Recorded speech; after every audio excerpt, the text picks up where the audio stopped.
bring the band in. Woo! Well, alright. Yeah, they want me to fit in, but I can't. I'm too different with it, too advanced to think. You know my intuition. I got bars and ink, but never in a prison. Too far gone, never gonna sit and listen. This is optimism mixed with the best. You get it? What you're seeing is a beast in the flesh. I'm vetted up. I don't need to try to speak for the rest. Always keep it abrupt. They wanna keep it a mess, you know. This is what you get when you're sitting as a vet. But everybody know that you're a threat. With the rest, let's go. We won't fit in your box. We don't quit, we won't stop. Ride us all to the top. We won't fit in your, we won't fit in your, we won't fit in your box. No, we don't quit, we won't stop. No, ride us all to the top. Whoa. We won't fit in your box. No.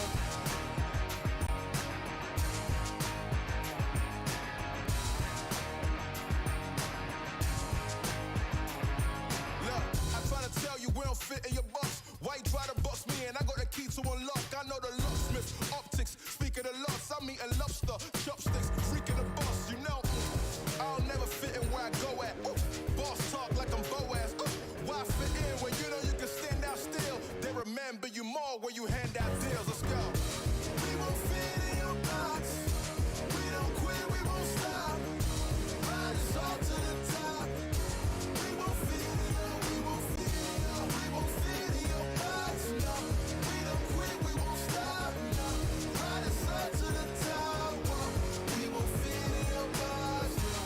Don't box me in. I do my own thing. Spirit is right within. I got my own way. Rather is not within. Look at the way that I do my ops again. Oh, better let me loose. You know that I got the juice. Everything I got to do. Words that I speak out my mouth, I gotta move. Oh, oh, we can't fit in your box. We're too cold and you know.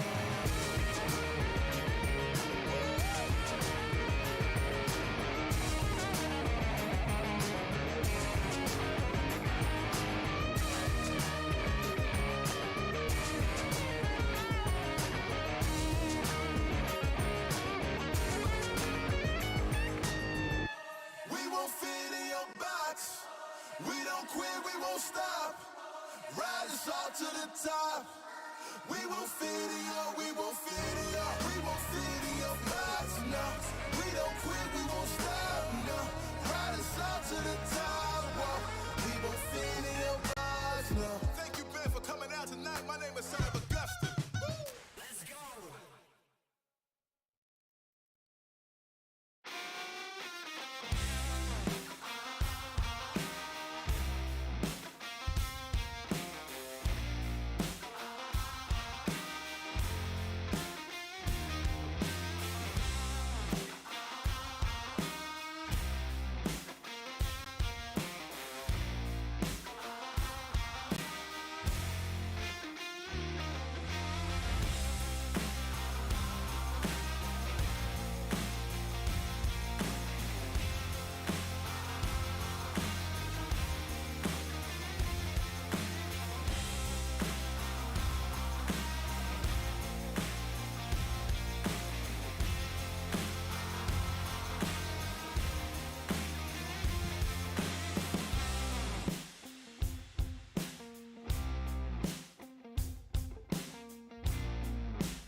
hand in.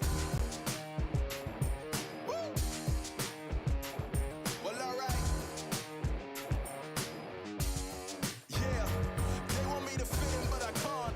I'm too different with it, too advanced to think. You know my intuition. I got bars and ink, but never in a prison. Too far gone, never gonna sit and listen. This is optimism mixed with the best. You get it? What you're seeing is a beast in the flesh. I'm vetted up. I don't need to try to speak for the rest. Always keep it abrupt. They wanna keep it a mess, you know. This is what you get when you're sitting as a vet. But everybody know that you're a threat. With the rest, let's go. We won't fit in your box. We don't quit, we won't stop. Ride us all to the top. We won't fit in your, we won't fit in your, we won't fit in your box. No, we don't quit, we won't stop. No, ride us all to the top. Whoa. We won't fit in your box. No.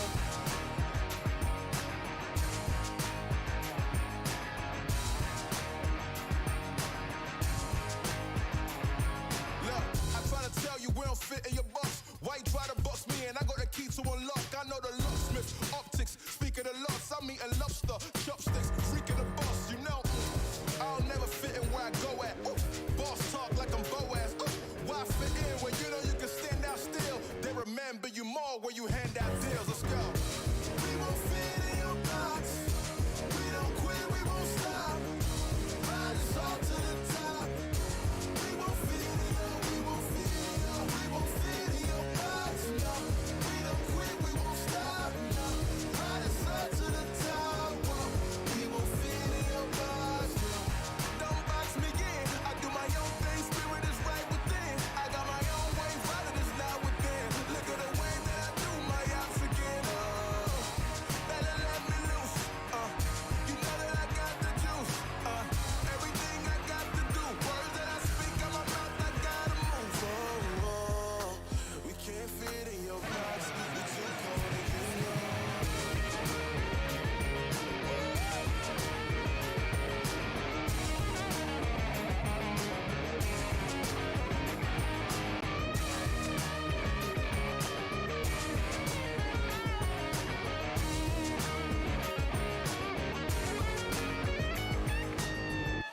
We won't fit in your box. We don't quit, we won't stop. Ride us all to the top. We won't fit in your, we won't fit in your, we won't fit in your box. No, we don't quit, we won't stop. No, ride us all to the top. Whoa.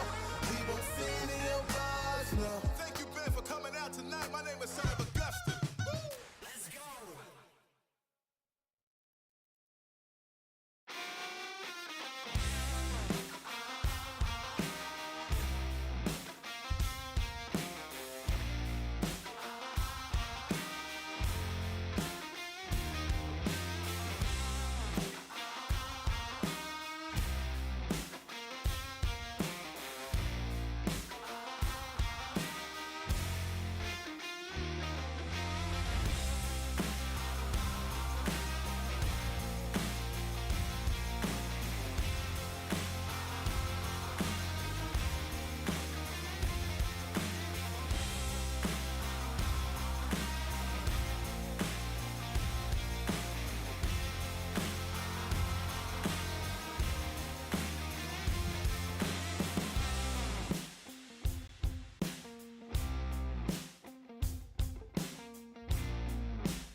man, I can't go back now.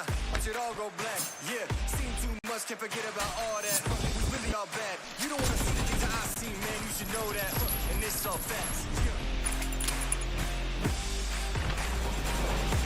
On top, we win it. That's how I'm living. Ain't no option, I gotta go get 'em.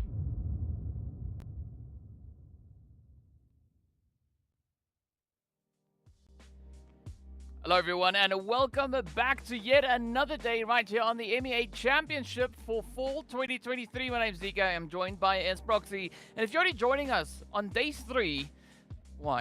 But either which way, in case you missed it, right, you've been seeing quite a bit of performance coming through from our respective teams. And we've actually been seeing quite a bit of a change-up coming through in comparison to what we had back in the spring season of the MEA Championship. Teams that performed slightly differently back then, really stepping it up coming into this MEA Championship. So I like the pacing, the shift, the changes that we are experiencing with the teams. And everybody is here. They mean business.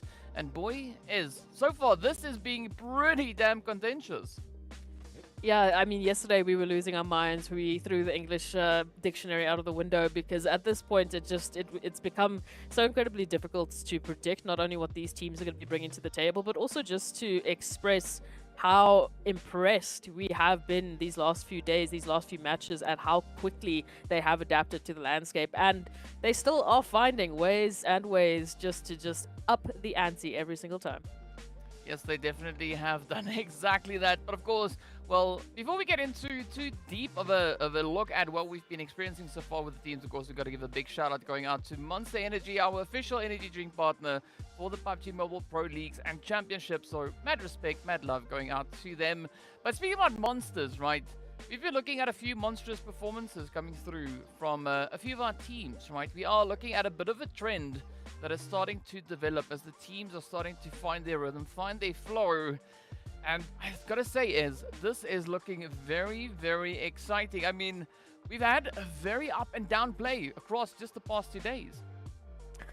It's not really surprising, but let's go take a look at that overall and start to break it down. Brute Force, again, one of the few teams that we expect to be in this position. We expect them to have this fantastic of a showing. Absolutely consistent. Also, still, even yesterday, one of our top teams in terms of performances, just garnering 62 points in a single day yesterday. So an absolutely monstrous performance. Moving over towards Quest and RUKH, of course, that shining light that we saw at the end of the day alongside XENON, really showcasing why they deserve to be at this point. But then look at that, DK. Between 4th and 5th, of course, we know those top 4 are the teams that are actually going to be able to get the slot into PMGC. Between 4th and 5th, it's 1 point. 1 point difference, and then it trickles down ever so closely. So an incredibly close and competitive showing that we're seeing from these teams, which you can't ask for more. You really can't. I mean, we've been seeing quite a bit of a gear up, the shift up coming through from quite a few of our teams. I mean, if we look at NASR, if we look at XENON, right, these teams really locking in on the focus, managing to secure even more points in comparison with what they were able to bring into day number 1. I mean, even NIGMA Galaxy, as we just saw over on that first page, also just upping the ante, focusing so tremendously on their performances here. And then, of course, as we take a look over on towards the second page, this is where things look and feel a little bit weird, right? Because we've got FALCONS White and GEEKAY positioned on the second page. I mean, we are accustomed to seeing them run about at this stage, well, based on what we had in the previous MEA Championship, to sit on the top, right? To be in 3rd, 4th place. That is where we had them last season. So quite a bit of a considerable change. But both teams currently are tied on 57 points. So I think today is going to be a big day for the teams, especially over on the second page, to really lock in the focus and bring all those insane performances that they can muster out onto the battlefield. Because if they don't, we won't be able to see them move up into that top 4 slot. Yeah, as of yesterday evening, of course, we have officially hit that halfway mark, coming through into day number 3. Only 12 more matches remain, 12 more opportunities to climb that overall leaderboard. And I mean, as we've mentioned, we have consistent teams, at least in the form of Brute Force. We can go take a look at their tournament stats to see exactly why they have been so consistent and why they have managed to get themselves to the top of the first team with 123 total points. I just like that as well. 1, 2, 3. It's so easy. They just make it look so easy. But of course, course, Ado, I mean, our two-time day in, day out, obviously just bringing in the pain, looking just at the sheer amount of damage that they have also been outputting, it makes completely sense. And the rest of the team, no exception really either, because they have been bringing in their own flavor, their own incredible prowess. So, DK, I mean, even just trying to break down what we've seen from the teams in that last match from yesterday, it was absolutely brutal. It was, and you just got to commend the consistency that they've been bringing through. Day 1, day 2, managing to sit at the top of the leaderboard for both days respectively, but also on the overall leaderboard, right? That is where they've been able to show their dominance. And I mean, the consistency is just there. There's nothing that you can fault. So whatever change Brute Force has been able to find moving forward into this MEA Championship, not only coming through from the respective PMPLs, but also for the entirety of 2023, I mean, things looking just so phenomenal. Because last season, round about this point, right, we had Brute Force sitting all the way in 5th position, tied with 72 points alongside Road to Glory R8 as well as RUKH Esports. And now we see a different story starting to develop here. They've been able to just find that flow that they need to maintain pole position. And I think it's going to be exceptionally tough for the teams really to try and catch them up, because already they have a 31-point lead. It's a lot. It is a ridiculous amount that we're saying. Yeah, just by the way, the top team right now is leading with 31 points, as if this competition isn't, you know, at a completely different level. I've seen these teams perform at before. We continuously are being surprised. But I mean, you know, talking about Brute Force, talking about these teams that had such a great start to yesterday's matches, we also have to highlight the likes of NASR and, of course, XENON, who brought through a very different strategy. And ultimately, I loved every bit of it. I mean, just looking at the confidence that we saw from XENON, I think that's still something that just absolutely sticks with me. And for NASR, again, it's textbook. I mean, just moving into that last Erangel where we had Starch actually just jumping into the water, because why not going for the last person there? They had their entire team up and at him to be able to back them up. And you can see there with the average eliminations and damage, the throughput from these teams has been wonderfully consistent. And again, XENON currently sitting in the top 4, the guardians of those PMG slots as it currently stands. For NASR, again, even though they had such a fantastic day, it only came through in day number 2, and it still has to come through into today. They currently find themselves sitting in 7th place, tied, almost tied very closely with RTG. So there is this beautiful contrast we can draw between these two amazingly performed teams, but consistency is going to be key, and coming through into today's matches, we need to see that repeat. I mean, looking at the leaderboard, it is quite scary because, I mean, you just pointed out NASR holding on to 7th place. That means they are only 5 points away from catching up with the side of XENON. But I'm really looking forward to the performance that we could potentially be seeing come through, especially from the side of XENON. I mean, day 1, they came in, they played. Day 2, they upped the ante. They ended the day on 45 points. They've been able to secure themselves that 4th position on the overall rankings. But it's also such a beautiful story for them because, as we know, they missed out on the opportunity in the previous MEA Championship. And now you can see that they are here and they are trying everything that they can to ensure that they bring everything to the battlefield. They play the best possible games they can within the situation.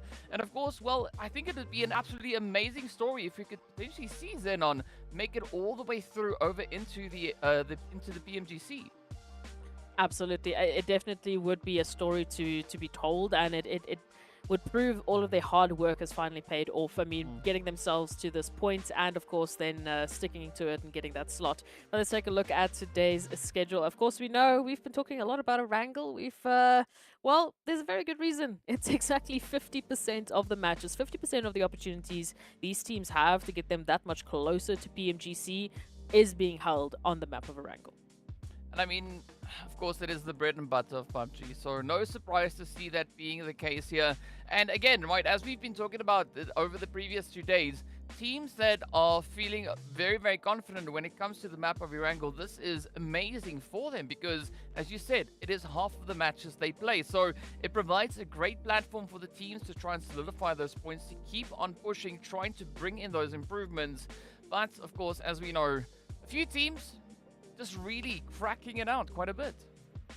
Absolutely. So, I mean, as we keep talking about Erangel, let's actually take a look at the map performance that what we've seen on Erangel. No surprise to see Brute here. And again, no surprise, just based on what we've talked about, to see XENON. When you take a look at our top 4 placing teams, we talk about Brute Force, Quest, RUKH, and XENON.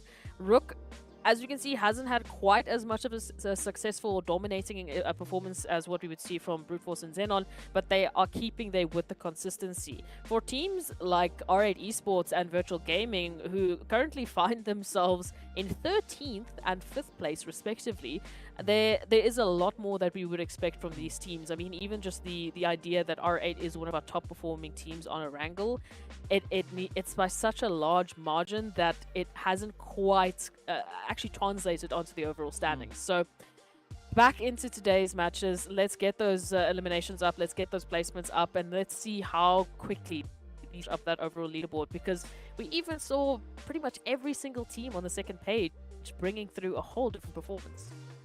I mean, we definitely have seen quite a bit of that, you know, being in the situation here. I just gotta say, I mean, we were looking at the overall rankings, we were looking at the Erangel performances that we just had there as well. And again, I am just so immensely impressed by XENON, because they are the only team within the top 5 for the map of Erangel that hold onto that spot, and they don't have a winner chicken dinner. They played a very similar approach throughout the PMPL, all the way up in towards the finals, where we did see a few more winner chicken dinners restart to trickle in their direction. But I think the big thing here is going to be looking at how the teams are going to be able to build on the momentum that they've been able to secure yesterday. Regardless of where they find themselves within those overall standings, it is going to be quite a bit of a day indeed. And of course, well, we'd love to hear what your vote would be, right? Who do you say is going to be the team to clutch it out here? Be sure to show some love. Give those votes in the chat. Write the word vote and then add the tag of your favorite team. So if it's Twisted Minds, you put the TWIS next to it. If it's Slime Machine, well, you know what to add. If it's GEEKAY, that's the easy one because, well, the letters are all there. So it is just the lovely GEEKAY itself. But be sure to show your support. Let us know in the chat who you are here to, you know, just boost up and have them perform like absolute legends, like absolute goats. And of course, well, we can't wait to see that. Absolutely, and the teams could definitely use whatever energy you have possible. Whatever you can give them, you are going to need to give them everything moving into today's matches. We spoke about day number 1 being that's, you know, just getting to know your opponent's day, just to sort of getting an idea of the landscape. Day 2, we saw a resurgence in every single team. Like we said, every single match had a different winner chicken dinner. We had nearly every single team step up in their own special way to showcase their talents and to hopefully climb that overall leaderboard. Some had a much more significant jump than the rest. Like we said, XENON, Quest, NASR, we had massive performances coming out of them. However, some need to push it a little bit more. I'm especially still going to be keeping my eye out on Twisted Minds and the World of Battle. We saw those glimpses of hope. We saw an incredible matchup from the World of Battle even. Nearly, I think they did manage to get themselves that winner chicken dinner, since our bottom 4 teams all have winner chicken dinners somehow, some way. So moving into today's match, let's continue that energy. Let's bring in that same level of dominance, because then you could easily make that top 4. Yes, they definitely could. And of course, we'd love to hear your thoughts as well. So be sure to hit us up on social media. You can reach us on YouTube, Facebook, as well as the lovely TikTok itself. Be sure to include the hashtag, right? Hashtag PMPL MEA Champ. And, well, it just makes it that much easier to find these posts and to see what your thoughts are with regards to the teams. I mean, are you as impressed with the performances that we are seeing out on the battlefield? Or would you like to see another team potentially step up and bring in a little bit of that spice? Speaking about spice, though, I think there's one team that I'm also going to be looking towards today to see what their approach will be. And it's going to be GEEKAY, right? I want to see what GEEKAY's response will be to the pressure already being applied to them. Sitting all the way down on 57 points. Again, not the most ideal position to be holding, all the way in 11th. But a 7-slot jump, it is going to take quite a bit of work. But as we know, they are a very, very capable team. They could look to maybe charge in that direction here today. But in the meanwhile, of course, we are going to continue on with it as well. As we take a look at the wonderful team stats that we saw from GK coming through yesterday, at one point we just had Gay take almost every single MVP possible slot on a single map, and that was an incredible performance coming through from GK to showcase how exactly they could make this happen. Yes, they are sitting in 11th place. Yes, I mean it is quite a bit of a jump that they'd have to make to get themselves into the top 4 standings. But anything's possible at this point. We've seen every single team almost just emphatically making sure they are going to showcase that they can do what it takes to get to the top. I do say that I have to be very, very specific in that GK Esports have a interesting strategy that I like to bring in terms of the rotations that they've been taking recently. Yesterday, I feel like it worked a lot better for them based on our initial zone placements. We obviously had a lot of inland rotations, so it didn't quite falter as what we saw on day number 1. If we move back into such a sporadic rotation, I'm really going to be looking to see what their answers are now going to be to those sort of rotations. If they found their groove, if they found, what sort of pathing really does work for them, as opposed to what we saw on day number 1. Yeah, and I mean, already looking at the performance they brought through on our last Erangel yesterday, that was, of course, the match in which we saw them just blowing up, right? Coming through with 12 eliminations. Unfortunately, not getting the winner chicken dinner, but they came so exceptionally close to that. We want to see more of that GK performance being pretty evident here today, right? We want to see GK showing us everything that they have and how they will be able to utilize those skills and just surprise us with absolute magic. But of course, as we know, we are slowly getting closer and closer to the start of our first match here today. I think moving into day number 3 is we are going to be looking at a pretty contentious performance. The teams, I think, right, all the VOD reviewing that they've been doing from day 1, day 2, we are going to be seeing more of that now come to bear as the teams will continue to apply themselves, continue to push, and just show up as aggressively as they can. And I mean, they need to do it, right? If they want to try and catch up to Brute Force, ooh, they will definitely have to try and bring everything they can.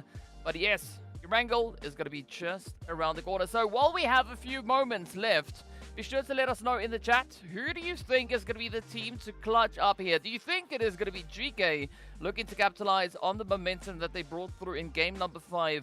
Or could we see NASR potentially bringing in a little bit of a resurgence here? Again, both teams definitely going to be looking to play the best possible matches they can. And we also still waiting for FALCONS White, right? We want to see that insane play. We want to see them light up the lobby like we know they can. But it's all going to come down to when, right? At what point will we see these teams really step up and start to flourish? Be sure to cast your votes, include the word vote, and then add in the tag here. So if you're rooting for Brute Force, add in the BF next to that. If it's going to be Clear Vision, exactly. Quite easy, right? So save the word vote and then add the clear section next to that. So there's a lot of expectations coming through here. A lot of opportunities could be had. Do you think we are going to be looking at one team potentially today getting themselves more than one winner chicken dinner? I mean, a loaded question that you're giving me right off the bat, so thank you very much for that. Again, the only 2 teams that we've actually seen manage to do that so far has been Brute Force and RUKH Esports. Now, RUKH Esports did it in a very different manner, grabbing that first Erangel on the first day, and then the last Miramar of yesterday, picking up a very different performance than what we've seen Brute Force. They've been getting there from consistency. In terms of, I would say, explosive power, I'm very curious to see what NIGMA Galaxy are going to be doing, in all honesty. Again, another team that strikes me as someone who was incredibly confident, especially over towards Miramar. I mean, that AMR shot is still ringing in my head from Lord, so I don't think I'll ever forget that. That might be why I'm saying what I'm saying. But the confidence they had yesterday in terms of taking on the teams, the way that they were rotating, the way that they were positioning themselves, if they could just bring that energy back, then yeah, I definitely think they could get another winner chicken dinner. Whether or not they get it back-to-back is completely up to them and the surrounding teams, but it's definitely a possibility. Also, there's going to be quite a bit to look forward to, as we know, right? Teams, they possess the capability, they possess the powers to just erupt out on the battlefield. And again, right, so today, I think we are going to be hoping to maybe not see as much water. Yesterday, as we neared the end of the day, we of course did see those zones doing a thing or two. of course, the entirety of day one essentially kind of filled with water. So I'm curious to have those maps be revealed, right? I want to see the teams really focus a little bit more towards the center side. Unfortunately, all we can do is wish and hope. It is all down to the RNG gods to decide where exactly those zones are going to be revealed. But that's what I want to see, right? And I think the reason for that is the moment we see the zones going a little bit more centered, it presents the teams with the opportunity to really show their strategies, right? To not have to be all too concerned about what the zone is going to be doing and focusing down into the action. Speaking about focusing down into the action, right? Let's hop right to it as we make our approach up into the lovely, lovely Erangel. And Ez, do you have your seatbelt on? I do. I think I'm just gonna refasten it because I'm a little bit concerned as to how these zones are gonna be going through today. Yeah, absolutely. I just hope we want to avoid as much water as we can because it's been rough for these teams, DK. It has been extremely rough. So if we could just give them an opportunity to play their game, I think we would all be very happy. Well, let's see. A very centered up flight path. That is what the teams are going to love. That makes me hopeful because that could definitely mean that we could have a potential centered up zone be revealed just around the bend. But it's all going to be down to what has been decided. It does also seem like the teams are respecting the spaces here. I like these break-offs. We don't necessarily see any potential hard drops coming through. I mean, NIGMA Galaxy, a little bit of a wide spread, but I don't think it is going to be anything of major concern just yet. But now it's all down to what the zone will bring. If it goes north, ooh, it goes south. And it is What? right smack on that southern edge. I mean, this is what we saw in match number 1, if I'm not mistaken. Literally copy paste. We're back into day number 1. We're back into just water territory. Okay, look, let's break this down. just out of what teams really should be feeling, maybe a little bit of PTSD. But Falcons White over towards that Primorsk area, they're bread and butter. They've been there so many times, and again, haven't really been challenged at any point. Looking at the likes of Virtual Gaming and Twisted Minds, also two teams who are completely familiar with the military base island, especially in this landscape specifically. So they shouldn't really have any concerns, but all of these teams towards the northeast, rotate time. Yep. It is going to be rotate time indeed. And as we know, there is currently a little bit of space for these teams to try and fill on through. And a big portion of that space is filled by water. So we are going to be seeing quite a bit of a contentious play coming in across the board. RTG and Virtual Gaming Squad going to be looking to take possession of this position close towards center zone. And I think for Virtual Gaming Squad, this could be a very interesting play. I mean, whoever controls this bridge moving into the zone, there could be quite an immense amount of power held within their position. I would be very curious to see how they would be able to leverage that. And look, a lot of it does come down to the timing that we're going to be expecting. We waited for so long when we had this zone previously in terms of what was happening over towards that western bridge specifically. NIGMA Galaxy obviously being one of those teams that were lying in wait and just waiting and waiting and waiting and waiting. And at the last possible second that they were like, okay, no one is coming, we can move on, bam. We suddenly have the rise of GEEKAY Esports, and we know how that one ended up. But into this one, I mean, it's so badly a copy paste of that Erangel match that the teams have more info than they ever would normally have as to how the other teams might be playing this. So we can already see a lot earlier rotations, I mean, in forms of Falcons White, as we can see already taking that rotation. Very curious to see where they might end up as well, DK, because we know RTG holding that western side of the military base might prove to be a problem. It might be. So it's all going to come down to, of course, as to how these teams are going to be looking to rotate in. I mean, the western side, I do think that the sooner you get yourself situated there, the more opportunity you have to defend that. But it is going to be quite a bit of a tall order, as we know the rest of the lobby are yet to make those decisive rotations, right? Those pushes forward into the zone. Speaking about pushes, it is going to be the Falcons coming through with a bit of a rotation as they look to sneak towards that southern edge. But we do see Groza and Rio already positioned here, so I think that is a great read coming through from RTG. All right, no, I do enjoy that one. A little bit of a rotation here. And a much better position than what we've seen RTG previously. Again, very curious to see what they can bring forth into this matchup. We know for a fact that they have been doing so fantastically over towards Erangel. So if this is the day that we see that rise of RTG, oof, we have a story on our hands. But of course, the Star, another team that I would love to understand and love to see what they're going to bring to the table. Yesterday was just enough of a shining light to get me absolutely committed to their story, but also a little bit confused as to why we haven't seen it sooner. They had textbook plays yesterday.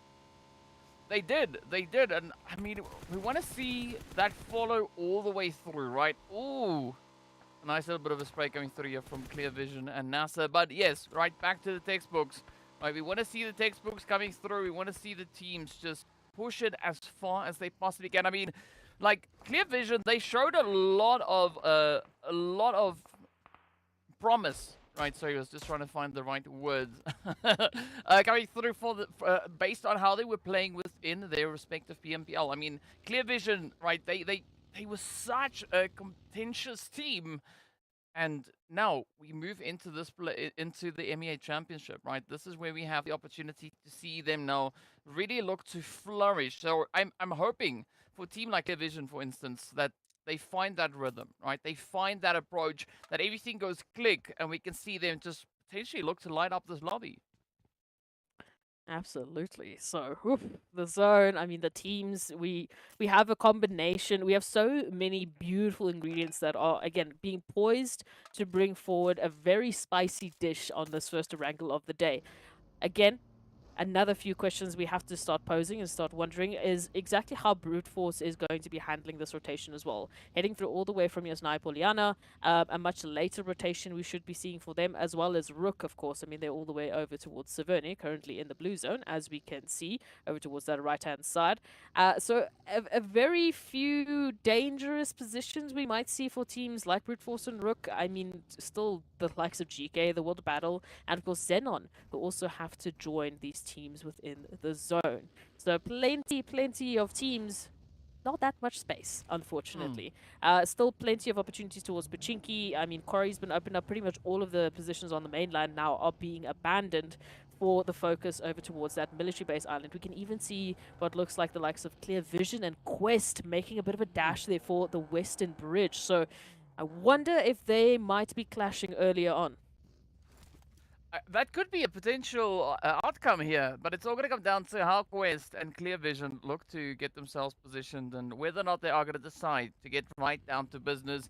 But another potential challenge I see on the approach is going to be XENON as well as GEEKAY, right? Well, you could potentially say all the teams situated to the north, but I think the immediate potential threats could be XENON or GEEKAY just encroaching on this region.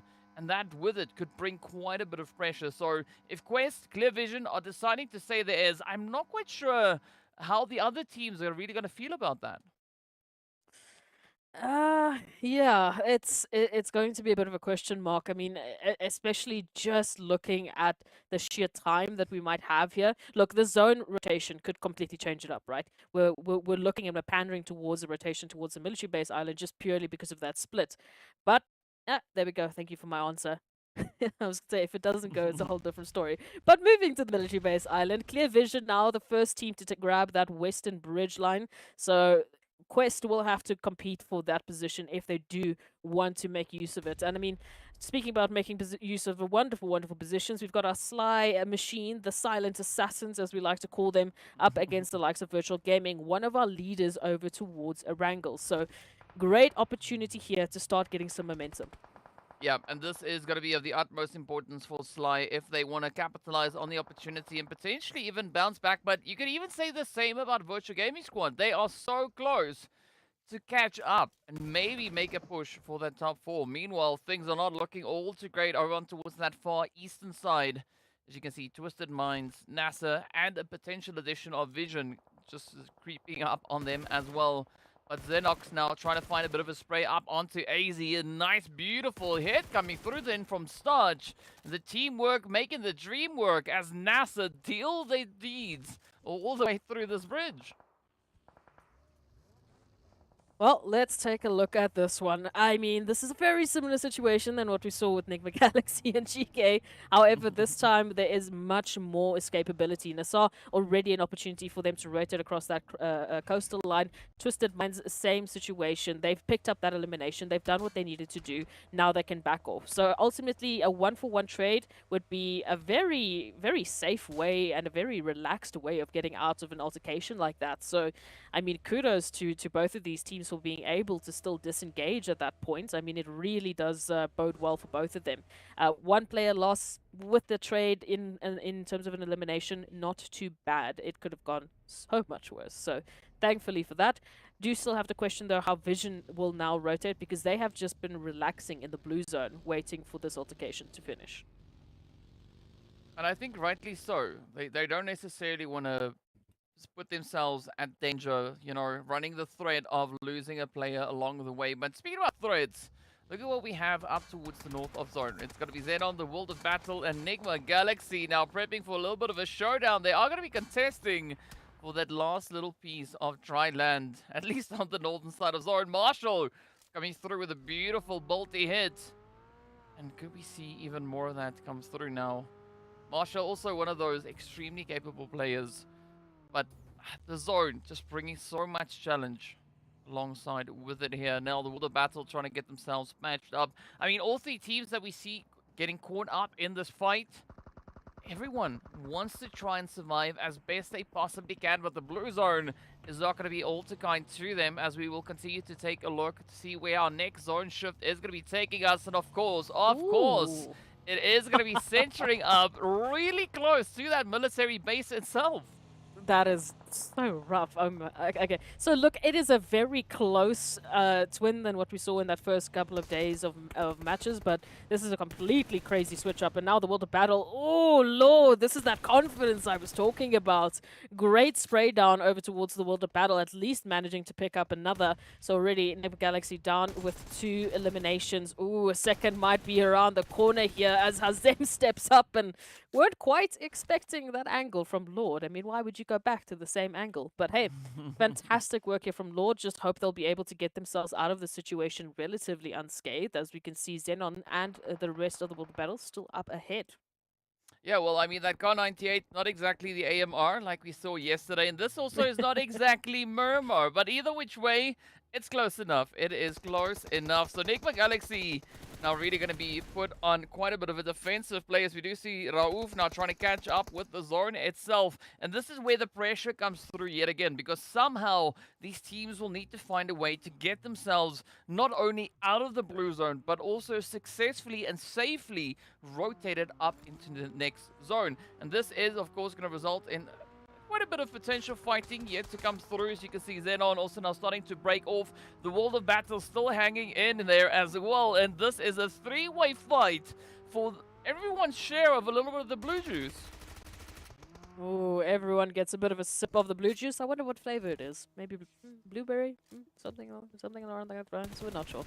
Either way, I don't think they are really going to enjoy the taste for much longer. We can see that actually closing up a lot sooner than they would like, considering they're sitting on this side. They will still have a little bit more time with that zone, taking a bit of a slower approach from this corner. However, time is of the essence, and the longer they waste here, the longer they waste the HP bars, the potential resources, and let alone, let's not forget, they still have to swim across to the military base island. So for me, right now, a disengagement would be the focus. However, none of these teams are going to be making it that easy.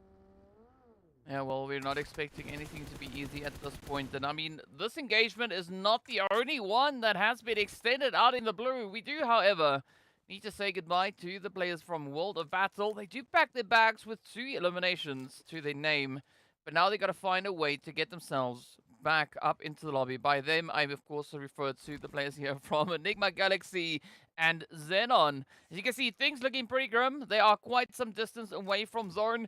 Clear Vision also finding a bit of an approach to get themselves situated much, much closer. But now with RUKH Esports rotating up behind them, the pressure is going to be on. But we don't see anyone looking to gatekeep the edge rather of that western zone, as the next phase does take us even further on towards the eastern side. Now, as I think for Brute Force, they're going to be happy because they don't have to travel that much further to get themselves into the next position.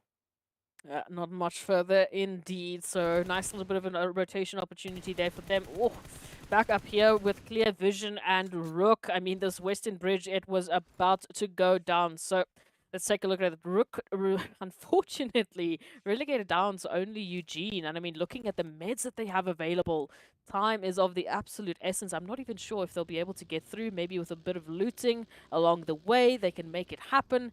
But RUKH and Clear Vision, unfortunately, will be leaving that battle heavily, heavily scarred. And as we take a little bit of a re-look at what exactly went down, we can understand why so much damage was dealt, because there were shotguns in hand. Oh, yes. Oh, yes. Well, I mean, shotties, we see them being utilized quite a bit. And speaking about utilization, right, it is going to be FALCONS now looking to just lock down onto this radar station, as they've got quite a few teams looking to contest. Of course, Brute Force pushing up the ridge, trying to find a bit of an opportunity. We do say goodbye to RUKH Esports as they get sent away with 3 eliminations up. But for Brute Force, this is not necessarily the easiest position to hold. We still have Vision approaching from that northern side. As you can see, Brute Force rather exposed. I think FALCONS, this is a beautiful setup for them to try and contest from. Ooh, let's take a look at this. GEEKAY also moving on in. RH is going to be keeping the spacing, keeping as much safety between themselves and another engagement before they get those knocks, of course, rezzed up and get themselves ready for the next. Now, looking at this, GEEKAY Esports still just getting a little bit more information. Looks like they will be opting as well just to give space, disengage away from R8, potentially moving closer and closer to that zone. Just wondering about where they're going to be entering, though, taking a western approach. I mean, right ahead of them, we've obviously got the likes of Virtual Gaming, RTG, and then towards the south, we've got our silent assassins in the form of a slime machine. So it will be a bit of a difficult rotation, but potentially they can just squeeze on in there towards the southern portion of the military base. I mean, it's going to be a tight squeeze, right? It is going to be a relatively tight squeeze. I mean, sure, there are a lot of compounds, but we also have a lot of teams in the vicinity, so it's not going to be an easy way to play on through. And, of course, we still have 13 teams surviving, so the pressure is going to continuously keep on building as we are about to hit our 5th phase. And this is where the blue zone is going to start to tighten that grip up as well. Not a lot of hope remains here. But now FALCONS going to be feeling a little bit of that heat, as well as Raouf looks to step it up. It's going to be Axo who gets found. A quick trade as NIGMA continue to just encroach, right? Pushing forward, coming in from that southern side, but also now engaging that stealth mode, right? Keeping it nice and quiet. And I think that could be a beautiful strat now coming through for the side of NIGMA. In the meanwhile, we do see quite a bit of pressure being applied onto Clear Vision down towards that southern edge. GEEKAY, Virtual Gaming Swan, still holding it nice and steady. But Twisted Minds is, I like the fact that they've been able to get themselves much closer to center zone, especially looking at the elevation they have to work with. Absolutely. And again, just to add on to that NIGMA Galaxy points, I mean, just looking at Lord still on the main island, it is looking a little bit tough for NIGMA Galaxy, so it's understandably a good reason why they're going to be playing it a little bit quieter until they get regrouped. Looking at this, though, GEEKAY and Virtual Gaming back at it once again. A beautiful nade to try and open things up, but the damage is just not quite there. Well, here we go. The push coming through. Fada is now trying to pop a few nades across. You can see Santa already very low on that HP bar, but manages to escape and just narrowly healing themselves up. But this is going to be a very sticky play, as we do see Gaith instead getting dropped on down. Fada is trying to do everything they can, trying to lock in the jump shots. And 2 players down, 3 players down. GEEKAY down to 1. Ragnar, oh, trying to contest, gets a double spray down. And now it is Ragnar versus Amjid to have the decisive play, to see who is going to make it out, and well, there's our answer. It is going to be KRA reaching into GEEKAY, stopping any potential advances coming through from them. And of course, well, we swiftly jump over onto Vision, and NASR now contesting for possession of the northern side of zone. Very interesting position that we do find the likes of Vision. Again, they had such a late rotation towards that eastern bridge. I'm very surprised that they made it to this point, still with their full squad up. But of course, now facing off against the likes of NASR, they will unfortunately have to rotate off with what looks like just 2 players still up and at him. And unfortunately, they are not quite grouped up just yet. Safe still out in the danger zone, waiting to see hopefully if they will be able to get out of it. Meanwhile, Falcons, late rotation into that eastern side, now pincered here between Brute Force and NIGMA Galaxy. Let's see, this is not the kind of sandwich that one would look to get moving through up into the first match of the day. But Freeport now having quite a bit of pressure riding on their shoulders. Brute Force yet to find eliminations. Now, oh, they will be dealt very slim pickings as we do say goodbye. Virtual Gaming Squad also going to be following suit as they make their way back up into the lobby. 2 teams now getting a very unfortunate finish, at least though for Virtual Gaming Squad. They do have 3 eliminations to accompany them back into that lobby. But here we go down to the final 9 teams. And as, I mean, Falcons still going to be holding onto this radar station. Absolutely. I mean, an opportunity in terms of compounds, one of the very few that we still have left. But I mean, something is better than nothing at this point, especially with those rotations coming through. NASR looking to potentially take it away from them. Falcons still holding on strong for the time being. Meanwhile, the Silent Assassins have found themselves the likes of Quest Esports, a couple of nades exchanged. And again, it's a 2-1 split that we're seeing currently from Sly. Whereas, I mean, the entirety of Quest is up against both Attack and, of course, the likes of 310. So they need to be very careful, yeah. Yeah, so 13 going to be having to keep nice and cool, calm, collected with this nade. Getting very, very close there to the side of RUKH. But look at the confidence, though, coming through from Quest. I mean, RUKH, even though the nade was sent in their direction, we didn't even see a single flinch coming through from their side. Instead, RUKH lets it loose. Quick rebound off of the wall. But it is going to be a smoke getting deployed. So that does put Attacker in a little bit less advantageous position, but it opens up the opportunity now, potentially for RUKH to come through with a bit of a rush. Now, Groups trying to defend as the Falcons start to move on through. NIGMA Galaxy potentially down to 1. At least, though, look at that run. 7 eliminations in total. Lord doing an absolutely phenomenal job. But it's all going to come down to whether or not Coops can carry them forward. Can they secure the play and alleviate a little of that pressure now starting to build? It's going to be a very, very tough challenge here. Coops now unfortunately isolated. Falcons White with an idea of their position will be closing on up, trying to send a couple of utilities, trying to open up that opportunity. One more molly left on the likes of Teak, and Coops just waiting for an opportunity to bounce back. And they're going to have to at this rate, especially with that zone closing off sooner rather than later. Looking at this now, a bit of a rotation towards that southern side. We'll see them going up against the entirety of Quest and, of course, Sly Machine. Well, tough odds, though. Very, very tough odds. I'm quite surprised that we don't necessarily have any teams trying to get themselves perched up in towards center zone. Instead, we do have a lot of that edge fighting now coming through. Vision really leaning in onto the side of Falcons White as they bid their farewells, and off they go. Down to the final 7, and we are NASR. Definitely starting to find some really good pacing here, as we can see already. 4 eliminations up. They are left with 3 players. But a beautiful spray now heading in the direction of R8 as they do secure elim number 5. Tapok coming through there from Vision as well. Trying that last-ditch play, that last-ditch effort to secure a little bit of chaos, at least for their team. But now R8 feeling so much of the heat is that I'm not quite sure if they're going to be able to survive.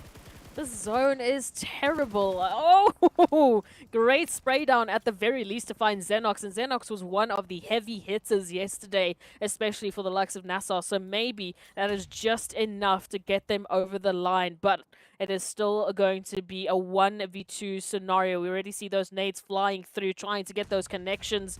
Woo! It is so, so close. Any single connection could mean either the end for R8 or the beginning of a clutch.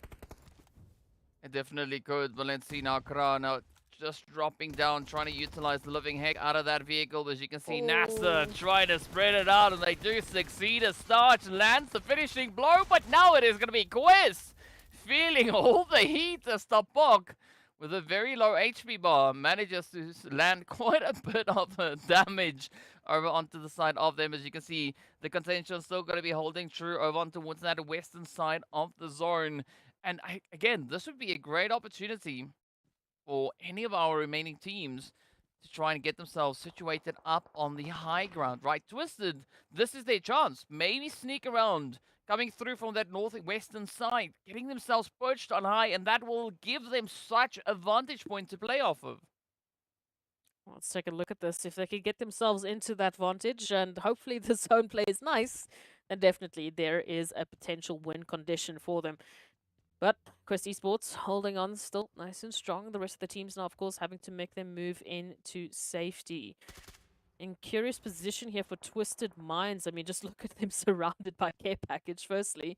And secondly, in terms of the rotation they can take into zone, the only real concern would have been Kalaga, which right now is not looking too healthy. So if they can just find that one hit, that one opening, they could have a much easier approach into this next phase. And of course, this back and forth engagement coming through between Quest and RTG opens up the opportunity for Twisted now to try and capitalize. I mean, Kalaga is kind of distracted at this point, but this also opens up the opportunity for NASR to even push more from that northern side. As we can see them now taking a nice steady angle. They do find the play up on towards Dami, and this is going to cause quite a bit of damage as Crypto is now the last hope, the Lone Ranger, the last survivor to make a play for Twisted Minds. Already Twisted with 3 eliminations up, so a very acceptable play here. But we know Crypto can definitely look to push it all the way, right? Try to secure even more eliminations. And now with the addition of Kalaga getting dropped, this is that opening that Crypto needs. Alright, let's take a look at this. RTG, a surprise coming through from Twisted Minds. Great pickup there with the 3rd elimination, but it is still going to be a solo run for victory. Reaver almost immediately confirmed out there by it's Fahidan. And now we have a further question in mind. NASR right up ahead of the likes of Crypto. Information on their location, and of course they're going to be looking to get them confirmed on out. This could be the play, as we can see Spec now just right alongside Crypto. NASR, Quest. I think if the moment they start fighting, that is going to be the opportunity. But unfortunately, well, Crypto has been ended. So now this is Tapok getting pressured on the edge. They don't have many options remaining. The moment they move, Al-Hajj is just going to lock in on target. And that could be the end of vision. But NASR still in a position to play quite a bit of an upset here. Maybe trying to get a bit of an upper hand down onto the side of Quest. So, I mean, I feel for Tapok. This is such a tough position, and Tapok is also not secured within the zone. Very difficult situation here. 3 teams remaining. And for Vision, all that they are thinking about right now is how they can play their cards, how they can turn this into a win. Quest Esports on the other side, they have different plans. Position already known. You can see that damage now trying to just tick on in, and the zone right behind them with 56 seconds left. Not much time available here for Vision Esports to turn this into something winnable. Fahidan, easy. They have this position locked on down. And for them, it makes complete sense. They want to get rid of any rats in the grass before they start to push their focus over towards NASR. Well, the pressure is definitely going to be on. Okay. Yeah, Sabok taking the knee. Down they go. Down to the final 2 teams we are. There's going to be a 3v2 to fight for our very first Widow Chicken Dinner right here on day number 3. NASR doing an absolutely phenomenal job, sitting with a very comfortable and respectable 9 eliminations. As you can see, Quest, well, they've only been able to secure themselves 4 so far. So I think NASR, they have a very strong opportunity here. But all it's going to take now is them to divide and conquer. And this is potentially the start of exactly that. You got to watch out for Al-Hajj though, because Starch taking off a little bit of a bigger bite than they thought it was. Now, Fahidan looking to just rush on forward. Spake Starch, very quick with the reaction, managing to patch up those HP bars, but now is going to be go time, right? A 2v2, and NASR, they still have such a winning opportunity here. Such a winning opportunity indeed. Oh, timing is going to find Fahi done, and now it's all down to Al-Hajj to keep them at bay before they make this rotation in. Spec desperately trying to find this last few hits because they know they are outnumbered in terms of the time. Look at how close this is going to come through. Well, here we go. It is going to be Spec now. Come on. Ooh. Spec could still clutch this one out. Who would have thought that we would see it come down to this, right? It is a 1v1 showdown. Al-Hajj and Spec, both players on opposite ends. One on the high ground, one on the low ground, but no one is going to be looking to give it up just yet. Of course, the blue zone is going to be applying all the pressure it needs to help wrap up this match. You see slow encroachment coming through here. Al-Hajj very close to the edge there. So they have very limited options. I mean, Spec, this could be the opportunity, but it's all going to come down to timing and those reaction speeds. But how much will Al-Hajj allow, right? Will we see Spec get that play? Al-Hajj, you can see them just checking the blue. It's like, oh no, we got to move. We got to move. Come on, Spec. Just a few more hits to go. As Al-Hajj quickly tries to get themselves repositioned, trying to put themselves on even footing now. But this is the opportunity. Got to time those hits, and there we have it. Spec secures the play, and that is NASR getting the very first winner chicken dinner of the day. A lovely little bit of a game of duck and dive happening there towards the end, but the timing just right for NASR Esports to pick up a wondrous winner chicken dinner with a ridiculous, and I will say this, ridiculous amount of eliminations. We saw the rise of NASR yesterday, and again, I'm very happy to say it. As we jumped into the Erangel, we wanted to see more from them. We wanted to see if they can once again bring back a textbook perfect play. Now, this one is a little bit more chaotic, understandably, because of those rotations, but a fantastic showing from them. It was hot, it was sweaty and slightly uncomfortable, but NASR managing to keep a cool head, and well, as we saw, Spec just pushed it all the way to the very end.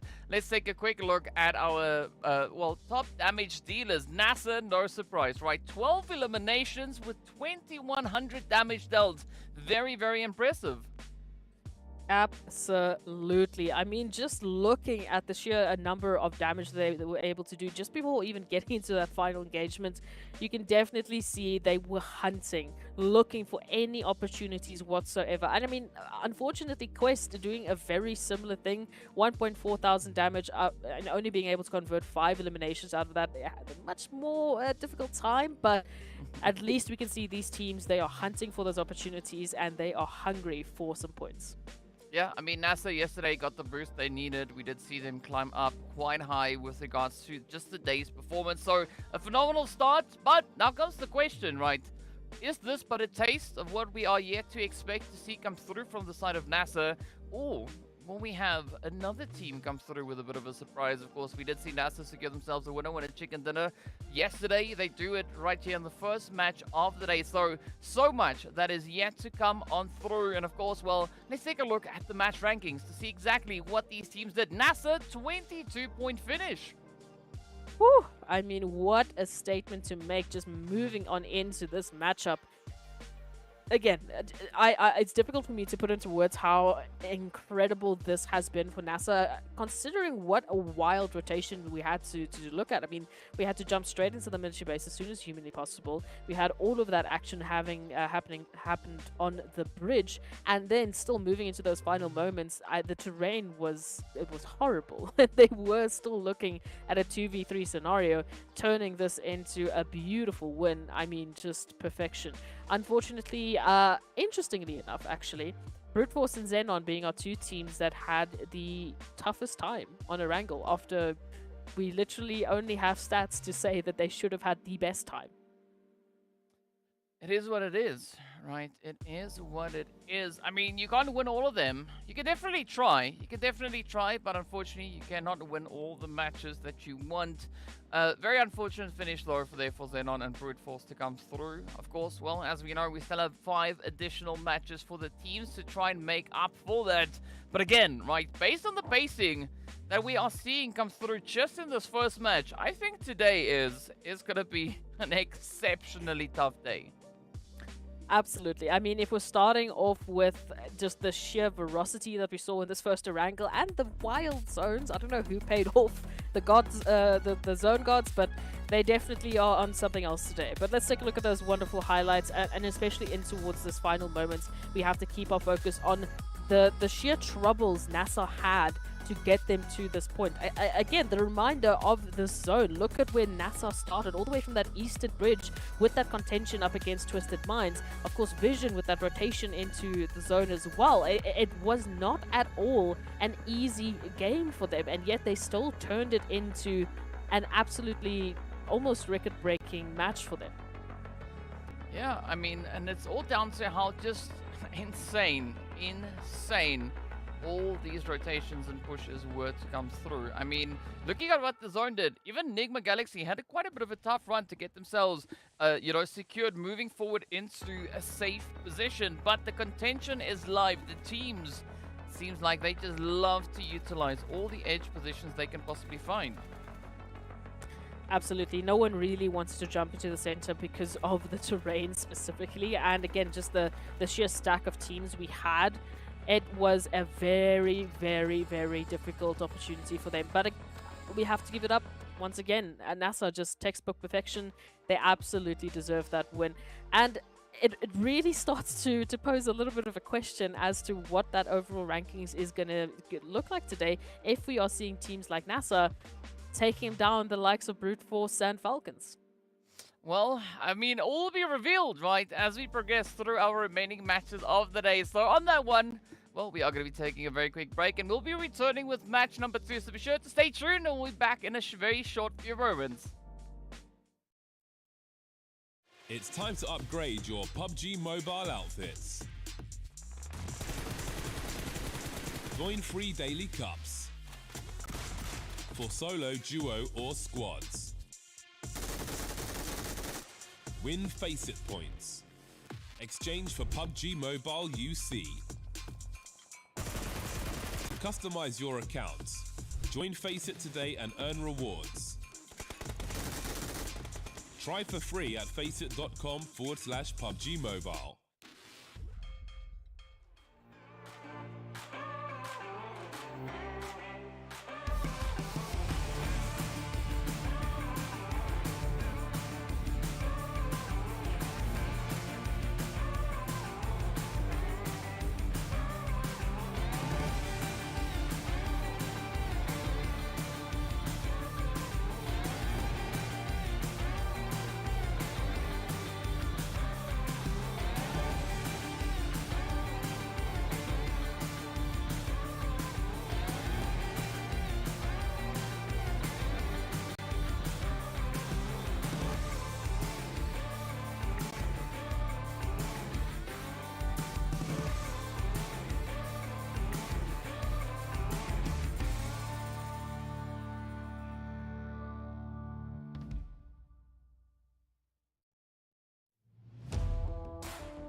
What's up, guys? Welcome back. We're getting ready to move into match number next. Of course, well, it's Miramar, so we are going to be hopping into a little bit of the desert to see exactly what the teams are going to be bringing through. A very, very exciting start to the day.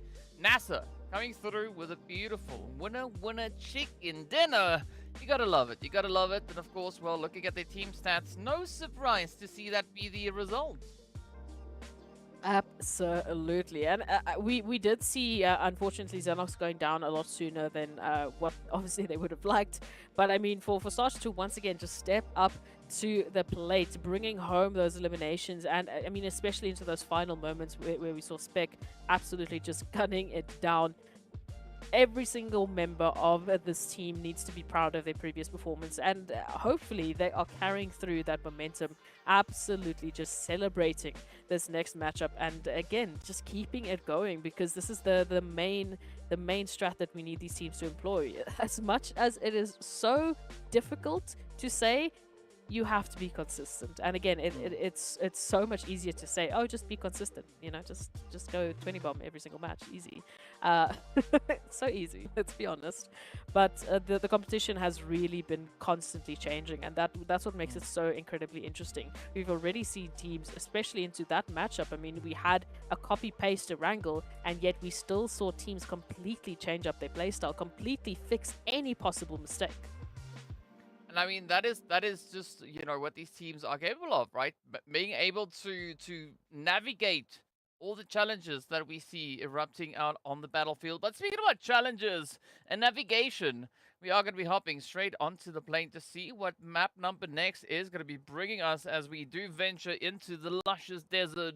Those are words that don't necessarily go together, but we'll go with it, because we do see the flight path starting over in El Azhar, heading all the way across La Dreyera, all the way to that far western side. Now, specifically looking at NIGMA Galaxy and the FALCONS, I think they are going to be quite satisfied with this current trajectory coming through from the plane.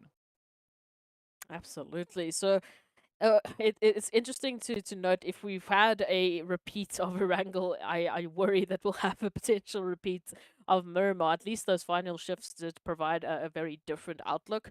But potentially over towards that western side, we could be seeing a lot of chaos. I'm not too sure if we should really be concerned in terms of the teams that we saw struggling a little bit, like with a Brute Force and, of course, XENON moving into that last Erangel matchup, because Miramar is really where they tend to shine. I mean, Miramar matches, especially for the likes of Quest or RTG or NIGMA, have been so incredible. For Twisted Minds, they have just been the sneakiest. And once again, DK, I don't know how this is happening, but we have a repeat of day one, match 2. Maybe we were caught in a bit of a loop, right? Are we? Is it Thursday? Sure. I think it's Thursday. Why are you saying Thursday? Don't you mean Wednesday? Either which way, I guess it works, because remember it's day 3 today, right? I'm really in the loop of it, man. I'm like, no, Yeah. it's only day 2. What do you mean? You've been caught up, right? Someone cleared your cache history, and well, this is what we've got, right? As you said, a bit of a repeat. But I mean, looking at teams like Sly Machine, Vision, NASR, they're not going to be at all disappointed with what this match has brought through for them. But I'm curious to see, actually, if we compare the, you know, day 1 match 2 to what we have currently happening right here, right? Back then, in day 1, Quest, they were the team to step up and claim themselves that winner chicken dinner, doing so with 11 eliminations. And Vision got themselves into second place with 7. So already Vision, they are well situated within the zone. So I'm curious to see how they're going to look to play through this one. NIGMA Galaxy on the exact Hello? same match. There we go. I had a bit of lag. I had a bit of lag, right? So the my buffer cache has rate, been cleared. You've got lag. This is going great for us. yeah, the buffer rate not working out. So yeah, NIGMA Galaxy, they got 11th with 5 eliminations. So yeah, let's see whether or not it is going to look to improve potentially. Well, you have to wait and see. I mean, you know, the teams that we generally do look at, like we've mentioned, it was Quest, it was NIGMA, it was RUKH, it was a sneaky Twisted Minds that managed to pick up these cheeky winner chicken dinners. But in terms of the sheer aggression, we have to give it up to Quest Esports. And after that very, very close Erangel that they were just so narrowly missing, they'd have to bring in the pain into this one, surely. I mean, whether you're feeling angry, whether you're feeling motivated from getting into the top 2 placement in that previous matchup, hopefully this is the fire that needed to be lit under the bums here of Quest Esports, and they can bring it home. I'm not too sure how NASR could be feeling either, because they pulled rabbits out of hats day in, day out. Yeah, I mean, getting a hat out of a rabbit, that is like next level, right? Rabbits out of hats. I mean, come on, we've seen that happen many times before, right? So I'm definitely gonna be looking for the hat part. But either which way, speaking about hats, let's get to the top of this thing as we do look at NASR trying to take quite a bit of a spread up in towards Los Leones. I think this is quite a bit of a bold move, but it's allowed, right? It's early stage. Not a lot of teams really situated within the vicinity. So NASR, I think they're playing a very smart game here, trying to spread themselves out to gather as much possible information as they can, at least for the time being. For some of the teams, it might be that resurgence of the eastern coastlines. I mean, especially towards Puerto Pareso, all the way up towards that northern side of Impala. They might be looking for earlier locations based on all of the awkward fighting that we had just moving into those final reaches of the zone. Again, it's not confirmed that we will be heading towards that eastern line, but we've already had the likes of, as an example, Vision and Quest Esports head towards those coastal reaches to get a good handle on the terrain and to get themselves well situated. Understandably so, because they were just such awkward fights that we saw on that Miramar. So no one wants to have a repeat of that. I mean, over towards Los Leones, again, there's no time like the present just to loot, and that's all they really need to worry about. It's only really when we take a look at NIGMA Galaxy's current position that things could start to get interesting. Like we said, on Miramar, we've seen them do this before, where they have this confidence to gatekeep other teams, and now in the current position they are holding on that outskirts of the zone, they can have the likes of FALCONS, Virtual Gaming, maybe even the World of Battle with the Southern Rotation, be those victims to the gatekeep. Well, I mean, NIGMA rather, in a very familiar position to themselves, right? They've played that region time and time again, so I'm curious to see what they are going to be looking to do with that possession that they have of the region. In the meanwhile, it is going to be R8 and Twisted Minds fighting for the privilege to rotate forward up in towards the zone, but this is of the utmost importance now for Twisted to see if they can potentially secure themselves a few additional points. Already we do see Ragnar has been sent away. Oh, but the devastation are getting dealt as Prestige comes through with a little bit of that cheeky DBS hit. And now Crypto getting ready for the bounce, right? A 2v2, potentially 2v3. But is this one going to go the way they want it? It's now down to Prestige and Ida, but down goes Ida. This is looking very dangerous now for the side of R8. Prestige looking to try and take a book out of Quest Esports' page, trying to get that easy clutch that we saw just yesterday. But unfortunately, it is not going to be easy by any means necessary. HP already down to only a sliver of what you need in a situation like this, still holding on to a 2-2.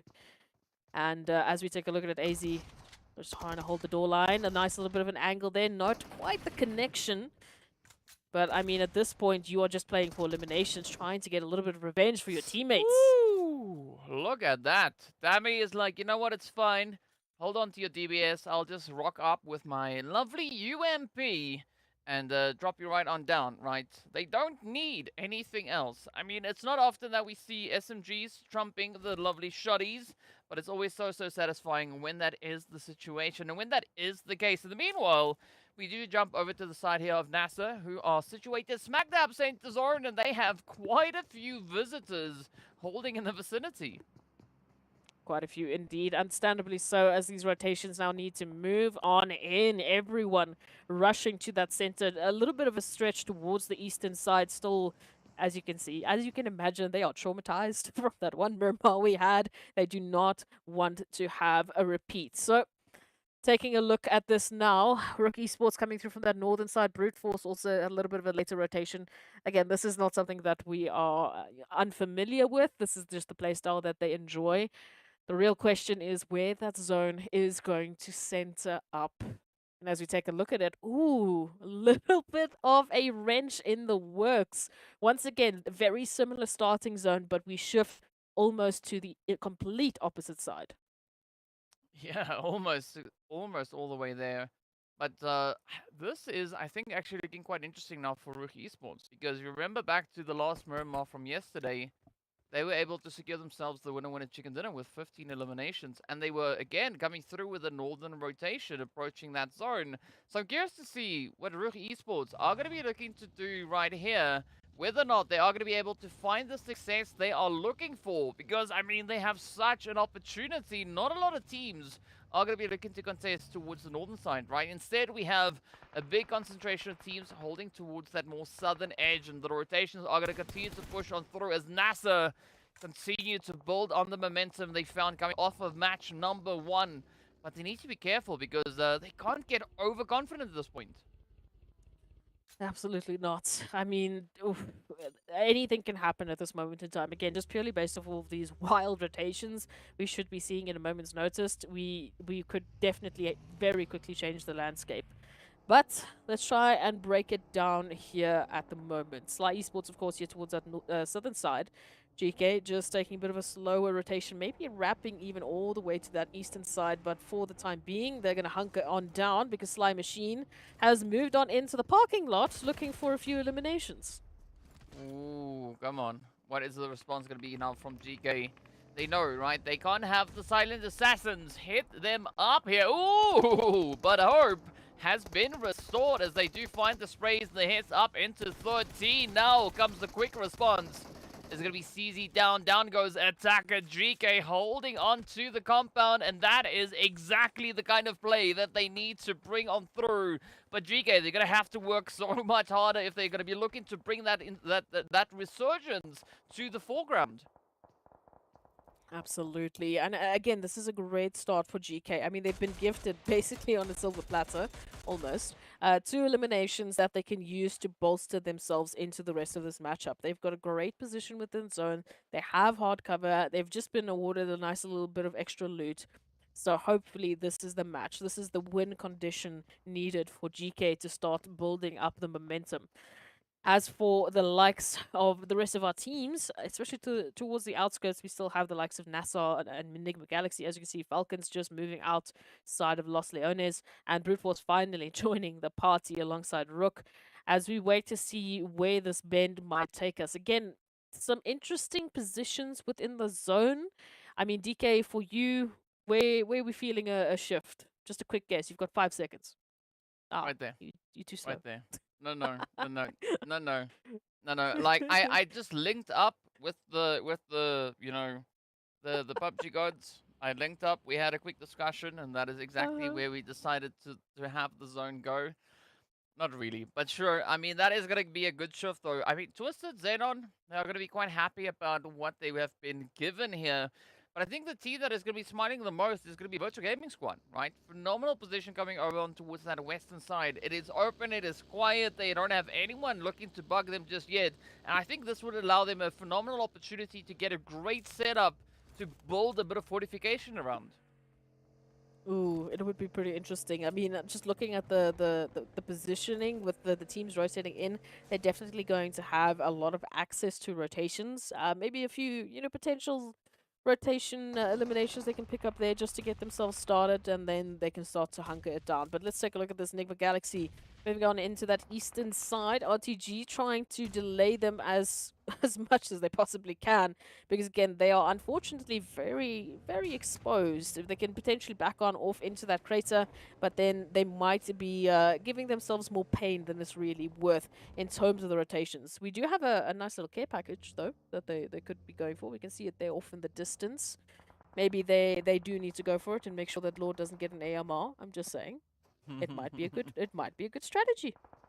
Yeah, I mean, the only way that you can ensure that another player doesn't get the weapon you don't want them to use is if you take it yourself. But it does seem like Default is going to be pushing towards that crater. So maybe Default could be the one to get themselves a little bit of an upgrade with regards to the weapons there. But still, the pressure remains between NASR, Clear Vision, and GEEKAY on towards the edge of zone. A quick look back at what the Mind brought through with that lovely, amazing mini 14 hits. Oh, just so phenomenal when we see all these ranged hits, you know, just coming through.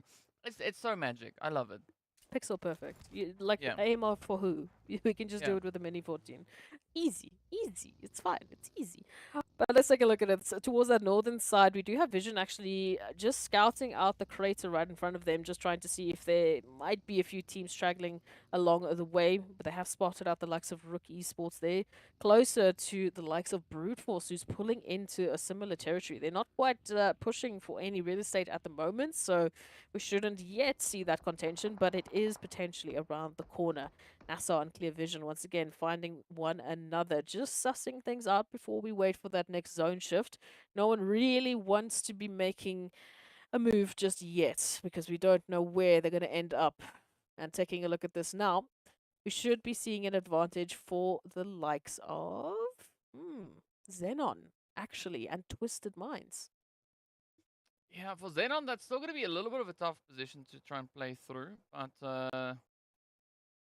yeah, I don't know. I mean, where they are situated, they do have decent hard cover.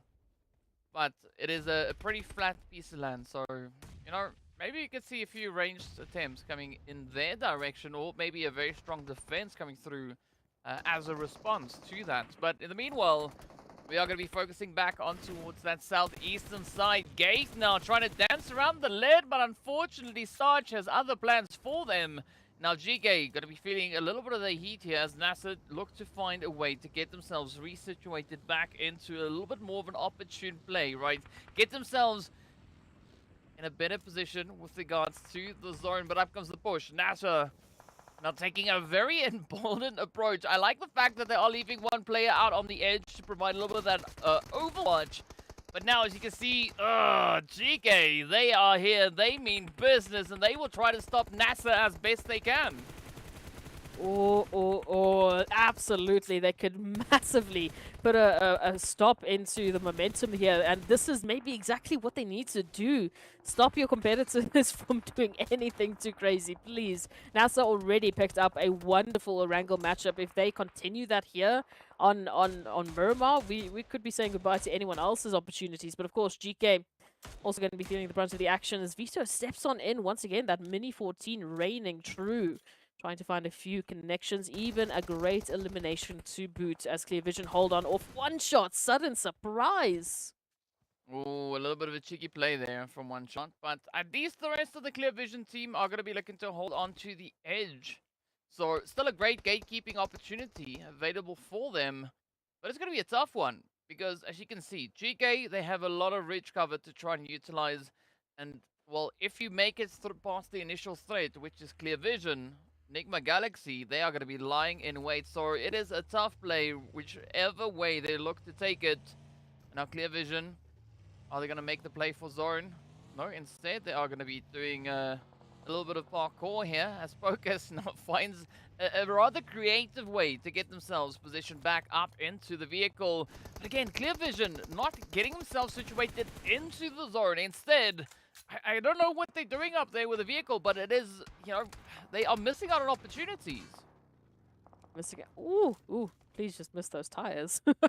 Unfortunately, Monster Truck is not exactly the most inconspicuous vehicle you could really pick up here. But let's take a look at this. Coming through from that eastern side, we should have a few opportunities here alongside the ridgeline to just get a few picks, maybe get some eliminations. Quest Esports, as we know, very hungry for that opportunity. Spec just right up ahead of them, so exposed and in danger. At a moment's notice, we could be seeing the tables turned very quickly. I mean, on the western side of things, virtual gaming, they have just been sitting pretty absolutely in utter peace. They actually have gone with a 3-1 split now, just trying to find some action, trying to get some information. As we wait and see. There goes Spec. It was about time, unfortunately. Yeah, NASR not going to be able to replicate the performance they had back in Erangel. But here we go as the push is about to find its way on through the zone, taking a slight little bit of a shift. Twisted and RUKH still finding himself situated within the zone, but now it's going to be GEEKAY looking to try and pick up the momentum, pick up the pacing, because if they don't, well, they are going to be having to bite the bullet here. Santa, Ragnar, both of them down. It's now solely reliant on Gaze to see if they can potentially get that res secured. But Clear Vision now going to be looking to constrict the opportunities. As you can see, Porkers taking lead. Just quickly coming through that confirmation. Now the question comes, what will Gate's response be? Because still a lot of third-party pressure being applied.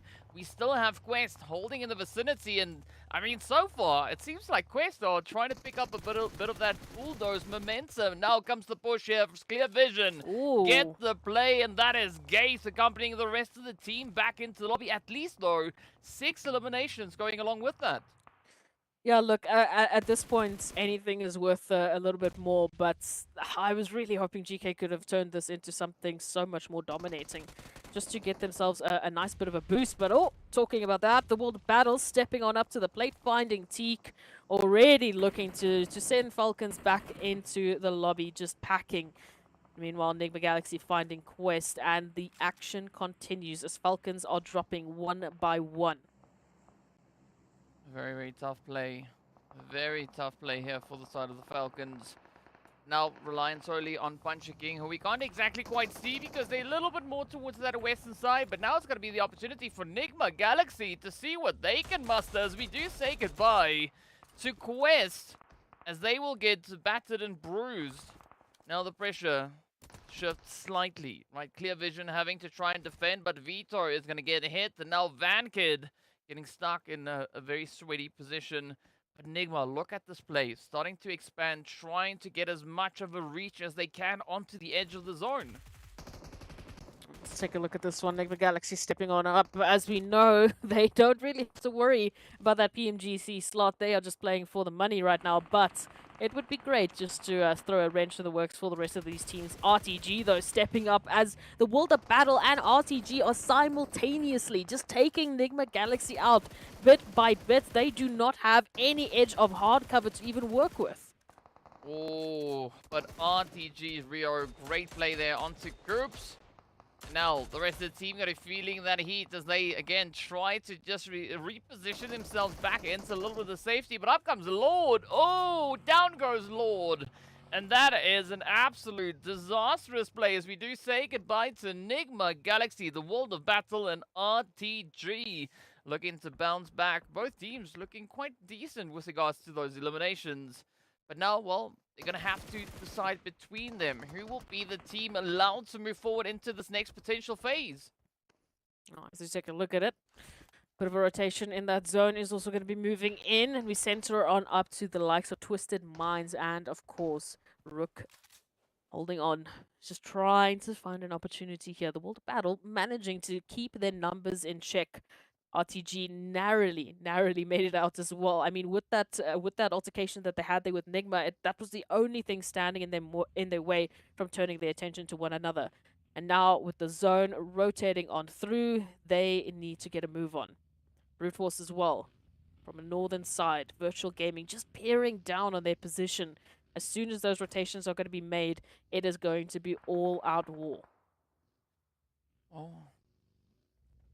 Sometimes war is good for a few teams, other times not so much.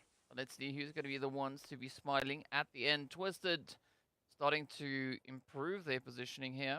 Again, just lurking around that close to center zone positioning. I mean, they've got all the elevation, the hard cover that they need to come through with a beautiful, beautiful bout of victory. But still, RUKH yet to push on forward. See Foz and the rest of the players there from Virtual Gaming Squad keeping a very contentious and very tight spot over on towards the edge, and even so that they are now trying to get the jump over on towards the Brute Force squad, or at least what is left of them. Meanwhile, the World of Battle, they're not going to sit around and wait. Instead, they are going to be trying to apply themselves much, much closer, as we do see Muhammad running into a little bit of difficulty now. Krosner, as well as Hazem and Arthur, trying to establish a bit of a foothold here, but again, not a lot to work with. I mean, that track just so tiny. Yeah, running out of cover, just running out of space. This is the unfortunate reality that we're going to be seeing these teams be put through. RTG already feeling some action here. Vision might even throw a wrench in this works. I mean, the World of Battle, they have their eyes just poised on RTG. They're not even thinking about the fact that Vision can completely flank them. But oh, a little bit of a helping hand coming through from RUKH all the way from that northern side will potentially be the saving grace here. Here we go, the pressure again being applied as RUKH starts to find their feet, right? You can see those sprays connecting up so beautifully up into the side of Vision. But we are yet to see the follow-through come in. Volt now, the Lone Ranger, the last survivor, as they are finding themselves up in the crater. RUKH starting to expand again, looking to build on that momentum. Virtual Gaming Squad feeling quite a bit of the heat here as AZ steps up. Down goes the play. Fares, the next one to fall. And all now goes downhill for the side of Virtual Gaming Squad, as they will need to make their way back into the lobby. Not a single point going towards them. Now the World of Battle caught right there in the hot mess. As you can see, the spray is being focused down in towards them. RTG, XENON, everyone is going to be trying to play a nice, decent edge positioning. But up comes the hit. Evo Station taking quite a bit of damage in the World of Battle. Now trying to see, will this allow them a bit of a saving grace? RUKH Esports not going to be backing it down from an opportunity. But I got to say, I'm super impressed with Twisted, though. Already sitting on 9 eliminations. Absolutely, this is the step up we've been waiting for. And oh, RUKH, unfortunately, not feeling quite as positive at this moment in time. RTG still applying a lot of pressure on either the World of Battle or RUKH or Vision. They are just swinging their heads, keeping them ready to try and take out anyone as much and as quickly as they possibly can. But now, zone centering up. Twisted Minds once again with an advantage here. Now able to hold on to maybe even more of an opportunity here to get that winner chicken dinner. I mean, they're applying pressure now to Brute Force. It's only, I believe, one member of Brute Force still up and at 'em, and then that whole western side is theirs. Yeah, and I mean, they've already hit the double digits, so things are looking pretty dang exciting now if you're in the Twisted Minds camp. But they still have quite a bit of a way to go. Several hurdles still await them. RUKH Esports slowly starting to climb the edge of that crater. And again, it is going to provide them with some really strong hard cover, especially within the zone. So there's a phenomenal opportunity available to them. But again, it's all going to come down to what the remaining and contesting teams are going to look to allow. As XENON look to pick up the pace. They've now found Arthur, and this could be a beautiful play coming through here from Senkei as the molly gets delivered. It is going to be forcing Arthur to relocate now, putting themselves in a bit of a vulnerable position. It's all down to timing. Let's see whether or not Senkei can get that nade on the money. Out comes the bounce. The hits are in. Arthur super low on the HP bar, and Senkei wraps it up as they follow through. S12K to the face, but a quick response. Bit of third-party play coming through there from RTG as well. Yeah, no time to think about it, no time to heal up, unfortunately, when you're getting rushed by the entirety of XENON. Now, moving into the southern side, I mean, XENON, once again, the cleanup crew of Miramar. Potentially, they might have found a competitor here. RTG have been very good at applying the pressure to the surrounding teams, but it has come at the cost of their teammates. It has come at the cost of their HP bars. Now, if XENON does choose to actually go for this completely, it could be a fairly equal plane competition here. But in terms of cover, we have to look towards XENON. In terms of position, once again, XENON should have that advantage. And now, with Galaga going down, this might just go the way of XENON. It might. It might. It helps, especially if they have the opportunity to alleviate a little bit of that pressure. And now Groza also going to be going on back. It's up to Rio, but up comes the full send as Senkei now looks to apply themselves. Oh, Rio sliding down the hill. Uphill battle, but it is the end. RTG signed, sealed, delivered right back into the lobby. And now, it is the remaining 6 teams. Falcons yet to find themselves a few eliminations, and it's all now reliant on Puncher. So, talk about a tough spot to be in, right? That is exactly where Puncher King finds themselves. Look at Eugene. RUKH Esports, they're not done with the lobby just yet. They are going to be trying to find at least a few more eliminations, and Volt is going to be their next target. But up comes the push, and a beautiful nade from Eugene. That's exactly the kind of entry you were going to be looking for. Gorgeous, gorgeous nade coming through there. XENON once again is going to be hearing all of this commotion happening, and they decide they want a piece of the action. Again, if they can get this confirmation that they have that entire eastern side, but being caught out with a nade in hand is not going to bode well for the likes of XENON. 2 players going down almost immediately as RUKH Esports are on the trigger. Well, let's see how far this one is going to take them, though. RUKH trying to capitalize as best they can. Lazy Lion just dodging explosions all over the place. But what a turnaround this is. I mean, XENON, they looked so phenomenal. And RUKH Esports just decided, right? They had a little bit of that Thanos play coming through. They snapped their fingers, and with that, it was the end of XENON. Twisted still going to be holding nice and steady, sitting with a very comfortable double-digit elim count there next to their name. But, well, they could be the team to contest against RUKH Esports for this winner chicken dinner. Oh, this could be incredible. We can see the player there from Brute Force just trying to take as much as they possibly could away from the likes of Twisted Minds, rather opting to go down to the blue zone. As we take a look at this, Twisted Minds unfortunately down to only 2 players remaining. And again, this is RUKH's territory. They felt a wondrous momentum boost yesterday, winning off that last Miramar of the day. And now you can see why. A great nade to find the one of Twisted Minds, down only to Crypto to try and keep this dream alive. Oh, a very cheeky approach here from Default. I love this aggression, but RUKH Esports already on 11 eliminations. Absolutely insane. Oh, and Crypto, no! Down they go! Beautiful bounce back coming through here from RUKH Esports, securing themselves the winner chicken dinner, and doing so with a healthy dose of eliminations as well.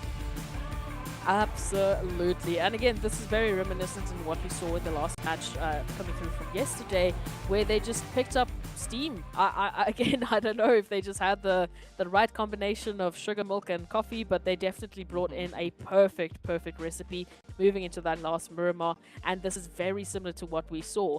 RUKH, again, in terms of what they have been so good at doing is those late rotations, moving in and basically becoming the new cleanup crew. And again, we have a bit of competition here for Gaith, as Default said, no, I'm going to take 3 of these spots in the match report. Thank you very much. Yeah, phenomenal play coming through from RUKH, and I mean, Default just doing their thing. Absolutely amazing play that we've had from them. We gotta say, you know, gotta give a shout out there going out to Raouf and Discrim as well. Also stepping up within the match report, you know, repping for the side of NIGMA Galaxy as well as Vision.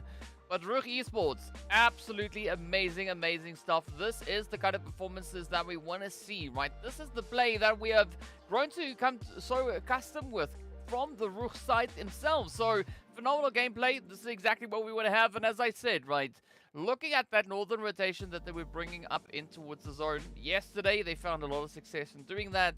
They were able to replicate those results moving into this Miramar here as well. So, amazing stuff. Love it. Absolutely. So we've already seen a resurgence, of course, there for Twisted Minds. We've seen that resurgence for RUKH. We saw a very wonderful showing coming through from NASR. So I don't know. It's just like who should we be treated to next? But let's go take a look at the match rankings to see exactly how that ended up breaking down. We had a very heavy-handed top elimination count coming through from RUKH and Twisted Minds, 10 to 12 apiece each, and of course that beautiful 22-pointer from RUKH. I also just want to highlight again, XENON for me was so close in doing a very similar situation than what we saw with RUKH. I mean, that contention, if that timing just wasn't there, if we saw both teams going at it, you know, at an equal footing, maybe it could have been XENON, you know, taking this winner chicken dinner. Yeah, I mean, it could have been, but, well, it wasn't, right? It was RUKH Esports stepping up, doing their thing, but a phenomenal bounce, or rather return, coming through here from the side of Twisted. I mean, I'm hoping to see even more of this kind of play come through from Twisted as we progress through the remainder of the day. Because, I mean, it's been a minute, right? It's been a hot minute until since we last saw Twisted Minds really popping off like it's no one's business. So hopefully that will be the case here, but amazing strays going through. Even GEEKAY, right? They rose to the occasion, brought through quite a bit of an aggressive response. You can see Santa walking away with those 4 eliminations. I mean, I like and I appreciate the pacing that we're seeing that is starting to develop here. Definitely, the spacing and just the sheer amount of wild rotations that the teams had to deal with made for a very difficult finish towards that Miramar. Again, we constantly saw these chain fights. I mean, even this move coming through from RTG Vision and with NIGMA Galaxy being caught in between, you can see just how close everything has been for the teams. And this moment just being caught out with a nade with XENON and RUKH going against one another. I just wanted to see what could happen if it wasn't for that timing. You know, how would that truly have unfolded? But got to give it up to RUKH. I mean, they played a textbook. Yeah, they played a textbook indeed. But as we know, right, match number 2, it is now done and dusted. We got match number 3 that is on the approach. Of course, we are going to be heading right back into Erangel. And on that, we are going to be taking a very quick break. So be sure to stay tuned. We'll see you guys in a very short few moments.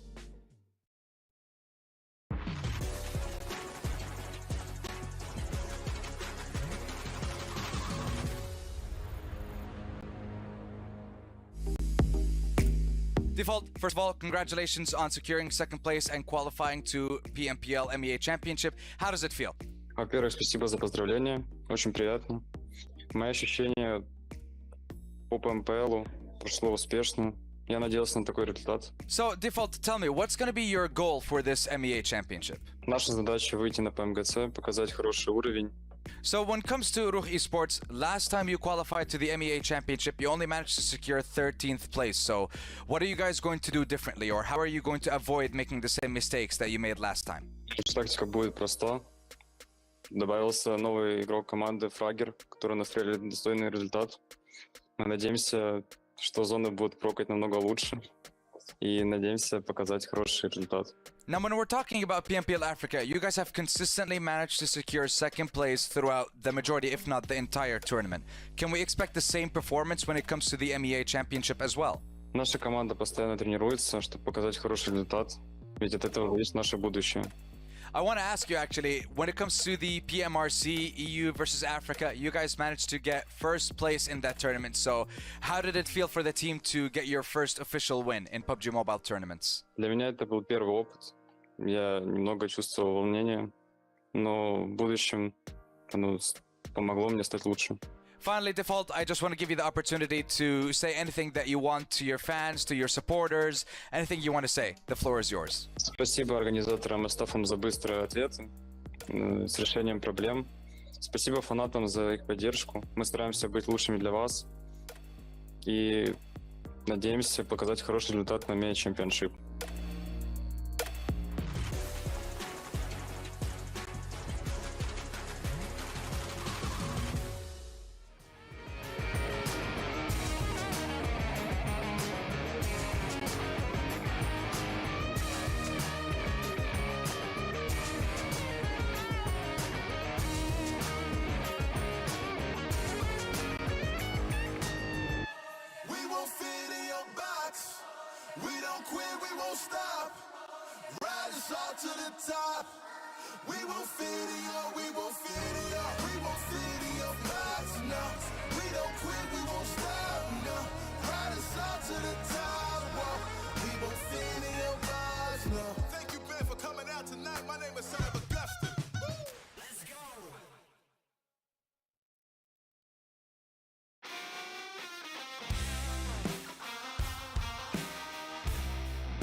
Hello guys and welcome back. We're getting ready to move into our next match. Of course, we are going to be venturing right back into Erangel. So far, we've seen RUKH Esports and NASR both step up with their winner-winner chicken dinners. Things are looking pretty tight when it comes to these leaderboards. But of course, speaking about tight, right? Look at Twisted Mind's performance. Ooh. Again, just to compare how close it really could have been between RUKH and Twisted Minds. Having said that, if Twisted Minds had a much safer rotation, if they managed to get themselves into the final zone with a better head count, we could have been seeing a very different result. I mean, it was a beautiful showing for Twisted Minds considering the last couple of days of performances, and hopefully it doesn't stop here. For RUKH, I mean, as we saw with that interview, it clearly looks like, you know, the addition of that new player with a little bit more eliminations definitely gave Default the energy they needed to bring through their own best performance, because as a three-time absolute MVP from that match report, they brought it home for RUKH. So beautiful showing from them, and hopefully we should be seeing a resurgence back onto that Erangel. As we know, RUKH was that first winner chicken dinner.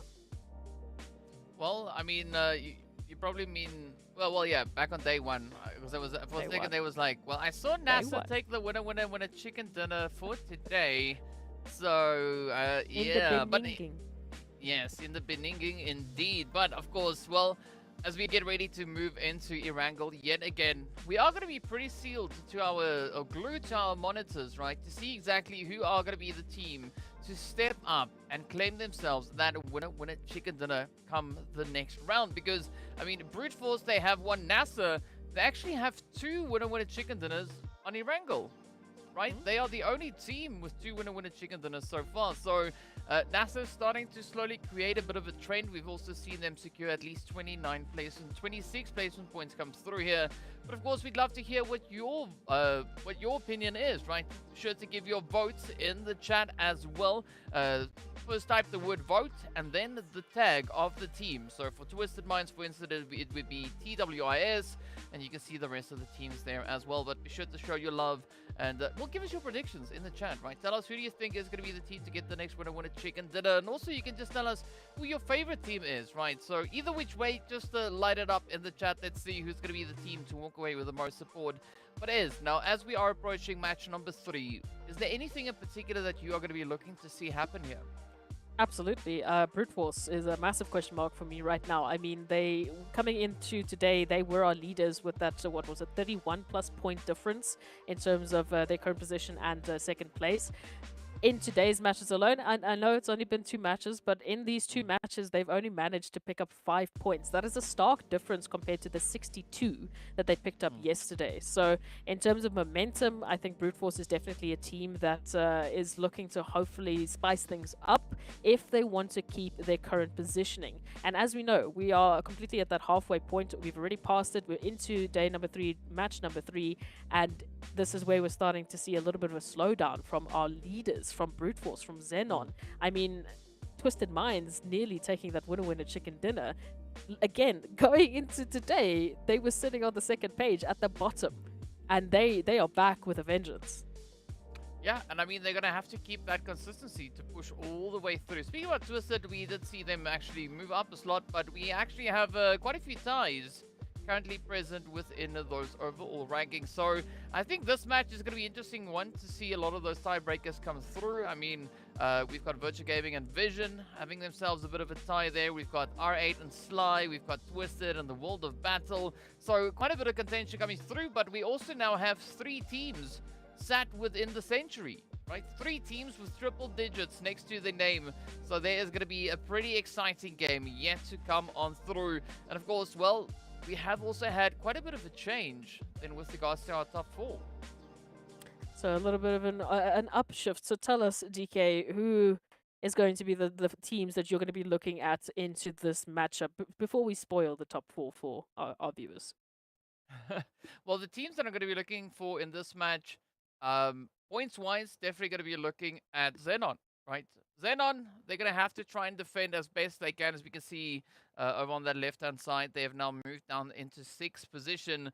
But NASR also with a bit of a change coming through. That last match for RUKH Esports actually awarded them a 3-slot jump, hopping all the way from 5th place straight up into 2nd. A massive jump. And again, I mean, this is what we were talking about moving into today. Brute Force had 123. They're only sitting on 128, where as you have teams like RUKH Esports and of course Twisted Minds just getting 20+ games, 20+ point games, trying to get themselves as close as possible, of course, into that overall standings. Now RUKH taking down the likes of Quest, NASR and Road to Glory. This is a massive leap, absolutely. Even for XENON, they've, you know, shifted a little bit up and a little bit down, and now they're currently finding themselves in 6th. So as we take a look at this, it is going to be a very, very close day of games. I mean, we don't really have much of a split, even from the first to the from the second place into our 9th position. It's only a mere 18 points. That's very doable. Yeah. Yeah, there's not a lot currently separating these teams, so the pressure, the heat is going to be on. And speaking about heat, RUKH Esports, they're going to be smiling because they've got a center-ish position within the zone. As we can see, the first phase is going to be taking us all the way up on towards the northern territory. So for teams down south, I mean, obviously it's going to be looting phase, right? So they are going to be looking to get themselves geared up and ready to go. But this is where I want to see a little bit more of a preemptive rotation. A much earlier disengage from that Sosnovka military island and potentially heading up into regions like Aznaya, Stolber, maybe even right onto the doorstep of RUKH Esports. Yeah, absolutely. For me, those eastern regions definitely could use a little bit more love. I mean, they're basically fully abandoned. We don't really have a team other than Brute Force that likes to favor those regions. We saw XENON giving a little bit of love at some point throughout the Erangel matches in day number 1 to Stolber, but it was, you know, a dime and a dozen. Ooh, also a dime and a bit of a dozen. Sly Machine, basically just losing a member almost immediately as soon as they get their feet on the ground. So that's quite a bit of an upset for me. I really want to see what our silent assassins can do, and I don't know. I feel like we need a little bit more of that magic coming through. Well, let's see how much of the magic is going to follow through as NASR trying to get a bit of a push up on towards Vito. Ooh. See, the nice thing about taking engagement this early on in the game is your opponent, well, and yourself, you don't necessarily have the best gear, the best loadout, but this is going to result in Vito finding a very cheeky spray with that Uzi as the rest of Clear Vision now look to just come in with a little bit of that reinforcement. Starch has to be so careful because they too can get taken down very easily. No, this is textbook play coming through from Clear Vision. I mean, just delaying the team so much, just ducking and diving, managing even to get a knock in the meantime, waiting for your team to rotate as a solo. I mean, just perfect play coming through from Vito. One shot has gone down, so it is still basically equal footing in this 2v3. Oh, great opening, but ultimately Clear Vision, they are rolling in for the cleanup. And NASR, unfortunately, will be relegated down to a solo, at least in the form of XENOX, and we know what XENOX is capable of. Yeah, but at least for the time being, I think XENOX is going to be maybe looking to risk it all. Oh, no? That drift. Never mind. Never mind. I mean, they drifted right into the lobby, right? Good play, but focus stopped them right there in their tracks, ending the run for NASR. At least they were able to find themselves that one elimination at the expense of one shot. But still, so much yet to come through here. And, well, now there's going to be a great opportunity for Clear Vision to focus their efforts back on playing a very contentious match. Well, let's wait and see exactly how they can make this one happen. For Sly Machine, we spoke about it briefly before the wild action. Just a little bit quiet for me. Just in terms, we are used to sort of just losing track of them, but then they are that team that are on the outskirts of eliminations, you know, and they've been so steadfast in doing it in such a mysterious manner that we haven't actually been able to see what's really happening. And then unfortunately, I feel like as soon as I started focusing on them, it started to go a little bit slower. So I don't know if I've given them the wrong energy today, but yeah, moving into this matchup alongside Twisted Minds in the World of Battle, it's really going to be up to those teams at the bottom of the standings to give us that performance. I mean, all three of those teams alongside R8 are tied with 50 and 55 respectively towards the bottom of the standings at the moment. I mean, that's a very tough position to be in because, as we can see, the top of the leaderboard is sitting on 100+, right? So they're going to have to try and double those points if they want to stand any chance to try and contest for those top 4 slots. So the pressures on the heat is there, but it's all going to come down to whether or not these teams are going to be able to make those plays happen. And this is where everything started to go south for the side of NASR. Oof. Such as, I mean, they tried, right? They tried, but Clear Vision, well, they just denied them access. And XENON trying to play a little bit of an upset, but that is where it all went to the lobby. Now, Clear Vision, they're looking pretty good, right? They've been able to get themselves patched up. They look to be a lot more confident at this point in time, but we could also potentially see them, you know, start to chase down the side here of RTG. Well, I mean, moving into this matchup, Clear Vision didn't do too badly in that previous Miramar. They picked up 5 eliminations. Again, if it was just an addition of some placement points, they really could have had a stunning Miramar. Maybe they can make it happen here over towards Erangel. We take a look, though, at some of the rotations that are currently happening. You know, we mentioned earlier on we wanted to see teams abandoning that military base so much sooner just because of that shift up to the north. Oh, and XENON. What a way to get a little bit of a welcome party here. It is the full squad of Quest Esports welcoming you potentially back into the lobby. Well, Quest definitely going to be looking to play this match better than they did in the first game, but, of course, XENON going to be looking to pick up the momentum as we do see Lazy Lion getting dropped to their knees. Carry Boy also getting stopped in their tracks. And now it is up to Marshall to see if XENON can make it all the way into that second phase. So far, so good. I mean, Marshall not taking a single drop of damage, but still not exactly the kind of turnaround that they would have liked to see. As we can see up on the map, it might be short-lived because we've got quite a few teams in the vicinity. That is unfortunate. I mean, I thought that the timing was there for XENON. You know, when we saw a little bit of that stalemate come through, we had the teammates immediately try and rush and rotate as soon as they possibly could, but Quest Esports, they were just so ready for it. I mean, back to what we were talking about, that military base island. Over towards the military base island, we can take a look at Twisted Minds and, of course, Virtual Gaming, who have yet to make their ascent over towards that main island. We can see Sly, Clear Vision, right up ahead of them, looking to really bring the pain. So it is going to be quite a bit of a tough rotation. I mean, for Clear Vision as well, they're just looking for some of those resources that they had to spend on those engagements. Falcons, no surprise, taking a very late rotation out of Primorsk, and we are still going to be involving a little bit of that water action into this next phase. So a few less positions than some of the teams would have wanted.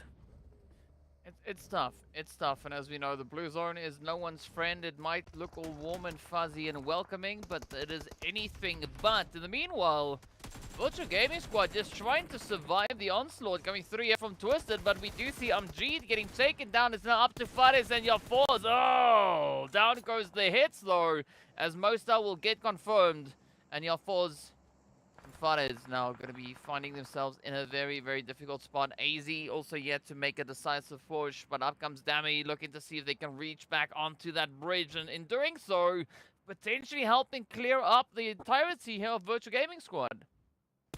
I don't know if that clear up was a specific word of choice because Clear Vision is right up ahead of them, but I appreciate it if it was a pun. Either way, though, it's going to be Twisted Mind and Virtual Gaming. And again, this is not something that you really want to delay much further, nor do you want this battle to go on at all. As long as it is going to potentially do, because the Virtual Gaming, they've just been hitting shots left, right, and center right now. Just looking at Twisted, I don't even know if they're going to survive this heal up. It might just be the end right here and there, and we'll have to look at Crypto. Oh, just in the nick of time though, they get those med kits popped on off. That was literally a second in time for them to actually get back up on their feet and actually stand up against Virtual Gaming. I mean, it is tight. It is uncomfortable. It is aggressive. And, well, it's very even footing here, as we do see Dami also now getting taken on down. But Twisted, they're still going to be holding on to, I would say, a little bit of a split here, right? We got Evo Station, as we can see, now about to feel a lot of the heat coming through from Amjid. But how are Twisted then going to be looking to respond to this? Because, I mean, Evo Station needs a little bit of that reinforcement.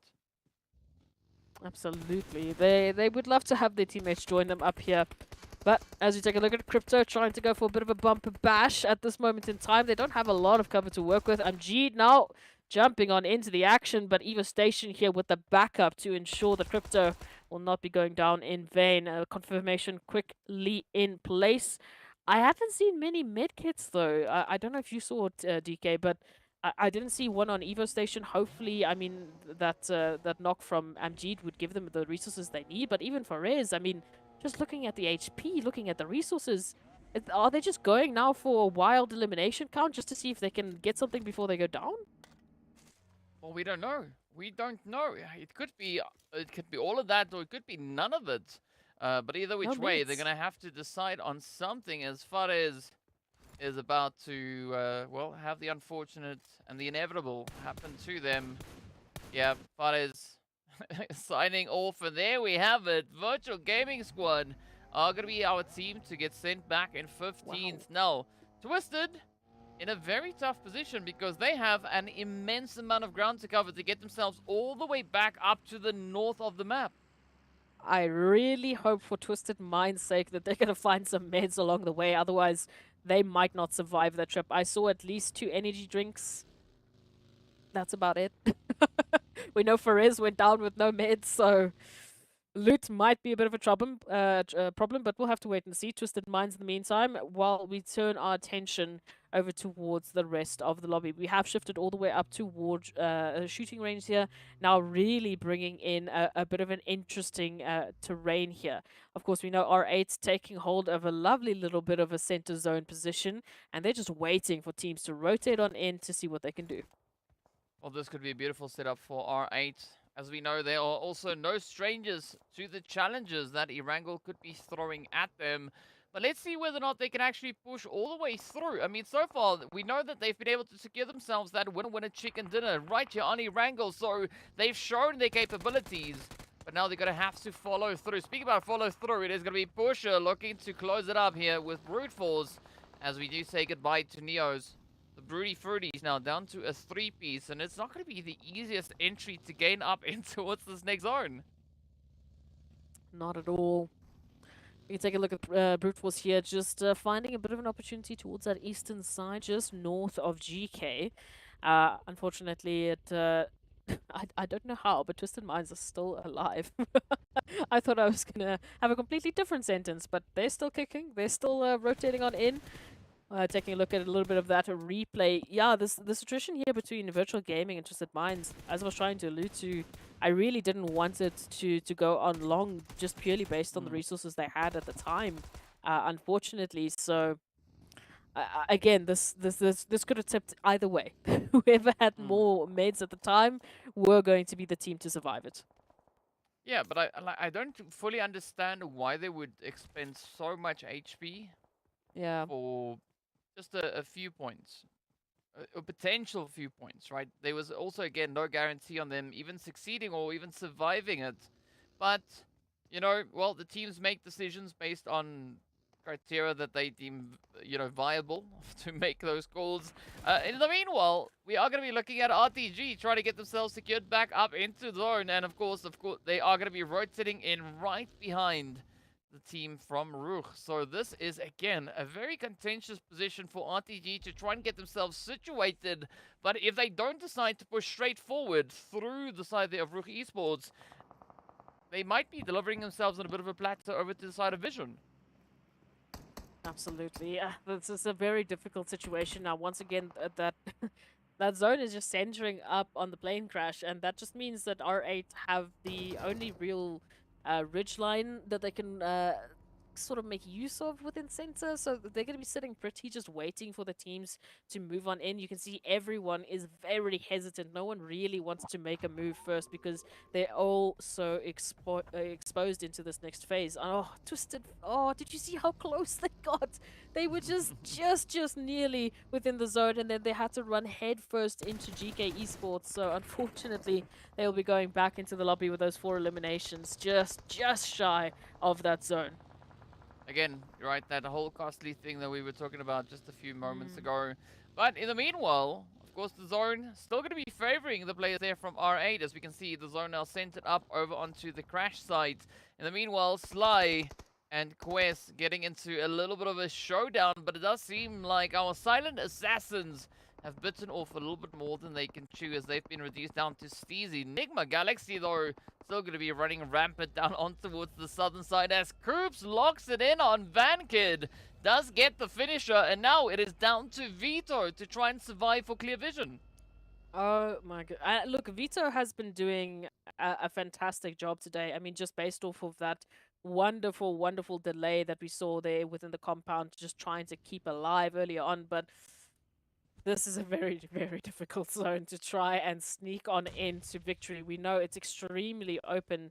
There's a lot of potential line of sights that teams in the surrounding areas are going to have on you just moving up into the zone. So to take a look at it, NIGMA Galaxy, the next team on up for that potential danger. And Quest Esports still going to be keeping some time here. All right, so we've got NIGMA actually taking a bit of a westernly approach. Curious to see how this was going to actually pan out for them, because as we know, they will be making that rotation straight into potentially Falcons. So a difficult time. We have to say goodbye to Vito, unfortunately, thanks to the blue zone. So at least they're not going to be giving that elimination up to anyone else.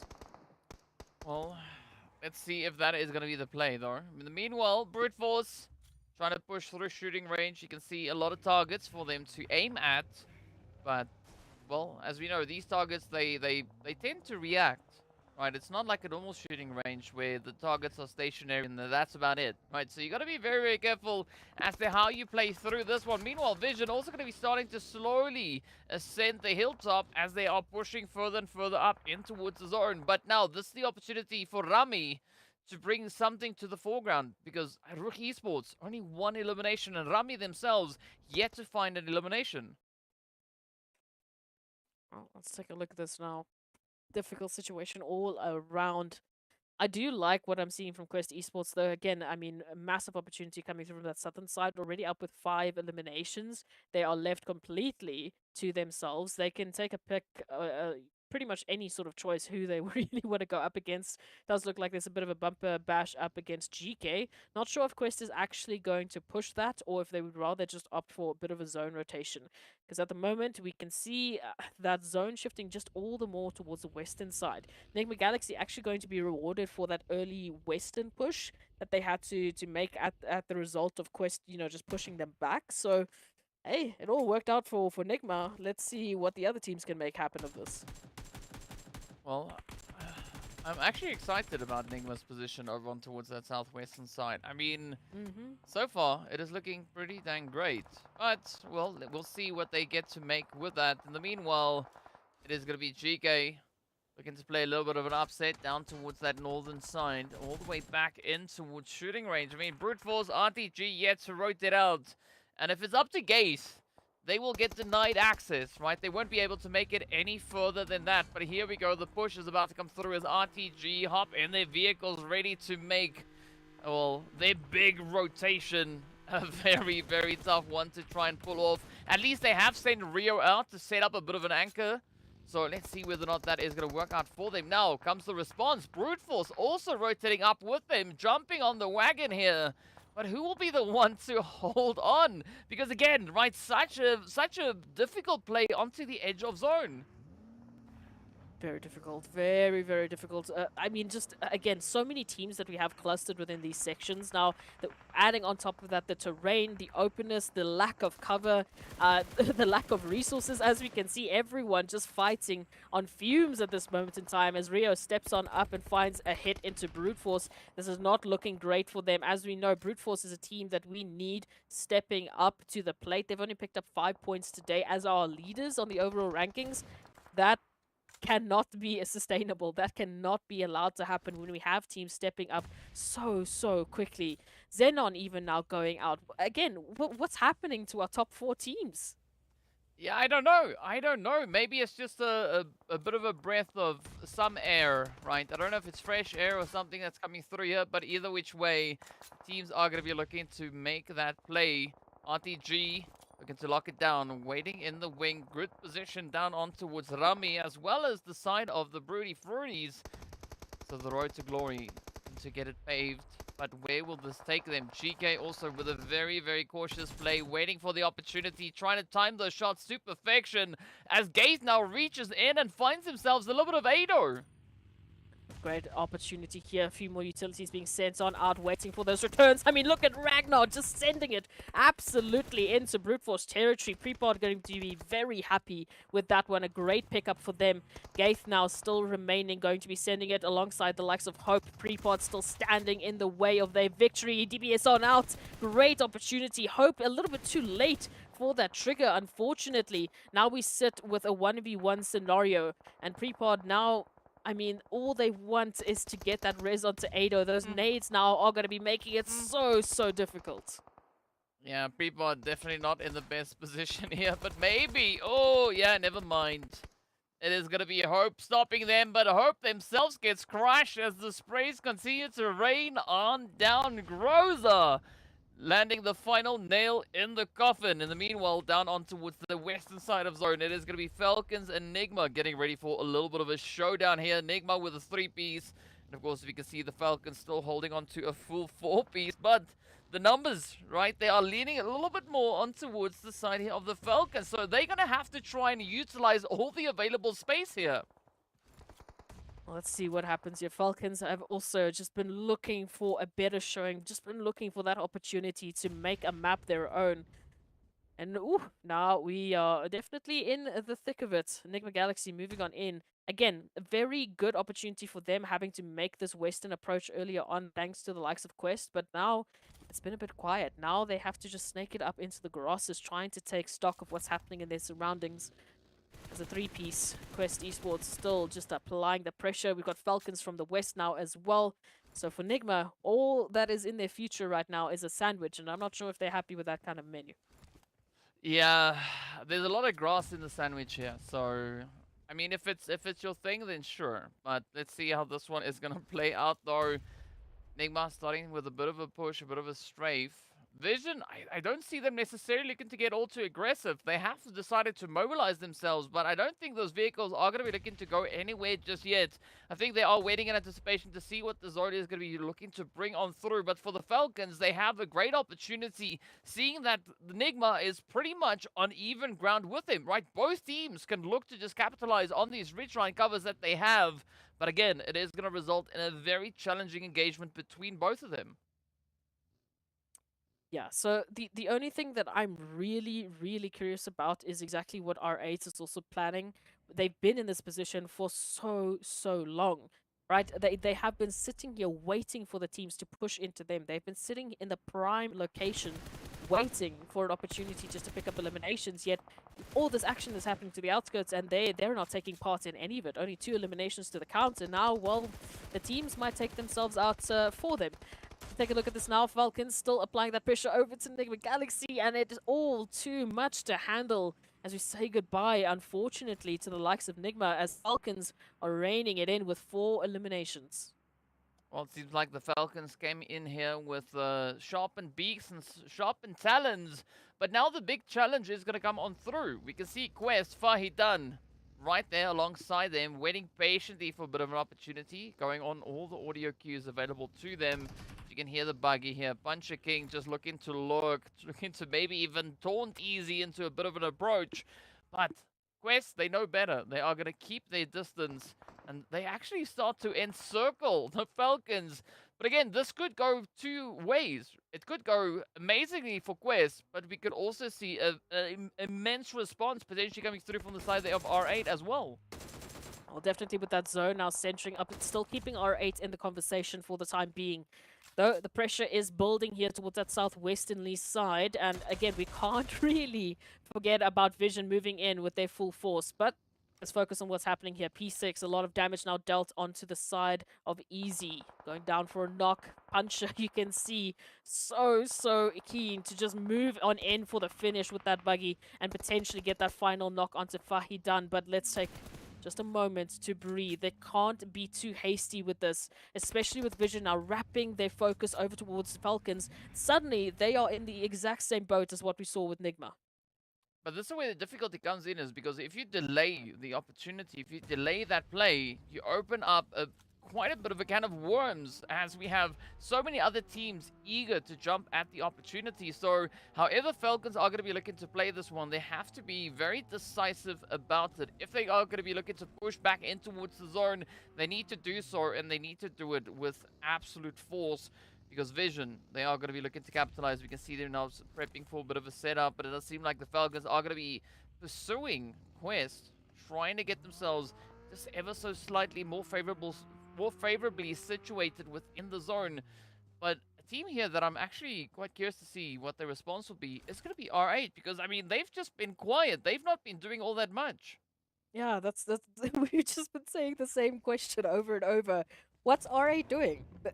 They've been so quiet. They've just been snaking it in the grass in the perfect position. I mean, they have a solo behind them in the form of Rami that they can easily just quickly capitalize on. Then they have that entire northern side to themselves, and they completely just focus on the teams moving up from the southern side, who are battered and bruised, mind you. They have been constantly chain fighting, moving into the zone, but still, we can see this perfect landscape for R8. And now only they start to potentially make use of it. As a three-piece, they still have to worry about vision. We need to see some action coming through from them. Oh, but I don't know. I don't know how far this one is gonna go now for Vision, as the Falcons, they look to come back with quite a bit of a vengeance. Falcons down to, or rather Vision down to a one-piece Tapok getting run over, and that is gonna be the end, as Vision Esports will be sent away with 2 eliminations up. Down to the final 3 we go. R8, this is now the opportunity. They can't sit back much longer. We do need to see something come through here from Ragnarok and Prestige, because as we know, right, the longer you wait, the more momentum Falcons will be able to find here. Absolutely. And Falcons is not a team you ever want to give an opportunity to get that momentum back. When they are feeling confident, when they are getting in their groove, they are a danger to everyone in the surroundings. Great step up here from Prestige, though. Finally, we're seeing that action moving through from them. They've been quiet for so long. Maybe this is what they've been waiting for. And confirmation, they're over towards P6, just around the corner, with Fahi Dunn helping out from that southern side. Unfortunately, I don't think Falcons will be able to move on from this. And for Quest and for R8, this is the perfect recipe for a winner-winner chicken dinner. And again, we want to favor Quest in this scenario because they have all 4 of their members. Well, not only that, they are also much further up with regards to their positioning on the overall rankings, but Falcons, they could definitely do with a nice addition of winner-winner chicken dinner coming their way to add on and help to push them up the rankings. The same can be said coming through for the side of R8. I mean, coming into this match, they were tied with Sly Machine sitting on 58 points. And now we say goodbye to the Falcons, and it is down to Quest. Oh, and 2 players left from the side here of R8, as it now turns to the fate of Prestige and KRUKH to see whether or not they can make that winner-winner chicken dinner happen. Let's step it up. R8, they have been so quiet for so long. At least that means that they've had a plenty an opportunity there to get some resources and just to save them for this very moment. A 3v2 scenario here as, oh, the nades rain true, and Easy is just looking for a quick rundown with this vehicle, just waiting for that opportunity. Well, here we go. It is down to the final few plays. Quest still looking absolutely phenomenal, still holding on to the numbers advantage. But KRUKH Prestige, oh, getting done dirty as KRUKH gets dealt. And down they go, Prestige. Now having to defend the honor here for R8, and they are going to get absolutely encircled. Down they go, Quest Esports locking in yet another winner-winner chicken dinner. Absolutely amazing performance. And of course for Quest, as we know, this is their very first victory on Erangel. Their very first victory indeed, and definitely a very well-deserved victory. I don't know, it was such a weird position as well that we found R8.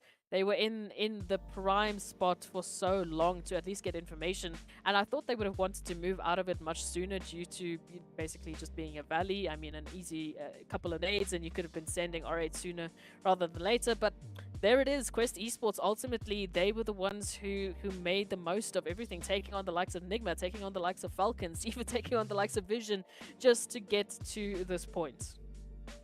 I mean, it's been a pretty tough run, right? We would have loved to see R8 being able to capitalize on the positioning that they had within that zone. I mean, as you said, right, it was such a favorable position, and it could have been such a power play coming through from their end.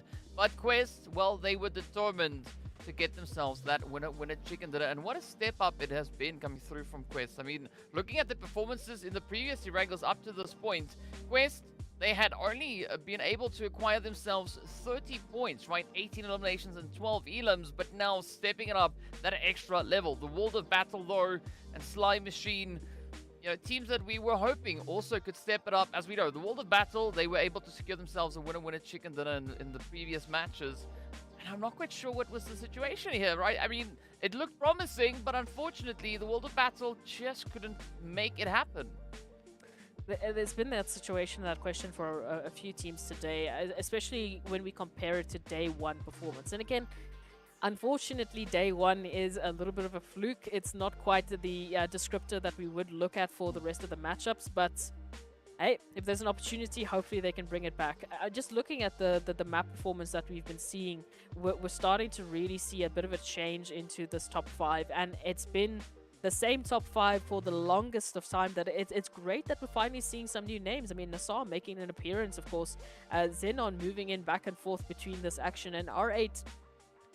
I don't even know what to say about R8 anymore, DK. That was just a weird match. It's a very weird match when you consider that they should be one of the top performers on Erangel. Yeah, it's a hard pill to swallow, but you know, we can only hope that we'll see a little bit of that improvement come through. R8 finding a little bit more of that consistency. But speaking about consistency, of course, we know match 4 is about to come through. On that, we are going to be taking a very quick break, so be sure to stay tuned, and we'll see you guys right back after the break.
Welcome back, everybody. We're getting ready to move into our next match, of course. Well, we are going to get ready for a little bit of a rumble in the jungle as we are approaching a little bit of that Sanhok action. But before we get into Sanhok, right, Erangel, gotta say, it is looking pretty exciting, right? We've been seeing quite a few teams pop off, and, well, two of those teams that have really popped off in this last match, Quest and Falcons. Yeah, look, I mean, it's a lot to break down here for the likes of Quest and Falcons. Of course, we know exactly how it went for Quest. I mean, they're absolutely very happy and ecstatic with their result. For Falcons, it was so close for me, but then ultimately they fell to the exact same fate that what we saw with NIGMA Galaxy, just getting sandwiched, pincered there between Vision and of course the likes of Quest, which really bolstered Quest into that southern reaches. And then all they needed to do is really just focus on a little bit of cleanup and move on to R8. It was just systematic for them. Falcons, I am a little bit biased towards Falcons when it comes to a map like Sanhok specifically because of their past performances. So that I would hope that they've used what they've seen so far. I mean, it's the third Sanhok of this matchup, of this championship. They have an opportunity here to pick up some great points. They have an opportunity here once again to build on their momentum, moving into our last Sanhok and into our last Erangel rather, and our last Miramar of the day. So please let this be the start of something great for them. Well, of course. Well, let's take a look and see exactly where the teams find themselves, as we've already concluded 3 of our games here today. Brute Force, well, they are still going to be maintaining their lead, right? Quest getting very, very close. Now, only 7 points away from them. Now, that last match did award them a beautiful jump up, but RTG also now stepping up into pole position, actually relegating the side of NASR down into 5th place. Vision, NIGMA also with a beautiful upward trend coming through there. But as we take a look over on towards that second page, this is where we can see a lot of the effort that is also going to be starting to come through, right? I mean, R8 already jumping all the way up in towards 11th place, 2 slots up. They started down in 13th. So teams starting to wake up, and I think at this point we're going to have to see a lot more than just waking up to come through. If anyone on this page is going to be looking to make it up onto the first page and potentially even into the top 4. Yeah, for me, for R8, especially into that last matchup, like we said, they had center zone for 4 phases in a row. In an opportunity, they could have just rained down absolute chaos from that northern reach, especially from the elevation that they were sitting in. Once they got themselves out of that little ditch from the plane crash, they could have had a very different matchup, but they were just a little bit too quiet for me. And again, because we've seen such a resurgence in the aggression from these teams, because we've seen every single team take a focus towards eliminations, you can't really just sit idly by and let those eliminations get taken away from you. You need to make that move, especially with that position that they were given, especially with the spacing that they were given. Like I said, the only thing they had to worry about was one solo from behind them, and that was it. No one else was coming to their reach until that end moment. It's tough. It's tough. And I mean, as we know, the teams, well, they don't necessarily know exactly what is happening on the map, especially with regards to where the other teams are positioned. They don't have the luxury that we have to have a look at that map view. I'm pretty sure if R8 are going to be doing a little bit of that VOD review, you know, they might kick themselves in the head a little bit and go like, you know what, we need to fix that little piece, right? Because that was, I think, a wasted opportunity. But as we are going to be stepping over into the jungle now, there is a little bit of an opportunity for, you know, R8 to make up for whatever might have happened over onto Erangel. But again, for a team like R8, Sanhok not necessarily one of their favorites, right? So far throughout this championship, it's been a pretty touch and go kind of performance. We've seen Brute Force and Clear Vision having a phenomenal step up. Both teams are giving themselves winner chicken dinners. But the strongest team that we've actually seen on Sanhok is Quest. Right, coming through with 25 points, 16 eliminations ahead of the competition. I mean, that is a pretty insane play coming through, seeing that we've only had 2. But either which way, this is the opportunity for essentially any team to step up and lock in all the points they need. Well, or get a good chunk of those points at least. I can tell you now, the teams hopefully are going to be stopping Quest in their tracks, because Quest Esports has been our best performing team of today, specifically. Yep. So it's understandable why they've shifted themselves up into the top 2 placement, just behind Brute Force, who also we know has not been having a great day. And now they're sitting in a position where they're only 7 points away from kicking Brute Force out of that first place finish. So not only is that a better share of the prize pool, but of course we know they're getting themselves into PMGC placement territory, getting themselves potentially that slot. So now we're going on to one of their best maps. When they're already feeling that momentum, please, guys, let's put a target on Quest's back. Otherwise, we're going to be seeing a very one-sided affair. Well, I'm pretty sure that Quest are not going to say no to, you know, them having a one-sided affair here. They want to try and play the best possible game. And I mean, they're chasing Brute Force, as you can see. Only 7 points. So if Quest have a successful match, this could be their ticket. But again, right, it's also going to be that contention for the top 4, for the 4th place, especially. As you can see, only 101 points. That is going to be the entry up into those PMGC slots. NASR, XENON, Vision, all so close. But of course, GEEKAY, they've been trying to bring in a little bit of that push. Sitting on only 10 points so far for the day. They're definitely going to have to step it up in the Sanhok if they want to even get themselves close to contention. Ooh, we've got a bit of a rematch here between GEEKAY and Virtual Gaming. We know just yesterday this really came to such a stalemate with Mostar ultimately taking GEEKAY out, and now almost immediately we see Virtual Gaming once again relegated to 2, which is again very copy paste of yesterday. At least this time GEEKAY have made a much stronger showing. They're up with all 4 of their members. They do have that ability to take a bit more time, considering we do have that zone coming through for Sanhok, which is, you know, a quicker rotation than most maps. But they hopefully will not be wasting any time taking Virtual Gaming out and not repeating the mistakes of yesterday.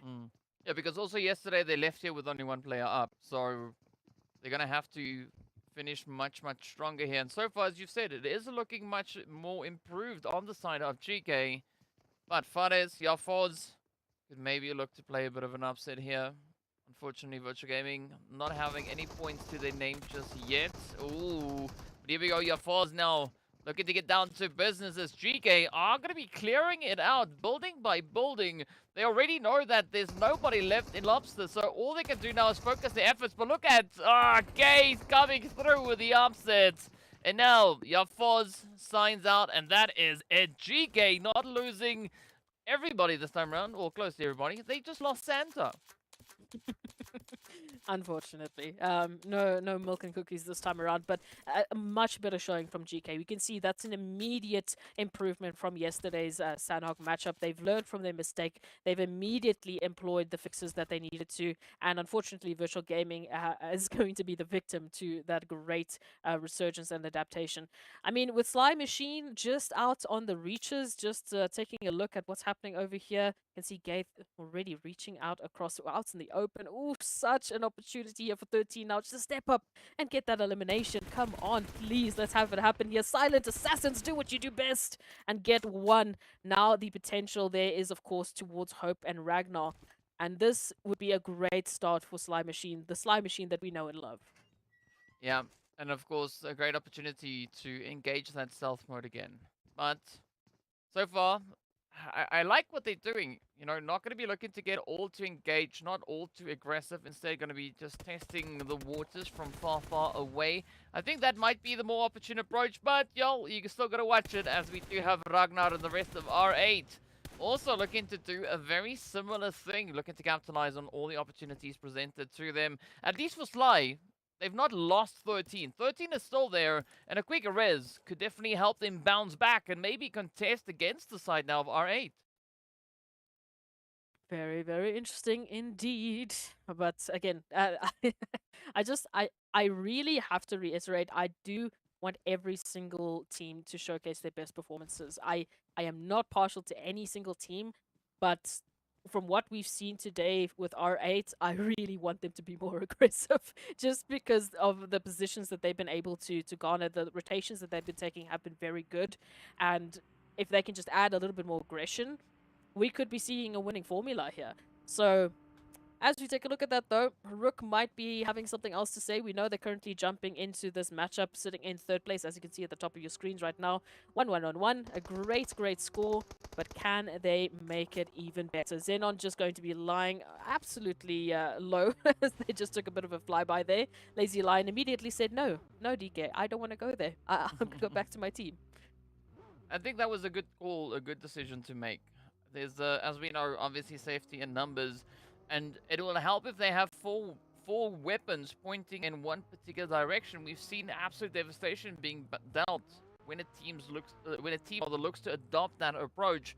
But so it's going to be a pretty tough call here to see exactly how XENON are going to be looking to get themselves situated in this region here. But RUKH, great bit of elevation for them to try and capitalize on. And as we know, RUKH Esports, well, they have a little bit of fun when it comes to the map of Sanhok itself, right? They've been playing, they've been playing games. We are yet to see them secure themselves a bit of a winner chicken dinner. But a smack dab center zone positioning that could actually maybe allow them a bit of more flexibility. I'll have to wait and see. I mean, it would be a really good start to the day if they can make that happen. But hey, brute force as well. Yeah, it's just been an interesting day all around for our teams. And it's just getting closer and closer, which is what we wanted, DK, to be fair. So I don't know if we have cursed brute force into today's matches because we were like, listen, we don't just want one team dominating. We want to see some action here. And then all of a sudden, unfortunately, brute force has had a very tough day. But there's still an opportunity for them to step it up here. Especially, I mean, with Quest, I have to say, RUKH so far, if I am doing my math correctly, has already picked up 13 eliminations just today. Wow. And that's about, I think, 6 ahead of the second best, which would be Default coming through from RUKH Esports, who we know has had a phenomenal day.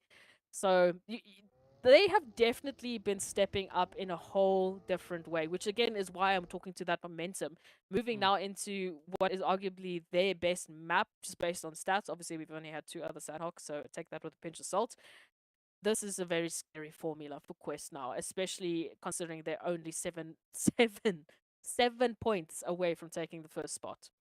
But I mean, Quest's a very capable team, so they could quite easily accomplish that. I mean, especially looking at where the players from Brute Force find themselves, they've gone for a more secluded approach, right? Trying to keep their distance, not necessarily going to be looking to push up aggressively just yet. But I think Brute Force, they kind of tried to play the approach here of swooping in when there's been quite a bit of damage dealt to the opposing players and teams, then playing a little bit of that cleanup.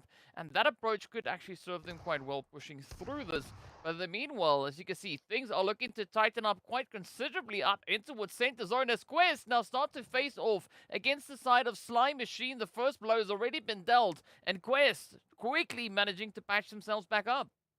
I like that. Just a quick peek and prod, a push and play coming through there from Quest Esports, maintaining their numbers, which is really, really going to be important for them. Like we said, they're on the cusp of potentially taking over the overall standings, and this is where they can't be slipping now. Slime Machine, the Silent Assassins, hopefully coming through with a resurgence. It would be fantastic if they could really bring it home in a match like Sanhok. And I mean, in terms of that Sanhok performance, Slime Machine haven't always had the best chances, but maybe this energy in Sanhok, maybe, you know, the pressure is exactly what they need to perform at their best. I mean, I wouldn't say no to a step up come through from Slime Machine, because so far they've only been able to secure themselves 3 eliminations across the previous 2 Sanhok. So it's about time that we see them look to pop off even more so. In the meanwhile, Vision, they are going to be looking to just fall back into a little bit of safety. Twisted Minds meeting World of Battle head on. A beautiful trade on either side. But we do say goodbye to AZ. The World of Battle now looking pretty battered and bruised. And Crypto, yeah, this is very, very tough. But as we know, Crypto could maybe still clutch this one out. It's all going to depend on how that nade is placed. And there we go. Arthur getting really close to getting hit. But will this follow-up one be the one? And yes, indeed it is. It is now up to Krona, who's going to be looking to put him a little bit more distance on the edge. But Crypto, though, not going to be backing down.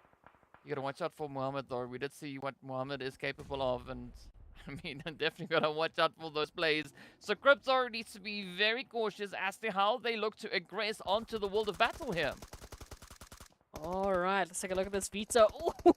Ooh, great spray down over towards the World of Battle, and all of a sudden they sort of just left speechless, saying, "What's happening, guys? We just had 3 players up against a full squad of Clear Vision, and now we say goodbye and go back to the lobby in a matter of seconds." That is a brilliant finish coming through from Clear Vision. They definitely cleaned their glasses before coming into the salon.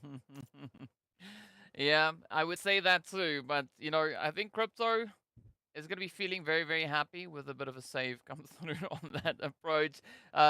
Good one to try and tell that. But now, right? NIGMA, you see Lord perched on high on Overwatch. Looking to see if they can gather any potential information. But NIGMA taking a surprisingly wide spread. I mean, no other team really looking to do that. So I'm curious to see what the approach is going to be, right? How are they going to be looking to utilize this wide approach coming in towards the zone? Because, I mean, Coop's Freaks, they are so far away from where Lord is. As we can see, Clear Vision, they are looking to push straight up into that direction. So it is going to be quite a bit of pressure now being applied onto Lord, so they need those reinforcements. Yeah, no, this is a bit of an interesting situation here. Again, I do like the confidence of NIGMA that they do have that ability to say, you know what, we can do this. We can absolutely take this split and actually make it work in our favor. It does come with its risks, though. Like, let's be honest, when you're in a 1v4 situation, how are you expected to get out of that? And that's exactly where Lord is very closely putting themselves in. So we'll have to wait and see. Hopefully those rotations will come in very quick and swiftly. Otherwise, we're not too sure what might happen. RTG now, when we take a look at it over towards that eastern side, a rotation coming through from Barn. I'm not too sure if they might head up a little bit closer towards the northern reaches, but we can see Vision now having to make a bit of their own rotation moving in, and they might do so right behind RTG depending on the timing of it all. So we'll wait and see, taking a look at the map, how that might happen. Steezy also now in their own little bit of a weird situation, just looking like they're trying to get a bit more information over towards the surrounding teams, but very exposed. So hopefully we'll be seeing a regroup happening soon, especially now with NIGMA Galaxy pulling on in, just looking for anyone snaking it up in the grasses. I mean, you're going to have to find that balance, right? Between gathering information, holding a decent position, getting good coverage. There's so many factors that you need to take into consideration. And of course, well, one of the other teams that need to try and play at that is going to be the side here of NASR. As we can see them now just about making entry up in towards zone. We are yet to see Spec and Xenox get themselves situated here, as well as you do have Xenox very, very closely behind Starch and J7. But Brute Force hanging in the wing. Fortunately for NASR, it's only a two-piece that we can see on the front line. But mind Ado, they're not going to be backing out of an opportunity. And of course, they have quite a bit of reinforcements just slightly further away. Neos and Prepod also now just looking to move in and bring up those fortifications. But here we go. As Brute Force get ready to strike, it is going to be Spec, the first one to take a bit of that damage. NASR going to be looking to play the Rage line, but Brute Force looking very, very confident and comfortable within this hard cover. Brute Force coming through now. Northern reaches. We know they love to move on in from the north, so maybe this is the recipe they were looking for, but they're up against NASR, who have stepped up a whole different level of clinical play today. Let's take a look at it. Starch. A bit of a surprise as Neos jumps on up from the grasses. And J7 and Xenox now need to go in for the recover. Neo's still not in a great position. Is going to... Ooh, I like this. Immediately fall on back. They got that numbers advantage. This is a much cleaner play coming through from Brute Force. And you can see they are just applying the pressure now onto NASR. Well, all that hard work now really starting to pay off. But Spec with a very dirty nade in the window does find Ado in the face. And see what the response and the answer is going to be coming through from the Broody Fruity. As you can see, Mind trying to clear it up, looking to send out all the utility they can find. Of course, also laying down a little bit of smoke. They want that extra layer of safety to be provided. And there we have it. Prepod does find the spray over into Spec. And now this is where things could start to turn in favor of the Brute Force squad. As NASR need to fall back. They don't have the advantage anymore. And, well, it is going to be a hasty retreat as they look to get themselves resituated back into the safety of the zone.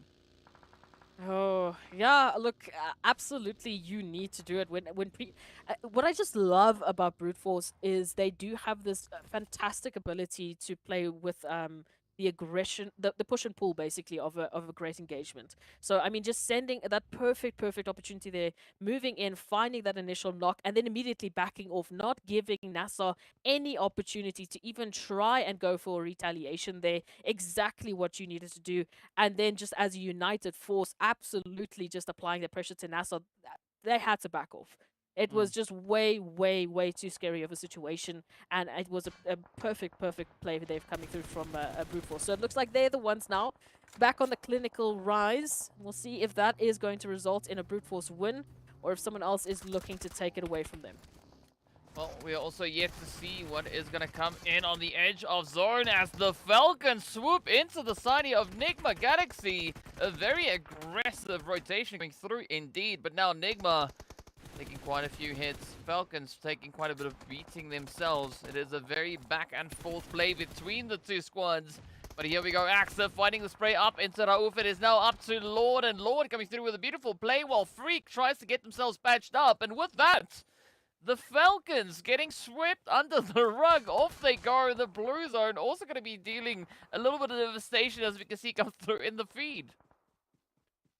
Oh my goodness. You can never just try and predict anything on Sanhok with safety. It always just has to be chaos. It always just has to be wild. But we take a look at it now. Prepod moving on in with the rest of the squad up towards that northern reach. They will have to take this uphill battle up against R8. So once again, R8 get to show us what they're made of. This is so much more aggressive than what we saw on Erangel. This is so much better.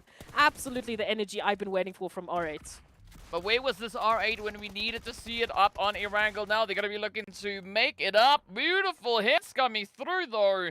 And now we are down to mines of Brute Force, feeling the brunt of the aggression here as Ida and the rest of the players from R8 look to make up for lost time. Kra with a beautiful shot.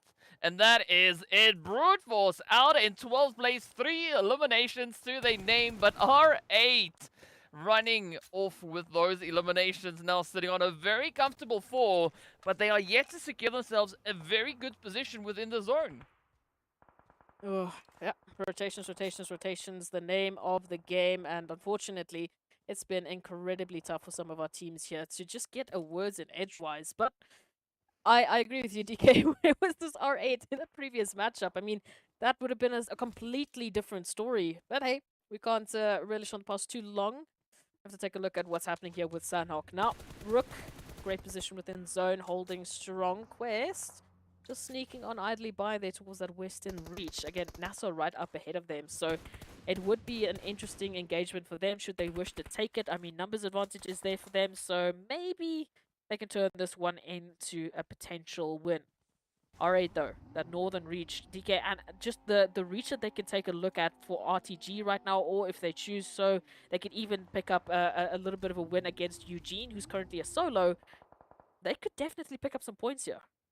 Yeah, they definitely could, but it's all going to come down to how determined they are to succeed in that plan. In the meanwhile, it is going to be NIGMA Galaxy now looking to lay on a little bit of pressure towards the side of XENON.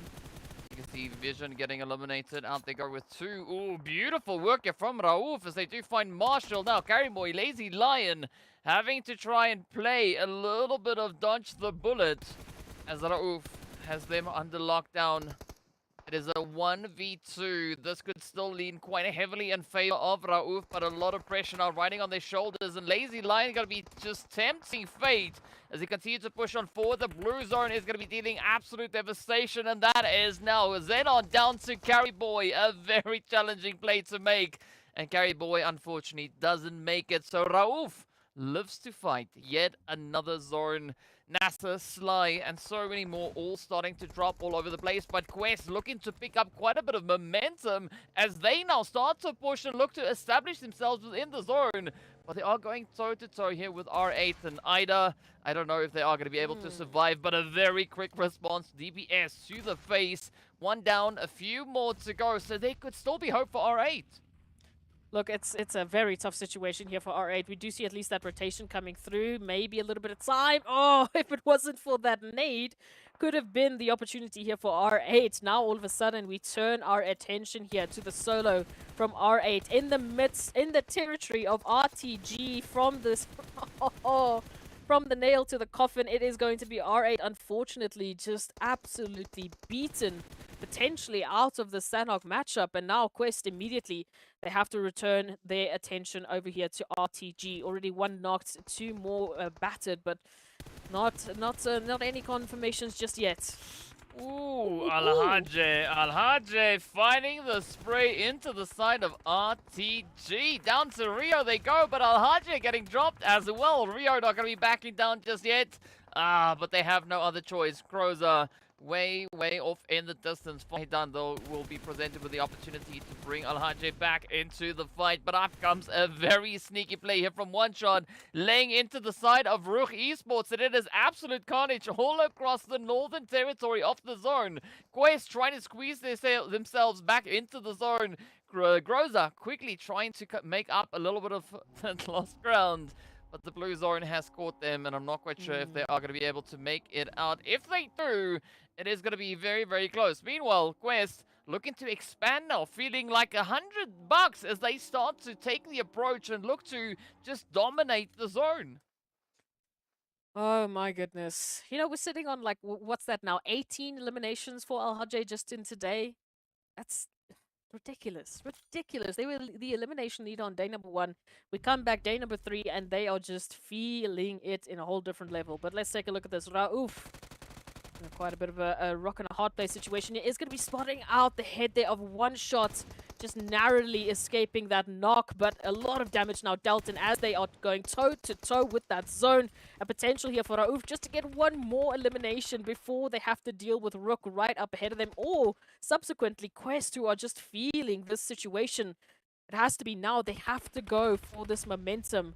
A few smokes deployed. RUKH and Quest are going head-to-head in the meanwhile. And you can see Alhaje actually going down. So that is our elimination maniac, unfortunately, not in a position where they can help out their team. I mean, Quest still having a phenomenal position here. They can still leverage the heck out of this ground. But let's see, will they be able to find pushes? You can see that HP bar exceptionally low as they now quickly take a moment to try and patch it up. But One Shot also going to be trying to get their share of the carnage as we do say goodbye to RUKH Esports. Now this is the opportunity for Quest to clear out the lobby. One Shot and Rauf are going to be hanging in the wing. But this could be that golden opportunity. Quest sitting with 7 eliminations up. They have all 4 players in the match. RUKH, well, they did finish with an exceptional play. Very high tally. But unfortunately, it couldn't pull them all the way up to that winner chicken dinner. As you can see, One Shot now looking to loosen up the tension here as they do let a few of those utilities fly. One Shot looking on as the flames start to scorch the ground, but still they need to be careful because we've now entered the 9th stage. There's going to be no more zone. It is just pressure. Absolutely, we have to think about this. I mean, it's Quest versus a 1v1. Only 2 more players standing in their way for picking up that winner chicken dinner. Rauf immediately just going for Kante. But the damage, the flames are here. Oh, up comes One Shot, getting 2 absolutely devastating hits. It is a 1v1v1 for the winner chicken dinner. Down goes NIGMA. One Shot trying their utmost to see if they can survive, but it is Alhaje stepping up to the plate. Down they go, and Quest securing yet another amazing performance. Their first victory right here on the map of Sanhok. Oh my goodly gracious, what have we just witnessed? It had to come down to 1v1, are you kidding me? And the fact that we still saw NIGMA Galaxy, I mean, still in the conversation at least, even if it had to be with a bit of a sneaky play. Rauf stepping up, and then of course One Shot. I don't even know how to begin trying to talk about that. I mean, that was incredible. I mean, Quest getting a back-to-back winner chicken dinner. Remember I asked you in the beginning of the day, are we going to have one team getting back-to-back winner chicken dinners, or potentially even just more than one chicken? Well, now we can say without a question of a doubt, the answer to that is yes. Quest being the team to rise up to the challenge, just locking it in and just absolutely obliterating the opposition. I mean, they finished the previous match, right? Back in Erangel, they finished it with 12 eliminations. Let's take a look at what they were able to secure coming into this one. Again, hitting those double digits. I mean, just absolutely well deserved. There really was... I didn't have a doubt in my mind that Quest were going to take this win when we were looming in on that overview with a 4v1v1. Surely, and I would have been more worried if they lost it. Let's put it that way. But it still had to come down to Alhaje clutching it out, and I can't wait to see the end of the day MVP, because just off of this one match alone, just off of their performance today, they have once again made a statement that RUKH is not here to play. They are here to win alongside their team. But let's take a look at the second page to see how it ended up. A few... Actually, not as many donuts as you would expect. Only Twisted Minds really, unfortunately, not having the match that they were looking for. A much better showing as well from the likes of Sly Machine. Even Brute Force, there was a little bit of that resurgence of energy. I mean, that one play that they had, just making sure that they weren't giving up anything for free, and a nice, real clinical execution. But it didn't quite translate into placement points. It's unfortunate. That's just sometimes, you know, how the cookie crumbles. And as we know, we got to take a look and see exactly who did what. And no surprise to see RUKH coming through with the most eliminations, and very well deserved. I think this is the reign of RUKH, right? Today, day number 3, this is RUKH day. I mean, 10 eliminations for Quest Esports, and 7 of them are from single player. Absolutely, it's the reign of RUKH. Like I said, they are here to play. They are here to play. But also, just having to give a big shout out there to One Shot. Massive, almost clutch there towards the end. It could have really gone either way with those shotgun connections. But Rio as well from RTG, a lot of traveling as well for J7. But wow, what a Sanhok. And I mean, it's really good to see that we're still keeping into that theme of Sanhok being that match where the teams start to just get some energy back, start to get some momentum. Everyone is going to try and get a piece of the action, and almost everyone did. We nearly had an entire lobby at least picking up 1 point. Yeah, I mean, this is an absolutely insane performance. I mean, starting at the beginning of the match, we said that Quest were the strongest team when it comes to the map of Sanhok. Right now, they just look to solidify that even more, stepping up, getting themselves that well-deserved winner chicken dinner. Insane performance. 26 eliminations, 45 total points that they've been able to secure just here. But now this performance, this consistent play, this back-to-back winner chicken dinner coming through from Quest, I mean, it's causing a few upsets, Ez. I mean, absolutely well-deserved upsets, and it's about time. Like we said, moving into this matchup, we had said they've been the best performer today. We went to their best map statistically. It all has just been going the way of Quest Esports, and it's so well-deserved. Again, after this matchup, we're going to see an overall rankings that's going to be looking very, very different. Whether or not that's going to be the same what we have at the end of the next Erangel and at the end of that last Miramar is yet to be seen. I just need Quest Esports to bring this dominating force over to those 2 maps, and then I'm convinced. I am a believer. Well, be careful what you ask for. Be careful what you wish for, because, you know, something might happen. We don't know what's going to happen, but based on what we've been seeing so far today, nothing is outside the realm of possibility. And as you said, you got to give mad respect to One Shot, because it was at this point that I started to become quite nervous for Quest, because I mean, One Shot just dealing those blows with the shotty, that was pretty dang scary. But mad respect going out to them nonetheless, and of course mad praises going out to the side of Quest as well. On that, we are going to be taking a very quick break. We'll be right back with match number 5, so be sure to stay tuned and don't go anywhere.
Hello and welcome back, everybody. We are getting ready to move into match number 5. We are going to be stepping our feet back onto a little bit of that Erangel flavor. But before we get there, let's just look at the absolute insanity that we had erupting in this last game, right? Of course, we had RUKH and One Shot stepping up to the final showdown for that winner-winner chicken dinner. Oof, it was so close. I mean, One Shot literally was just, well, one shot away from taking that entire game away from the likes of Quest Esports. And it came down to, unfortunately, a 1v1 to our elimination leader for the day. So it was quite an uphill battle, but I think they did very well in the face of adversity. Of course, we know that does mean, though, that there has been quite a bit of a shake on the overall standings. Now, with Quest Esports laying down the law, it does mean we say goodbye to Brute Force as our poll leaders for the day. So if they want to get back into this DK, this Erangel, which happens to be one of their best maps, has to be absolutely clutch. Yes, it has to be absolutely clutch. And, you know, as we were discussing it, you know, before hopping back off, you know, or as we were discussing during the break, rather. Wow. English is great. Yes. Brute Force, if they want to climb back up, they're really going to have to bring it. You know, they are sitting with a 10-point gap between themselves and the side there of Quest. But Quest, I mean, they've just been bringing it in today, right? They've slowly and surely started to build up that momentum. And currently they find themselves only 22 points behind Brute Force when it comes to the map of Erangel. So there's going to be a lot of pressure on for Brute Force to see whether or not they can pick it up and maintain any form of consistency pushing through the rest of the day. But as we know, at least Erangel, Miramar, those are decent maps when it comes to the side of the Broody Fruity. So who knows? Maybe they might be able to, you know, get popping. But speaking about popping, there also still needs to be quite a bit that it has to come through from that second page, as well as we did see, again, not a lot of points separating any of our teams, right? The biggest gaps that we have is between 4th and 3rd place, and then, of course, also between 14th and 13th. Everybody else in between those two spaces are sitting on single-digit gaps, right? So anything can happen coming through the remaining 2 matches here of today. And, of course, obviously, the sooner it happens, the more satisfied the teams will be, rather, with having those plays. Of course, there we have the leaderboard on the side of the screen. NASR also now joining us on a century. Absolutely, and I mean, again, a very good showing from NASR today. They've had a very decent performance. I feel like it did seem to fall down compared to you know, just the first couple of matches we saw, but we're back onto Erangel. It's been a great showing so far from them, and they actually are second best team when it comes to Erangel. Of course, that first team being Brute Force. So the 2 teams we need them to step up is well, it's a very stark reminder that if they don't make it happen on this Erangel, it might not happen. It's not impossible, let's be honest, but this is both for Brute Force and NASR their best opportunity on the map of Erangel, the last Erangel of the day, to make something happen. Yeah, I have to agree with you. If they ever wanted an Erangel to provide them with the opportunity they need, well, this is the one, right? This is the one. In the meanwhile, well, we will have our zone centering up on towards RUKH. So GEEKAY, the World of Battle, are going to be finding themselves in a very happy position. But if you remember yesterday, we did have also round about game number 5, right? This is a very similar zone to what we had just yesterday. How is this happening? For real now, I am starting to get very suspicious of these maps. We cannot be having these back to back just copy paste maps. How is this? I don't understand. I've never had this happen, DK. Have you? Yes, sir. No, man, this is Yes, sir. Yes, this sir. is silly. This is so silly. But hey, it's yeah. Look, what we've had today in terms of the trend, we've had an initial starting zone that's been a copy paste, but then immediately we go to basically the opposite side in the next shift. So whether or not that's going to happen here, I'm not too sure. What I'm really concerned about is those 2 red dots next to Twisted Minds, guys. What's going on here? No. We can't have this happen. Please, why? Well, I don't know. Maybe they got their wires twisted. You did that on purpose. Yeah, it could be so many different things, right? But as you can see, Dami and Crypto, they are quite some ways off from trying to defend their teammates. So Tapok might as well just go ahead and, you know, get those plays secured. It is going to be down to Dummy and Crypto to carry the name of Twisted forward into this match. But again, not the kind of start that they would have wanted to see come through into our final Erangel. And now with Dummy exposed up on the ridge, it is going to be an absolutely pinpoint accurate spray coming through from Tapok. You gotta love the accuracy. But fortunately for Dummy, the ridge line does provide a little bit of a saving grace. And now comes the hard work, because Twisted need to find the next possible position to get themselves situated in. Absolutely. So, I mean, yeah. I'm going to just cry on the side for Twisted Minds, but it's fine. My heart will survive. AZ, unfortunately, will not. So, we move on to take a look at what's happening into that zone that just seems to be a continuous copy-paste, because let's just have me lose my brain cells, which is fine. That's also okay. All is welcome in this wild world of PUBG Mobile. Moving into this one, R8 Esports, they showed us a glimpse of some of that aggression over towards Sanhok. It was a really good start. And again, we are coming back to an opportunity for them to showcase what they've learned, to showcase that they can bring in that aggression. And in terms of the last two matches alone, they have been so well zone blessed.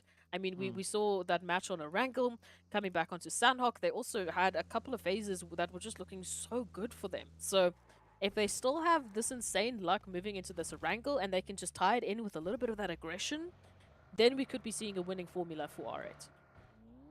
We could potentially, but definitely they're going to have to manage their opportunities a lot more. Because as we saw them, they were so well placed in the previous Erangel, having a beautiful position, but they didn't make much with that, right? So we want to see that now go a little bit further, have them have a lot more of a successful run and really utilizing everything being made available to them. So yeah, let's hope that is going to be what we will have happening. In the meanwhile, we do see Quest now also starting to trickle their way on through as they go about their business up in towards Gatka. Fortunately for them, we don't really have anyone in the vicinity. So Kante is going to look to scout things out a little bit more. But you got to be careful, because if you push a little bit too far all the way up in towards Pachinki, well, NIGMA, they are going to look to heat things up quite a bit. It would be quite a bit of fun if NIGMA decide to start heating things up. We saw some of that aggression towards the end of yesterday's matches as well, mostly on towards Miramar, that they really picked up their confidence again. So who knows? I mean, Coops is out in the open, just scouting away. No fear in this man. No fear whatsoever. Already one elimination to the name. They're happy to continue. They've met up with RUKH now. It's fine. It's all good. It's all good. Over towards the military base island, though, we still have the likes of Virtual Gaming. Of course, Twisted Minds, unfortunately, are in a very different situation, understandably so. And Brute Force coming through, of course, from Yasnaya Poliano to meet up with GEEKAY Esports. And GEEKAY, well, this is going to be ironic, but DK, I want to talk to you about GEEKAY. How do you think they can change it up moving into this Erangel matchup? Like, is there something that you've seen that has been the main issue? For me, it's mostly just been the final positions that they've been taking up. We constantly see them in those sandwich positions from those later rotations, and that for me has been one of the main factors that's been just taking them out, because unfortunately, you know, when you're in a third party fight, you don't really have any advantages going your way. I think it could be maybe a little bit of a ADOS. ADOS? Yeah, ADOS. Attention deficit. Ooh, shiny. Right. Now, what that means is you can see they come in with intention, and that is something that is pretty prominent when it comes to GEEKAY, right? They move in with a lot of intention. You can see the determination is there, but I think sometimes where it goes a little bit downhill is they are sometimes a little bit too committed, or maybe a little bit too tunnel visioned onto that one particular approach. Right, when you move into challenging situations like they find themselves in on a consistently basis, you need to try and expand, right? Even though you're focused on what you're trying to achieve, there's nothing wrong with that, but you got to keep your head on a swivel still all at the same time. And I think that is maybe something where they might maybe have to, you know, take a little bit of a look at that as well. Yeah, I can get what you mean there. It might be also tying into those rotations. So I mean, even though they might be on a good pathing, maybe getting distracted or a little bit too over eager with a potential engagement, and then wasting too much time, and then yeah, well, we know how that went. So, all right, let's keep an eye on it. Let's see if a GK can actually step it up this time around.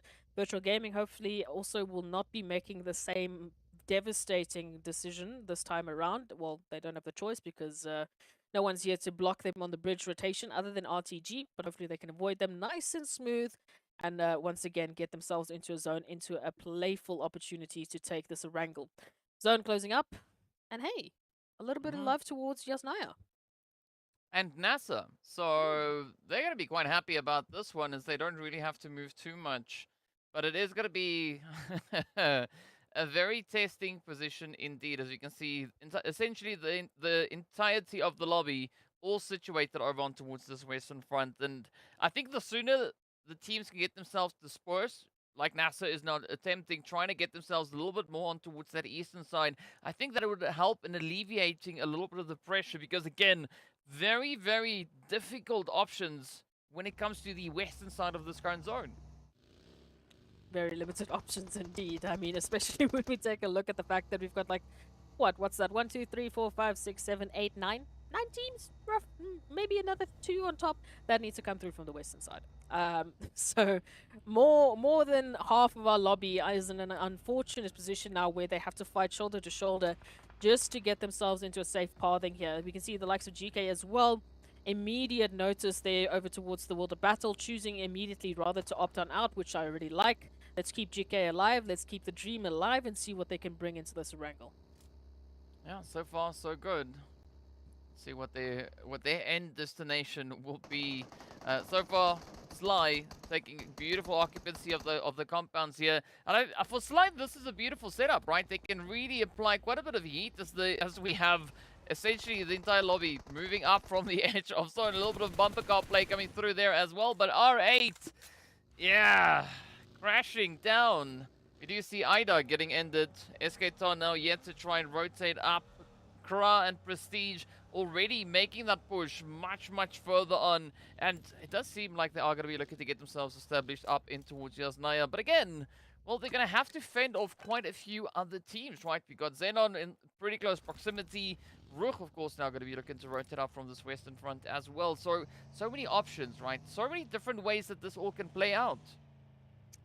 Absolutely, but let's see what is going to likely be the first candidate. We still got 16 teams up, raising their flags, looking for this last win on Erangel. Nice little bit of a rotation here for Virtual Gaming. Just interestingly enough, it will be behind NIGMA Galaxy, and of course you can see RTG in the distance as well. So there is a bit of a potential engagement there. Vision, late rotation just behind the likes of RUKH, who also had a very tough showing there over towards Sanhok. At one stage, I was very convinced that it was going to go over towards them. So they also want to get a little bit of that momentum back. If feel good about themselves moving into this next matchup. Brute Force smack bam center of this collision between, of course, R8, RUKH, potentially Vision as well. So for the team that we know that is gunning to get their pole position back, this is going to be quite a bit of a challenge. But at least the zone is helping them out in a slight little way. Yeah, I don't think Brute Force are going to be saying no to the zone, sort of looking favorably down upon them. And in the meanwhile, it's going to be RUKH, Vision, trying to figure out how they're going to look to play this one. Are we going to be seeing a little bit of an engagement? I think at this point, the best call would be for Vision to try and get themselves out of the situation and rotate it back into a little bit of safety, because tanking Blue Zone, I mean, sure, you might feel, a little bit brave or a little bit emboldened, but at the end of the day, it's not going to bode all too well. So it does seem like RUKH and Vision, both teams are going to be disengaging, heading in their own respective directions. In the meanwhile, the Broody Fruities, they are going to be looking to get themselves poached up in towards Yasnaya Polyana. Meanwhile, GEEKAY, well, they are going to be looking to go bowling.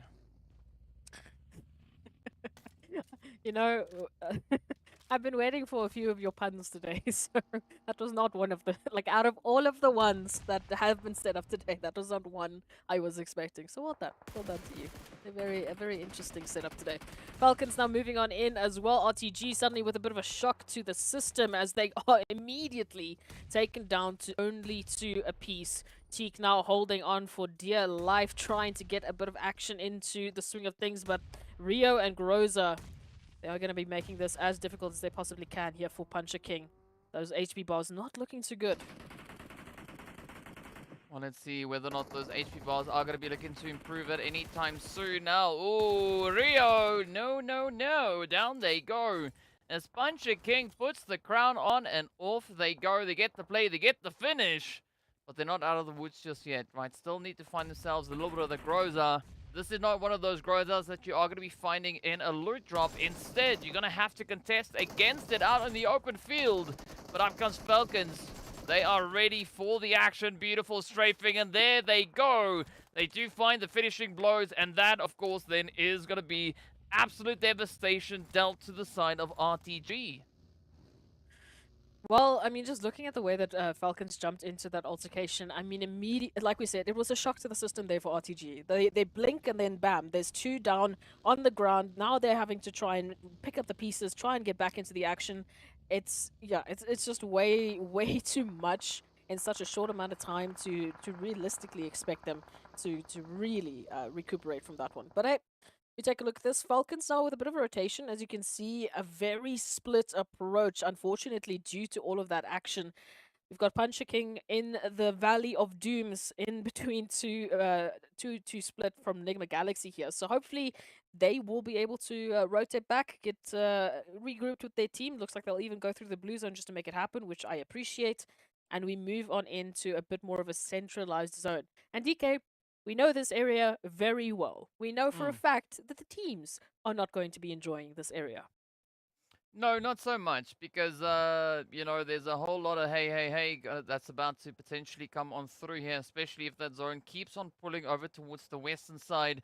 But you can see the world of battle. They are trying to scurry themselves back into a little bit of cover as they now do take possession of the Wizard Tower. But Al-Hajj tries to contest. Unfortunately, Arthur is going to deny them any of that hope and dreams, as they do crush at least that initial play. The rest of Quest now going to be keeping their distance. They're going to have to find a bit of an alternative way to get themselves situated. And, well, this is now going to be go time, because we can see still a lot of teams positioned up ahead, but we've also said goodbye to so many others. It's going to be such a difficult situation here. Oh, Vision also just feeling all of that pain now, thanks to Push. A great spray down to award them those 2 eliminations. And as we get back into reality, we take a look at, like you said, the wonderful hey that's about to go down, and the wonderful lack of cover. At least a couple of ridge lines in place, like the one we can see here for GK. And I like this position for them. A great opportunity potentially to get a few extra eliminations. They can gatekeep Quest, and maybe they can start to really bolster themselves. Well, as we know, when you go out bowling, right, there's only one thing that could assist you here and help you is information. And that is exactly what Santa is going to be looking for as they just dip from one bowl into the next.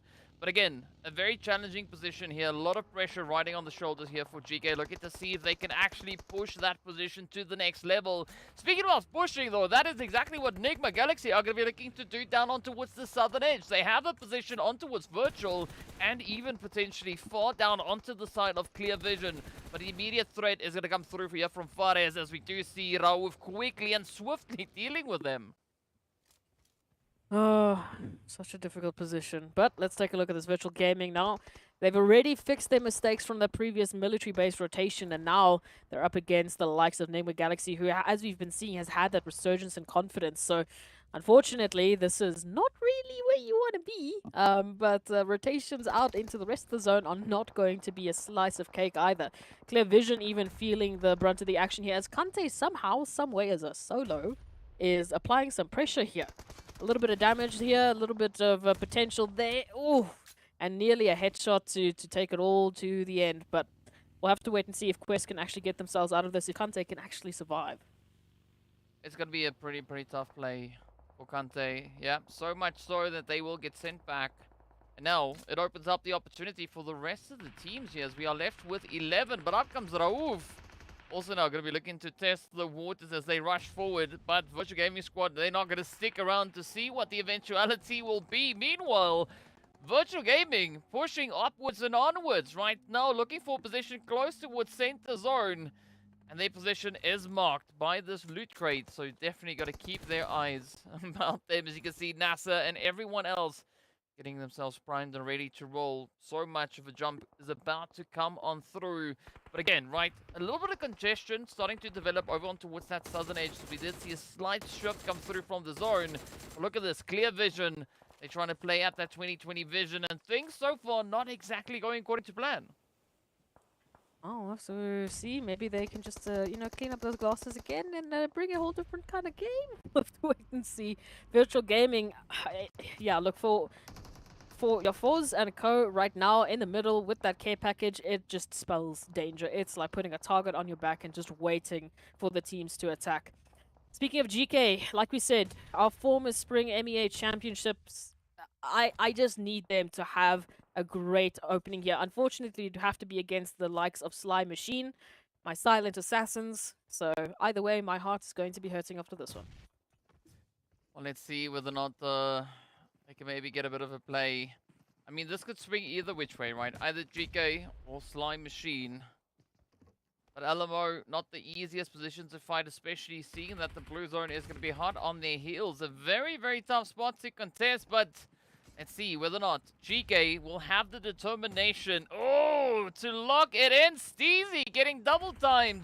13 even sending one in, finding a little bit of a self-nade onto their teammate. And this is not the kind of play that Sly are going to be looking to get. So this could potentially still lean in favor here of GK. But nothing has been written down just yet. Nothing is a given. We do have quite a few finishing blows getting dealt, and that is it. Signed, sealed, delivered. Sly are right out of here, and GK walk away with the eliminations. Let's see. Okay, well, I mean, it is, like I said, it's. I really did want them to step up, but I didn't want them to do it against Sly Machine of all teams. Why? But it's fine. I'm gonna go cry later on, but let's take a look at this. NIGMA Galaxy reigning in for the cleanup here, unfortunately, at the expense of GK. Gate going down now as well to the likes of the World of Battle. And almost immediately, we only look towards Ragnar, who also just barely gets into zone before getting taken out. So GK will be sent back into the lobby with only 4 eliminations. All of a sudden, though, it's Clear Vision and NIGMA Galaxy, who we really have to keep our sights on. Well, here comes the play, though. Coops trying to see if they can reach all the way in. That nade getting close, but not close enough. A quick reposition as Clear Vision know what is at stake here. Really going to try and keep themselves in this match as best they can. Lord is down, but this could be a great opportunity to bring NIGMA back onto 4 as Vankid is the next one to fall. Down goes a one-shot. Focus now, having the pressure on their shoulders. And this is exactly the kind of opportunity that NIGMA have been waiting for. As they do now, get ready to jump on forward. One shot. Oh, does not get taken down. Instead, it is Focus laying into the side of the one and only NIGMA Galaxy. Absolute insane performances. But NIGMA now down to a 2-piece. Clear Vision getting sent away with 3 eliminations. And here we go. Let's see. Will they maybe get some kind of safety? As NIGMA, they found a little bit of success, but they are far from done. Oh, what a way to just take a look at the end of this rank. Look, it's expected. As soon as we got to this position, I waited for chaos. And unfortunately, it is going to be at the expense of so many great teams that have done so well to get to this point. Still keeping an eye out vigilantly on the likes of Virtual Gaming, still in center holding that care package. A little bit afraid of the rotations to come in. RUKH, of course, joining them. Very close in center. R8, a nice little bit of a peek across over towards Brute Force. That is the 2 teams that we have trying to fight for supremacy of this northern side before heading into center. And again, for R8, if they could get this these next couple of eliminations against Brute Force, it's really going to open up this Erangel match for them. Well, it could open up the match for them, but you know what could also open up is that position coming through for RUKH. Right. just patiently awaiting any kind of push, trying to find the angles here, but the Broody Fruity is also now still having to make up quite a bit of ground. They could look to apply it into the side there of Prestige. As you can see, Neo's very patiently awaiting some kind of angle. And down south, Lord Freak having to fight their own battles, as they will have to deal with a few reses here and there. The World of Battle also now being dealt quite a bit of a tough hand. But again, nothing looking to loosen up, right? Virtual Gaming Squad also just hanging on by a slither as they've been able to get themselves situated up in center zone, but that is going to be it. The World of Battle now will meet their end as the sprays have been locked in. Out they go, 4 eliminations up. RUKH presented with a bit of an opportunity to see if they can will potentially contest against R8, looking to get themselves situated up into the zone. Oh, so much damage now just being sent in the direction there of RUKH Esports. They are feeling the action. Like we said, the very tough situation, a very tough area to now deal with. A couple of rotations heading in. Brute Force also looking for that opportunity. Just behind RUKH, they can smell blood. They can smell an opportunity here to pick up some great eliminations. Well, here comes the push now. Brute Force trying to absolutely bombard their way on through. Fair trade either which way. It's now down to Eugene. You can see that HP bar starting to dip quite low, but up comes the hits though, as it is SK Ton to land the final blow. And with that, RUKH Esports getting ended in 6th position. Pretty Fruities now having the opportunity to quickly patch themselves back up, to bring themselves back into full form. But it is not looking easy. As you can see, XENON also starting with their own expanse down towards that southern side of the zone. NASR, great opportunity here for them. Could look to come through with a bit of a third party and have their way with the Brute Force team. This roller coaster of emotions, DK, is not okay. Even NIGMA now being taken out by just a single wonderful grenade. Well, a couple more to follow through afterwards, but hey. Oh my goodness, I can't. This is a roller coaster. We center on out into the middle of nowhere while we take a look at Brute Force and R8 once again going head to head. A great effort coming through from R8 to try and stay alive, but they will go down as our top 4 team with a few 3 eliminations to the tally. And now it is XENON with a full squad up against the 3 from both NASR and Brute Force. Who could be taking this? It is going to be a very, very tough play indeed. As we know, NASR, they've had winner-winner chicken dinners. Brute Force, they've had a winner-winner chicken dinner, so it's going to be a very contentious play up onto the edge here. But we are yet to see XENON succeed. They are yet to find themselves a winner-winner chicken dinner on Erangel. And now taking aim on towards 8-0 could help it alleviate quite a bit of the pressure, more specifically over towards this northern edge of zone. We'll look at the action here. NASR going to be looking to jump at the opportunity as they too catch a little bit of a sniff in the wind. They start to move on forward. They can hear the noise being made off in the distance, and Lazy Lion getting dropped right down onto their knees. Now it's up to Neos and Mind to defend the honor here for the Brute Force team to see if they too can make it into that winner-winner chicken dinner. The odds looking pretty even across the board as it is a 3v3v2, but no one really having the favorable advantage at this point. I mean, also just taking a look at the sheer action that these teams have been bringing to the fruition, it's been NASR that's been the most aggressive. I mean, XENON have been pretty passive in all comparisons. I mean, they're also sitting there up with 4 eliminations tied with Brute Force. So this is now basically the winner takes all. The team here that steps on up, the team here that really capitalizes, will be an absolute champion and will be smiling from ear to ear with points reigning to next Tuesday. So let's take a look at this. NASR moving on in from that northern reach. Brute Force now having to make an approach to try and stop them from taking control of the zone, because they are just forcing both of Brute Force and XENON into an unlikely corner. Well, for either NASR or XENON, this could be their opportunity to get themselves back into the top 4. But where will this go? How will this end? Brute Force, the only team out of the remaining 3 that are situated well within that top 4 position. But now up comes the push. Reno! Ooh. Finding the hit. Never mind, it's Mind as they do find the play onto Spec.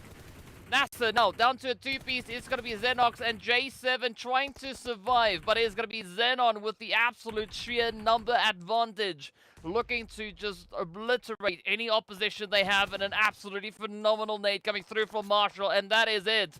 Devastation getting dealt into the side of NASR. J7 trying everything they have to survive, trying everything they have to maneuver their way through the contention coming in from the Xenon side. So far, Marshall getting dropped to their knees, still a three-piece, looking to contest here as the tables start to get evened.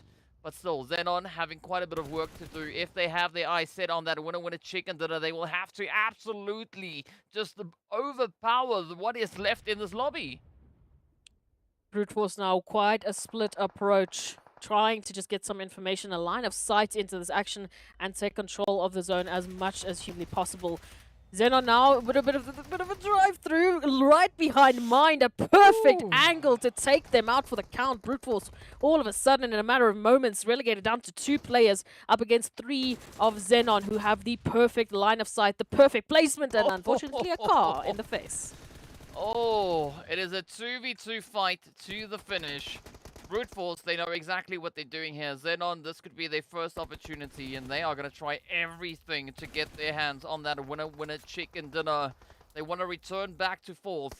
NASR doing a phenomenal job, but unfortunately, they will have to settle for 3rd place. But here comes the push, the play now. Brute Force trying to keep themselves out of harm's reach. But Xenon, they still have an opportunity to get themselves back onto 3 players, right? They are going to try and pull off this res. And if they bring Carry Boy back into the fight, this could be exactly what Xenon needs to follow through. But Ado, Neos, no strangers to a slight bit of a challenge here. But we've now hit that 9th stage. The blue zone is going to start to move on forward. Lazy Lion, Senke, looking to get themselves situated in center zone. Great sprays coming through here from Neos. But again, they're going to have to find more than sprays. They will need to convert those sprays into knocks. The Carry Boy, better watch it. But up comes the blue zone. Xenon, they have no other choice. They have to push on forward, and it's going to put them at the mercy of the Brute Force team.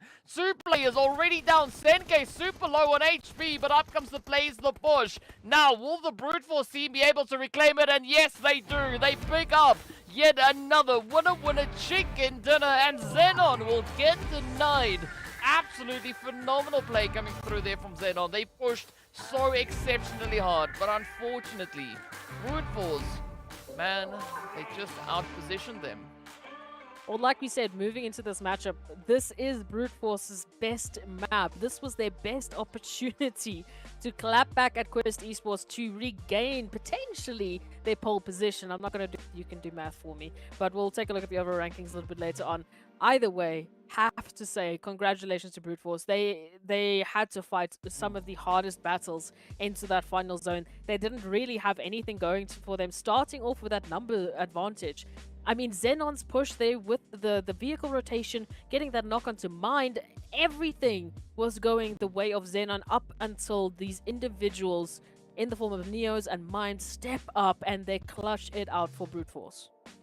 I mean, it's just so devastating to look at, right? Xenon coming so close to getting that victory. But, you know, valiant effort being brought through from the side there of Xenon regardless. NIGMA Galaxy also, absolutely amazing play, finishing very strong with those 10 eliminations. You can see, dealing very similar damage to both Xenon and the side of NASR. It's been an incredible showing. This is definitely a way to end off an Erangel, but it was, yeah, as you mentioned, it was devastating because especially for the likes of Xenon moving into that final matchup, we had so many teams also within those final reaches of the zone who looked like they were going to be the ones to pull through that winner chicken dinner. But those final moments, those final split-second decisions that make it all count. So I have to give it up to Brute Force. It was a really good clutch from them. Yeah, I mean, there's nothing to falter here. Everything was exactly the way it was supposed to. I mean, Xenon tried their hardest, right? They tried everything that they could muster. NASR also bringing an absolutely exceptional performance. Let's take a look and see exactly what the points are. Brute Force ending on a glorious 20 points. NIGMA coming through on 13, and NASR hard on their heels with 13, and then, of course, followed by Xenon. 1-1-1-1. I mean, just look how close it was. And again, this just goes to reiterate the fact that we were talking about how exceptional that clutch from Brute Force was, because it really could easily have shifted towards anyone in those final few moments. I mean, the aggression was there from NIGMA. Just the double tie with those eliminations, just absolutely great job to all the teams. Either way, some great points that they'll be adding to the overall tally, so everyone should be relatively smiling. But let's go take a look at those highlights. It was a violent and exciting Erangel matchup, and a really good showing from the teams. I mean, the fact that we've seen so many changes almost immediately from map to map to map. I mean, again, just to highlight Virtual Gaming, ensuring that the same issue on the military base island did not occur again, ensuring that they got themselves into such a better standing. And then Quest, just with that slide in, oh, it was beautiful. Oh, I mean, like, I want to have that one clip. It's just such an amazing play coming through. But yeah, I gotta agree with you. This has been a very, very aggressive Erangel. I mean, sure, all the matches that we are watching in PUBG, they are obviously all, aggressive, because that's kind of just the way the game works. But this one was a little bit over and above, right? As we did see those damage markers also sitting exceptionally high and very balanced, especially looking at our top 5 teams there.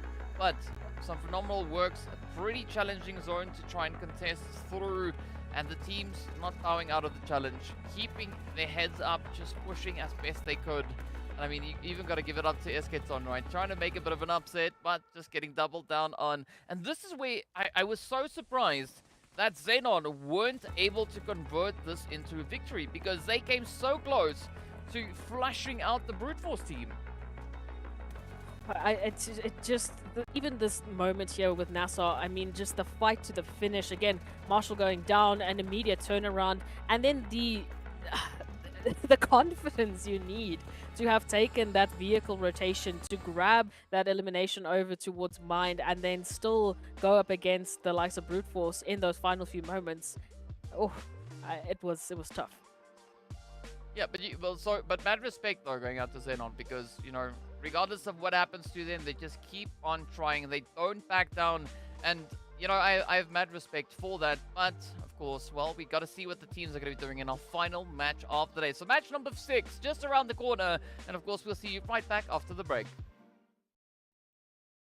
It's time to upgrade your PUBG mobile outfits. Join free daily cups for solo, duo or squads.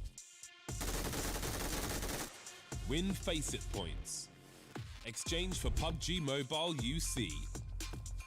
To customize your accounts, join Faceit today and earn rewards. Try for free at faceit.com/PUBG Mobile.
Welcome back, everyone. We're getting ready to move into our final match. Match number 6.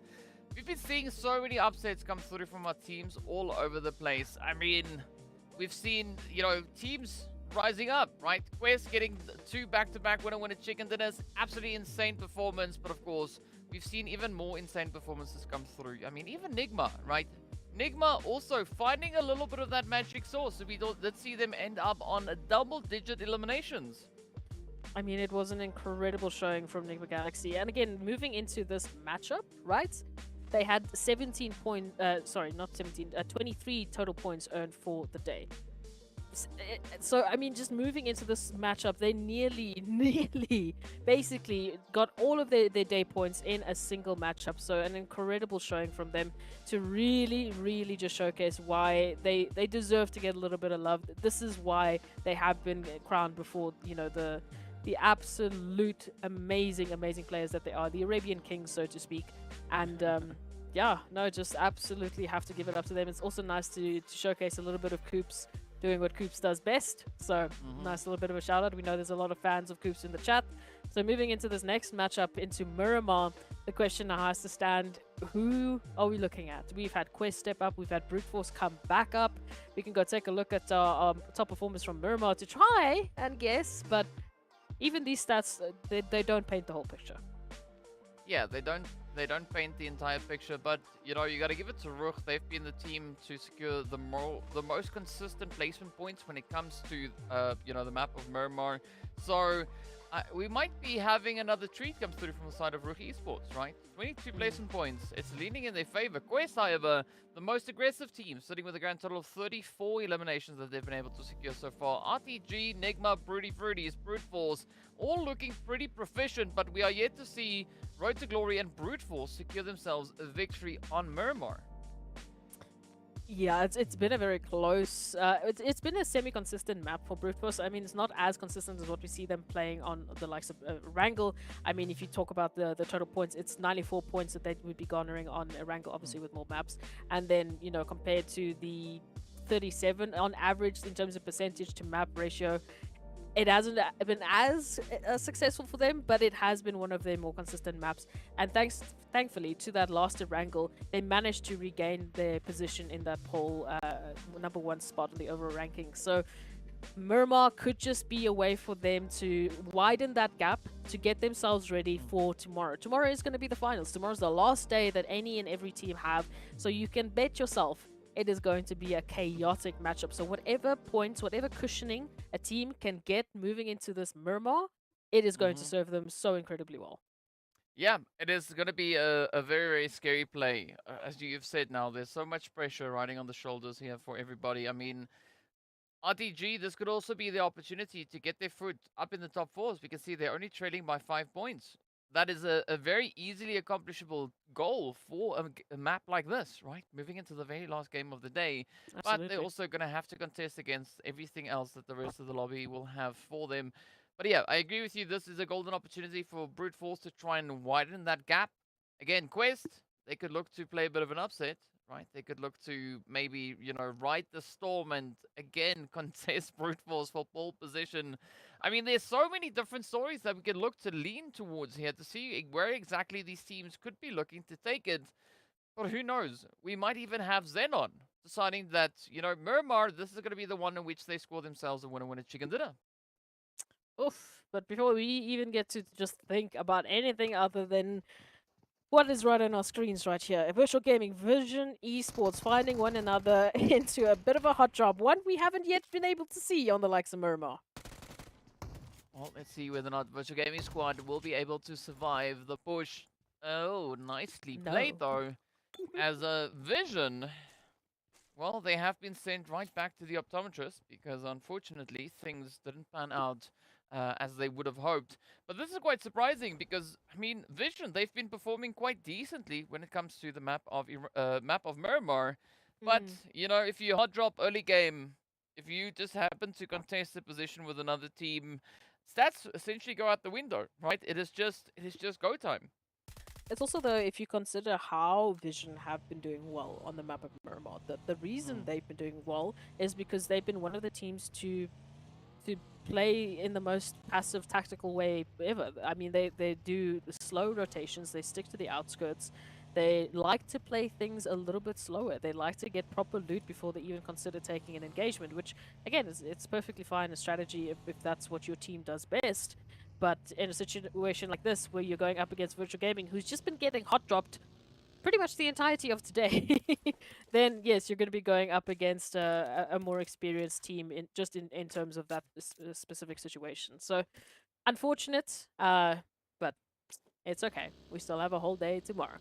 Talking about this matchup, though, I also have a very important question because it's the last match of the day. We know when we finish this one, we have to crown our MVP for today. Obviously, the topic of discussion has been RUKH, who has been, unfortunately, missing out on the crown of an MVP due to the lack of damage numbers, even though they've been the highest elimination count player. But going into this matchup, they have the highest damage. I think it's about 8.2k. And they have the highest elimination count, unsurprisingly, with 21, just for today. So do you think there is someone who can challenge them? Do you think there is someone who can stop the reign of RUKH? No, not for today. RUKH needs to get it. You gotta give it, right? RUKH.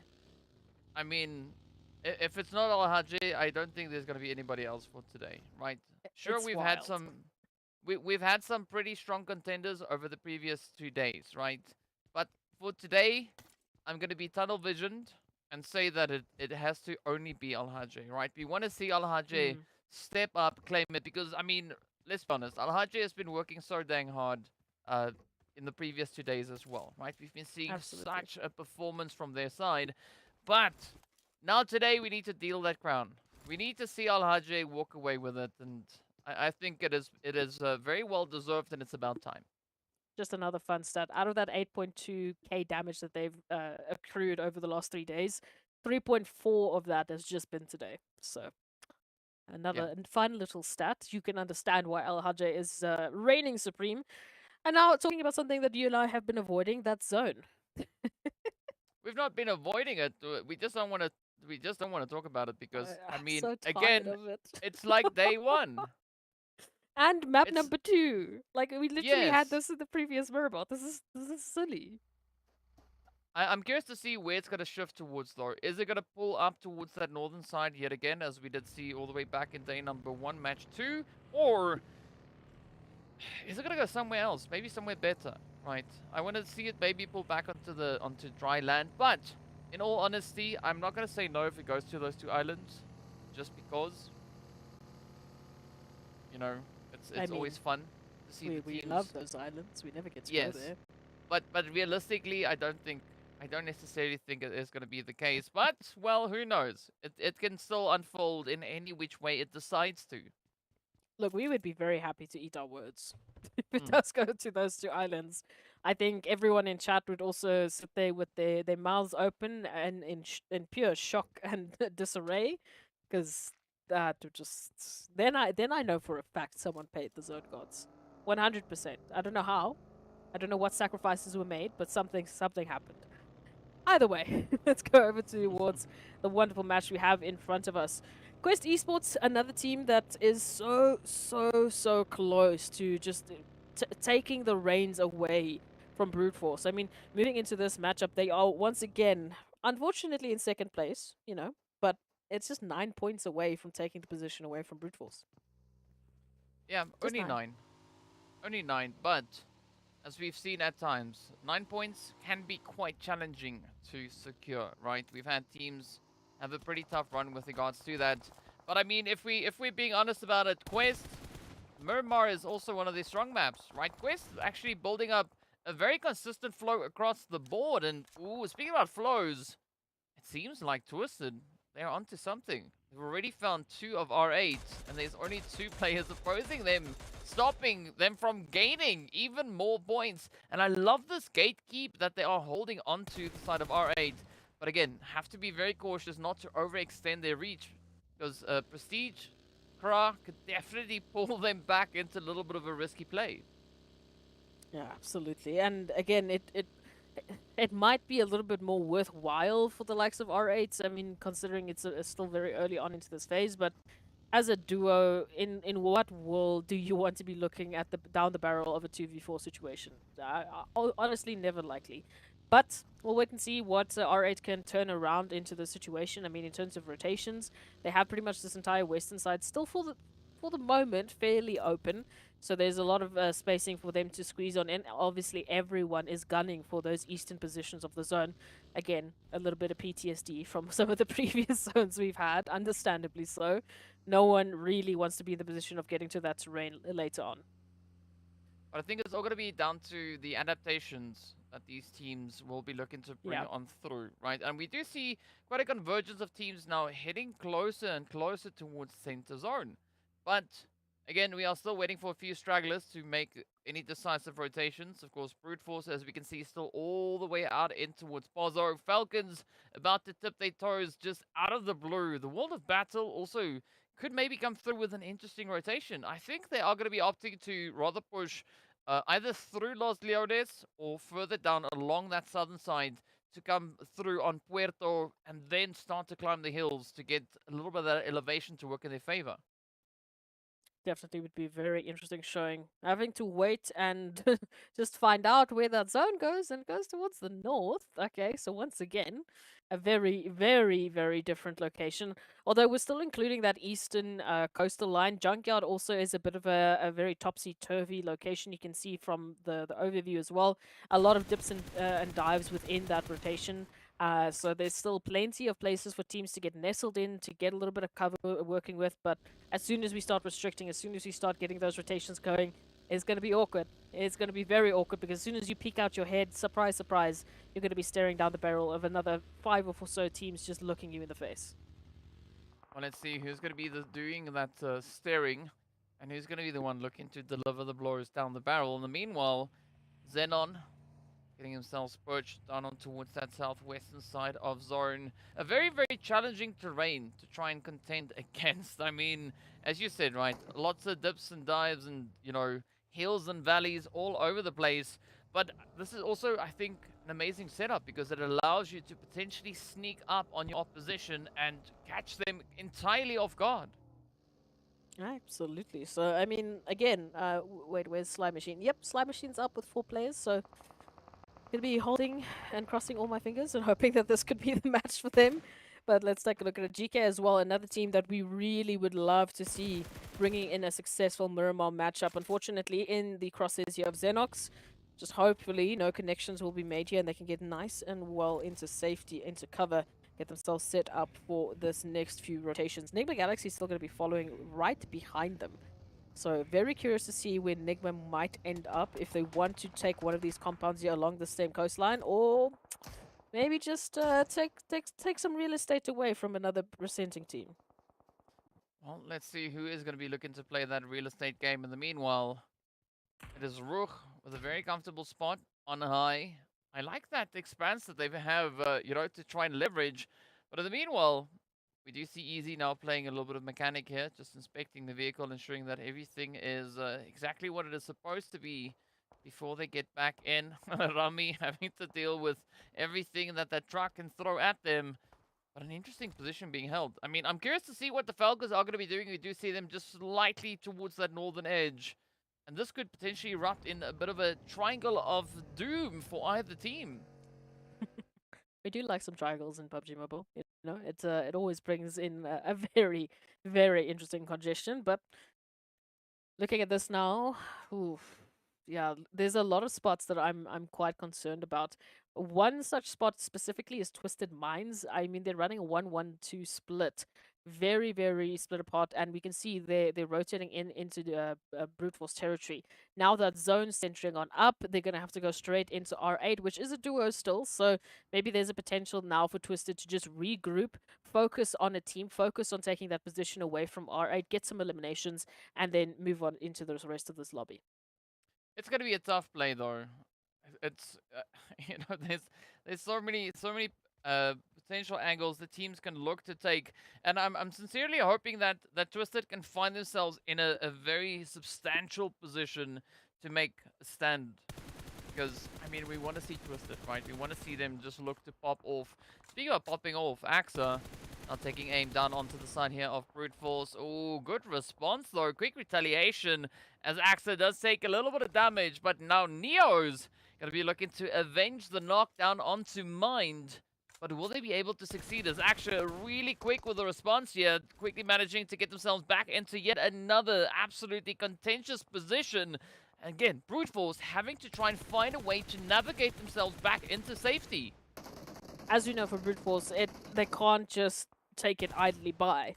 Unfortunately, yes, we know that they're currently up in first position on the overall standings, but it's only with a 9-point lead up against a team like Quest, who right now is sitting pretty in the zone, just waiting for an opportunity to get some elimination. So a little bit more aggressive play coming through from Prepod, finding a nice hit on towards AXA really will help them get a little bit back up into those overall standings. We can see an immediate rotation away from Falcons, moving on in. I also just love the fact that if Prepod and the rest of Brute Force decide to go straight up into the zone, look who they could run into. None other than Quest. They're rivals on the overall leaderboard. Yeah, but let's hope that that is not going to happen, right? Because, yeah, it's going to be a very, very tough play. Hopefully Quest are going to be looking to turn their focus elsewhere, but of course, well, you can't really fault them if they want to look to try and play a little bit of gatekeep. Meanwhile, Twisted now starting to climb and clamber their way on through, not yet finding a position up in towards the zone, but instead they are going to be looking to just ride that blue storm to find the next spot to move in towards Falcons.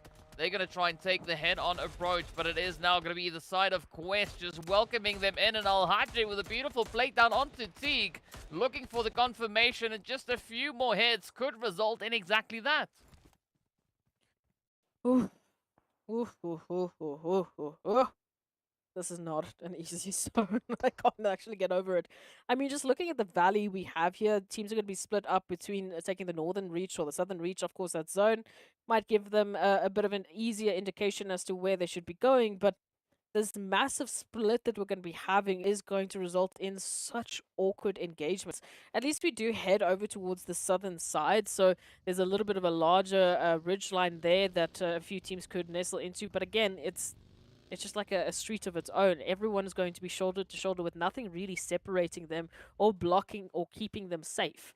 So as we take a look into this next phase, into these next set of rotations, positioning is going to be so crucial to whether or not a team will stay for another phase or if they will be very quickly going out, as we can see right now with Falcons.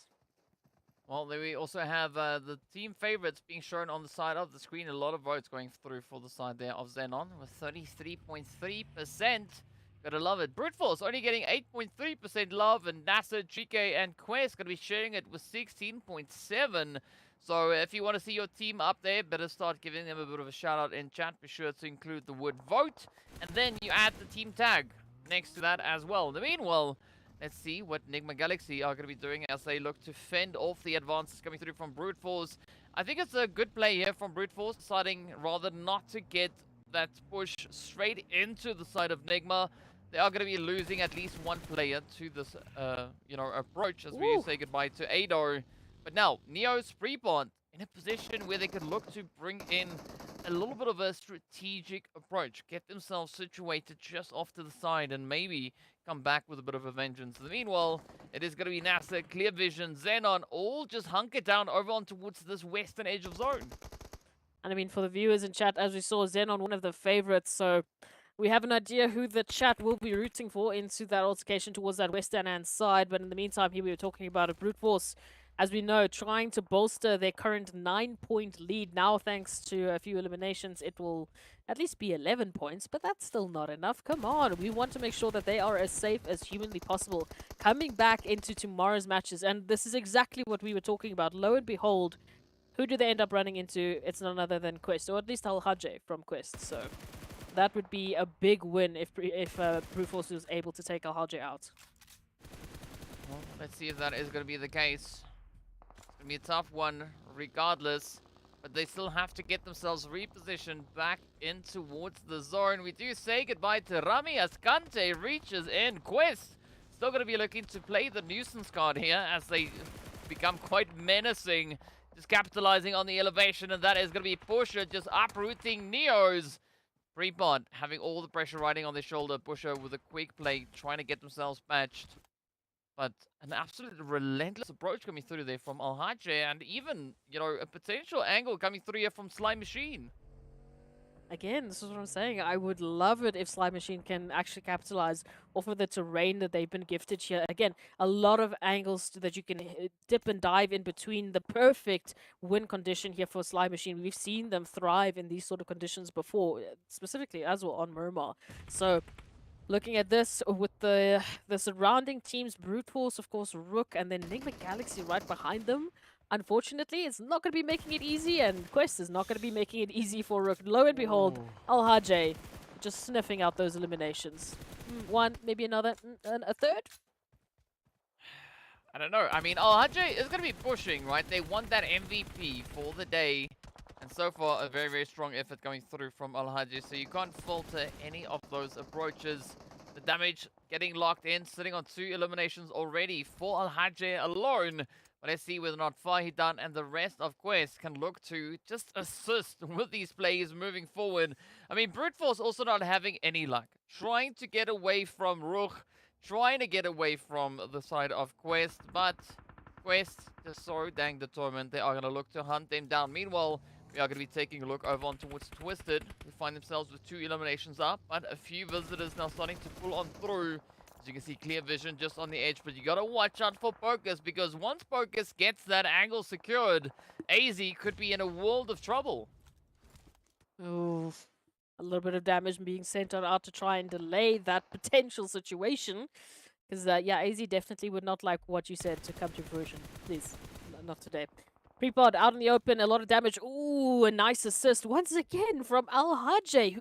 How are they keeping track of everyone on the map right now? No one is safe from the terror and reign of Quest Esports. Sly, unfortunately, potentially the next team up on the chopping block. We can see NIGMA Galaxy now going in for a recovery there of Lord. In the meantime, while all of this chaos is going down, Sly, of course, not going to give up an opportunity for a free elimination. But this is going to set, unfortunately, the sights of Quest onto the likes of Sly Machine. Well, let's see whether or not Sly are going to be able to survive the onslaught there from good old RUKH, right? Our overlord, at least in this match. So far for today, looking to see if they can get themselves MVP. No, Muhammad going to be feeling a little bit of heat. You can see Coops looking to reach through. Up comes the rest of the world of battle. That monster truck, just such an easy target to hit. And let's see whether or not Coops can follow through. Unfortunately, they will get denied any of that. But look at Freak, bringing a beautiful bit of assistance in way off in the distance. Muhammad, oh, playing a very, very dangerous game here as Arthur tries to bring the team back on their feet. And this is now going to be up to Freak to see if they can save the day and avenge their fallen teammates. Yeah, this is not exactly the way that NIGMA Galaxy were planning to have this matchup go. At least 2 eliminations in the pocket so far, but Freak is either facing, you know, pretty much the 3-man here of the World of Battle, or they can turn around and face the entirety of GEEKAY Esports. So, caught between a rock and a hard place. Tough decisions all around. As we mentioned, Quest just keeping a keen eye here from the northern side on the teams that they could potentially be taking out next. I do like this reach across here from Sly Machine all the way over towards the World of Battle, trying to secure themselves this eastern side and give themselves a little bit more room to work with. But now they are going to be looking to expand, as we can see up on that map. XENON, meanwhile, going to be focusing the efforts in on towards the western front, but up comes AZ. A good retaliation. Quick answer onto the play from Senkei. Drops the first one down. Now, ooh, the follow-through is there. Carry Boy will get brought to their knees as well. And now it's going to be reliant on Marshall and Lazy Boy. But Twisted, I love this momentum, right? They still have the full squad up. But ooh, look at this. XENON going to be finding themselves in a very tough predicament. NASR also going to be looking to step up the pacing here. But where will they go as Lazy Lion gets uprooted and whooped out of the vehicle? Marshall, oh, going to be following the rest of the team back into the lobby. XENON ending with only 2 eliminations up. Twisted now sitting with a very luscious 5. But they have a position over onto the edge of zone, and still so many teams looking to contest. Yeah, the excitement was a little bit too much for my lungs there. So a little bit of a hiccup away, and we take a look at what's happening here on this matchup. NASR, of course, a bit of a tough time here. They've had a fantastic showing today so far, but at this point in time, they are unfortunately losing a member without any potential for retaliation. Moving in from that western side now. Twisted Minds actually right up ahead of them, and Twisted, so far they've been able to pick up 5 eliminations, so a very good showing from Twisted Minds, and I'm not going to speak about it too much because I want to continue to see where this might be going. Same could be said here. RTG moving on in have been a little bit more on the quiet side, only 1 elimination so far, and they have, as you've mentioned, unfortunately taken the attention from our overlord, that being RUKH and Quest Esports, and now it's a little bit of danger looming around the corner. Yeah, maybe more than a little bit of danger looming around the corner, but let's see how this is gonna go. R8, RTG, a little bit of that R&R action. Meanwhile, the world of battle will get stopped. Down they go, 11th place it is. Beautiful nades getting delivered as RTG is backed up and shipped away. Also 1 elimination up. And now, down to the final 9 we go. R8, beautiful bit of possession onto the edge there, but now they're going to have to work to get themselves into security, right? They got NASR, they got Twisted Minds, and even the Overwatch coming through from Quest. So let's see how Prestige is going to look to play this one as KRA gets dropped. Evo Station cooking up a bit of a nade. RUKH looking to step it up yet again, but Prestige having very, very limited options. Let's see, maybe that Molly. This is going to miss the approach, at least for the time being. So far, the bounce is good. Coming through as a response there from Prestige. But Twisted, they seem to be absolutely determined to get the play onto R8. Ooh, this would be a very good opening for them. Just a little bit more spacing, a little bit more eliminations to add to the tally, of course. But again, this northern reach, it's starting to get a bit cramped. They need to open up an opportunity here for them. Quest also, in the meantime, has felt a little bit of the action thanks to the likes of Sly Machine, but as it has not, unfortunately, resulted in any sort of elimination, any sort of numbers being taken away from Quest. So they are still up in full force, ready to fight this lobby. Taking a look now, time for that new zone shift. Let's see where it's gonna take us. Ooh, all right, all right. A little bit of a bumpy ride. That is what the teams are gonna experience trying to get themselves situated up in towards this next one. But as we take a look at it, we can see, right, NASR trying to push through, trying to get themselves regrouped back into zone. Virtual Gaming is quite a beautiful opportunity here now to just gatekeep the heck out of the edge of zone. Oh, Prestige has been found, and down they go. Twisted still having quite the opportunity at hand, but Quest starting to rotate up. They've been drawn in like moths to the flame as they draw nearer and nearer, looking to contest for Western possession. Meanwhile, it's going to be Freak looking to keep the dreams alive here for NIGMA Galaxy.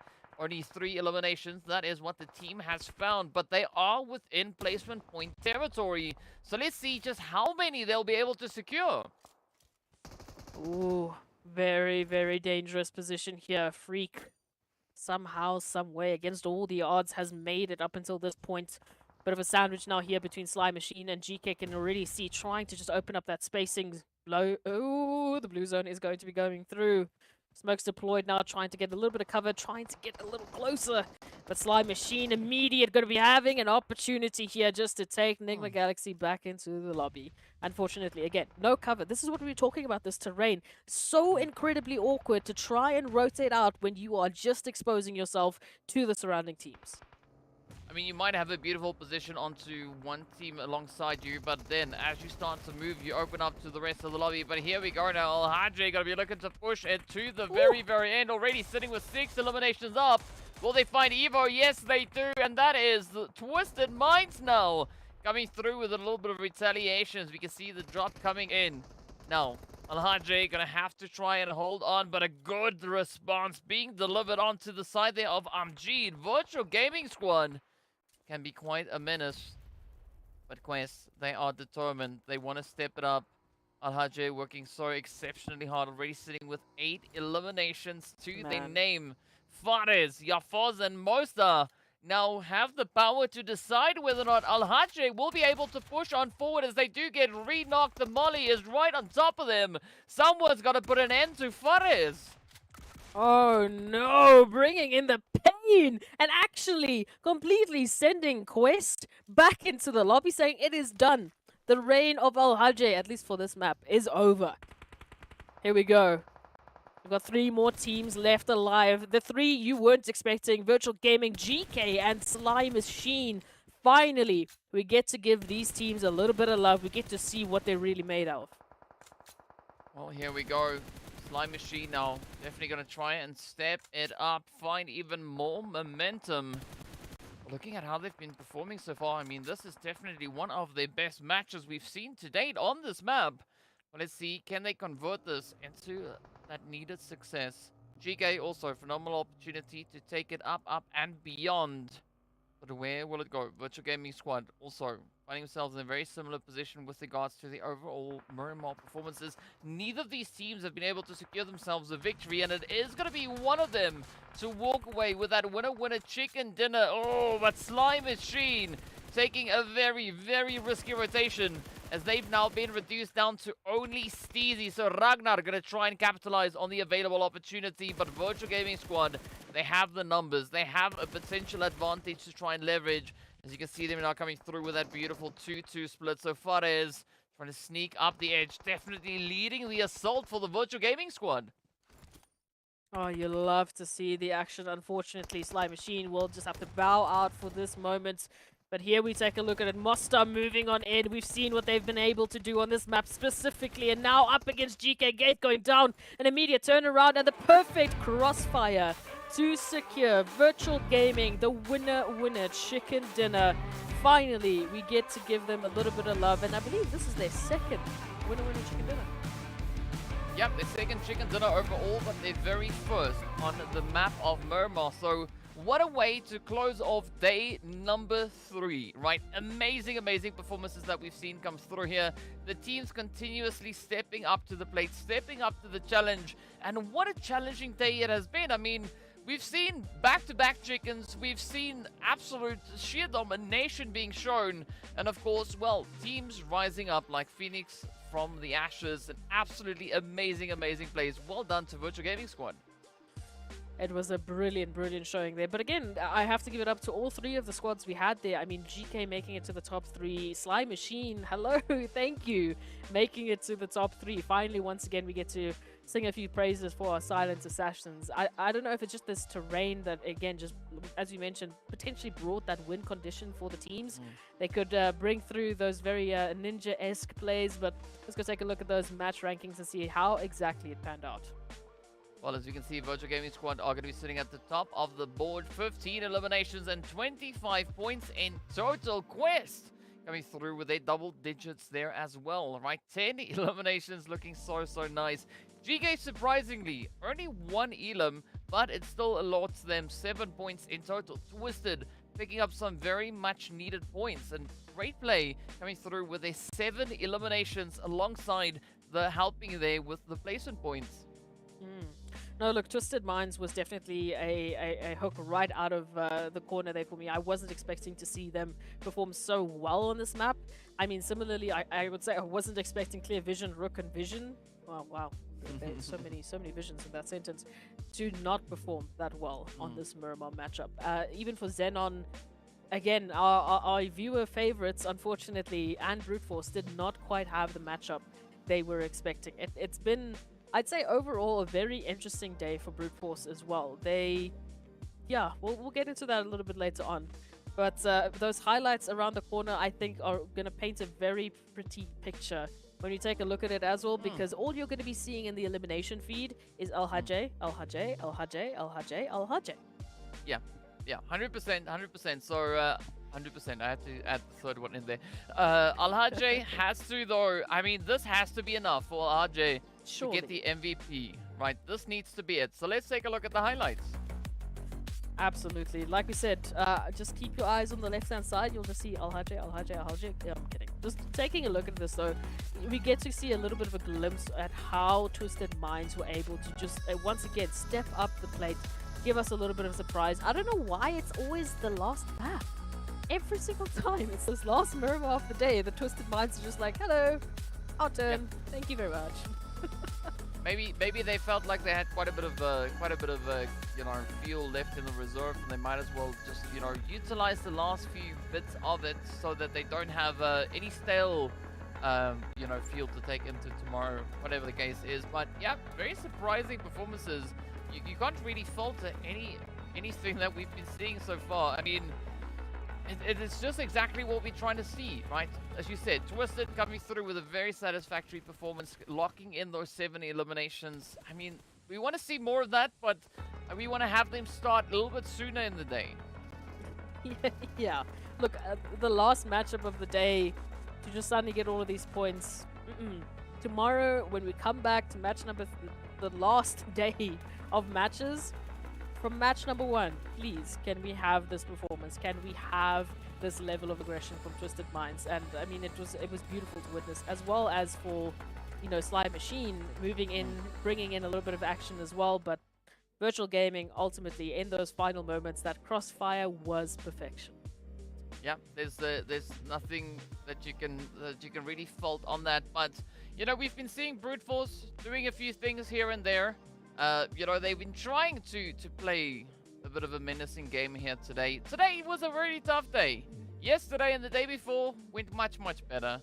Let's take a look at a bit of a comparison between what they were doing in yesterday's games as opposed to today. As you can see, there's quite a bit of a stark difference.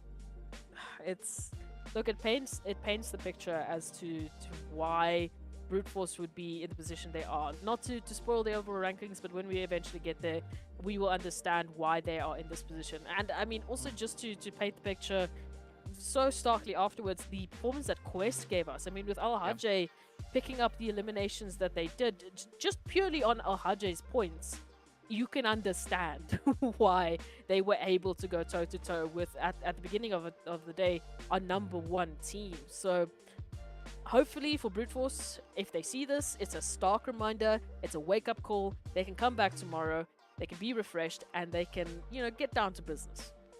Well, I mean, you gotta commend the efforts coming through from Quest. They had an absolutely amazing day, ending with 39 eliminations just for today. And in fact, Quest, they've actually had the highest earning day across the board, right? Such a play. So big congratulations to them. And of course, a very close second coming through then from the players of RUKH Esports, who also were able to find themselves 47 points total. So we got to take a look at a few things, right?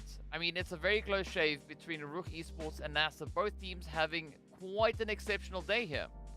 Absolutely. I mean, being the second or the third highest earning team that we've been seeing from just today's matches, it was a beautiful showing. And for RUKH, I mean, even though we saw so many devastating, you know, opportunities, unfortunately losing out on that Sanhok win, moving back into the matches, consistency has been the key for them. And I'm loving that we're seeing just that slight little extra bit of flavor, which again, if they find themselves in the top 4 slots at the end of the day of these overall rankings, it is purely well deserved. And I can say the same for NASR. I mean, it feels so good to once again be able to talk about these names because of their experience, because we know what they're capable of, and say, yeah, you deserve to be exactly where you are.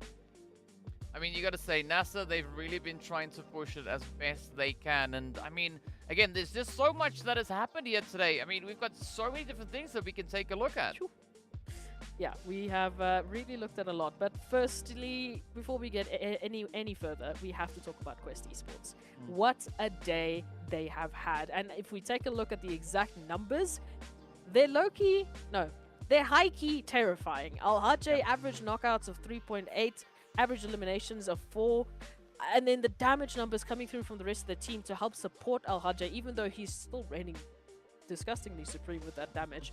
It really starts to paint the picture. This team has been so greatly cohesive. They have been supporting one another. They have been showcasing and stepping up where another falls short. They've also been helping their star players just have a field day. I mean, in those last moments over towards Miramar, I'm pretty sure I saw RUKH get knocked like 3 times, and they still just got right back up on their feet and went back at it again.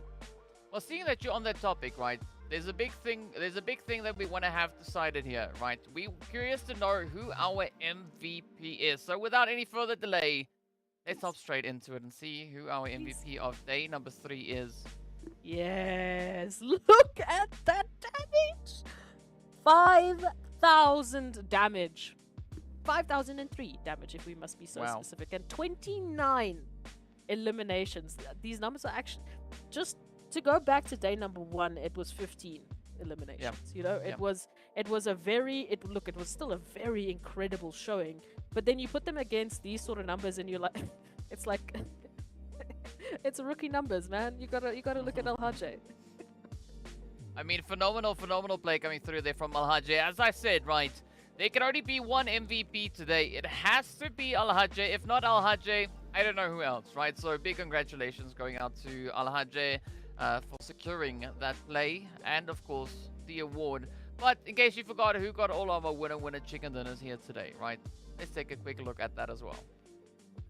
An incredible showing so far, and for the first time we get to see a back-to-back winner chicken dinner, unsurprisingly coming through from Quest Esports. I mean, an incredible day for them overall, both as a team, both as the individuals, just absolutely dominating the field. And it starts to paint the picture. I mean, it's during when we started, we were looking at Brute Force, we were looking at a number of teams like XENON still being in the top 4, but just the performance from NASR, from RUKH, from Quest, of course, just to completely shake things up. I mean, what a statement to make to the competitors.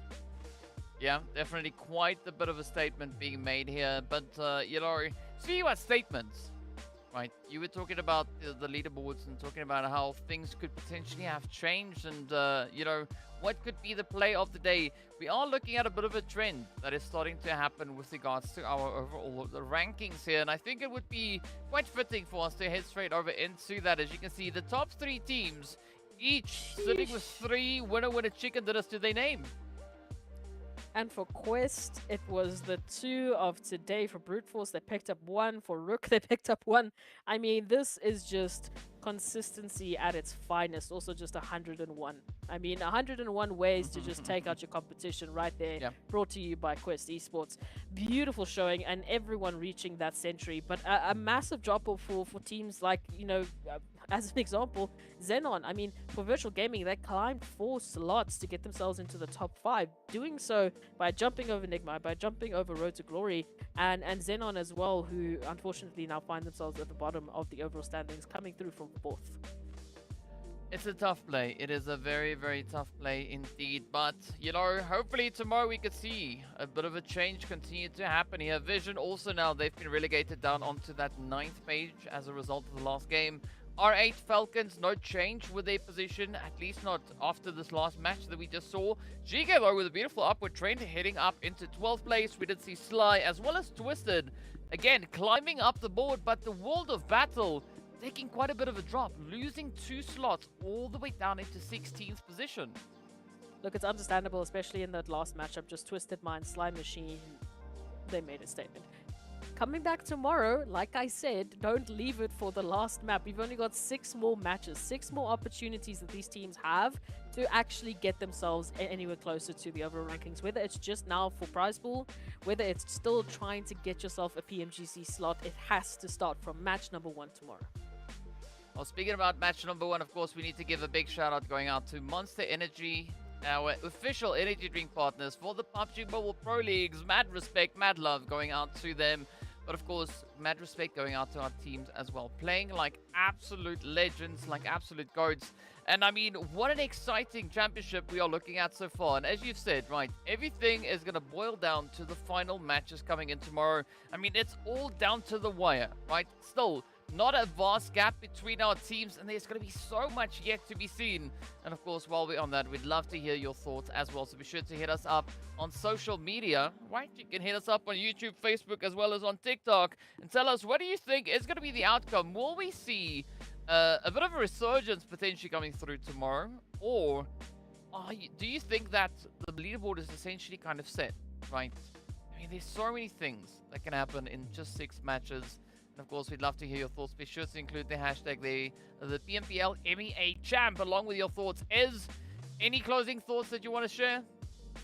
6 more matches before we crown 4 PMGC slots, before we crown our champions for the fall spring split. So make sure you tell your friends, make sure you get them in the chats from match number 1 tomorrow, because it's going to be absolutely chaotic. And again, remember to vote for your teams coming back tomorrow. They are going to need every little bit of energy you can muster if they have a shot of making it happen. This competition has never been this high. We have never seen such a competitive MEA Championships before for the Middle East and Africa regions. So got to give a lot of love and respect to our teams, and tomorrow's going to be fun. Well, I can't say anything on top of that, right? The only thing that I can add to that is, well, we'll see you all back again tomorrow, same time, same place, and even more insane PUBG mobile action. Until then, stay fresh, stay frosty, and we'll see you all later.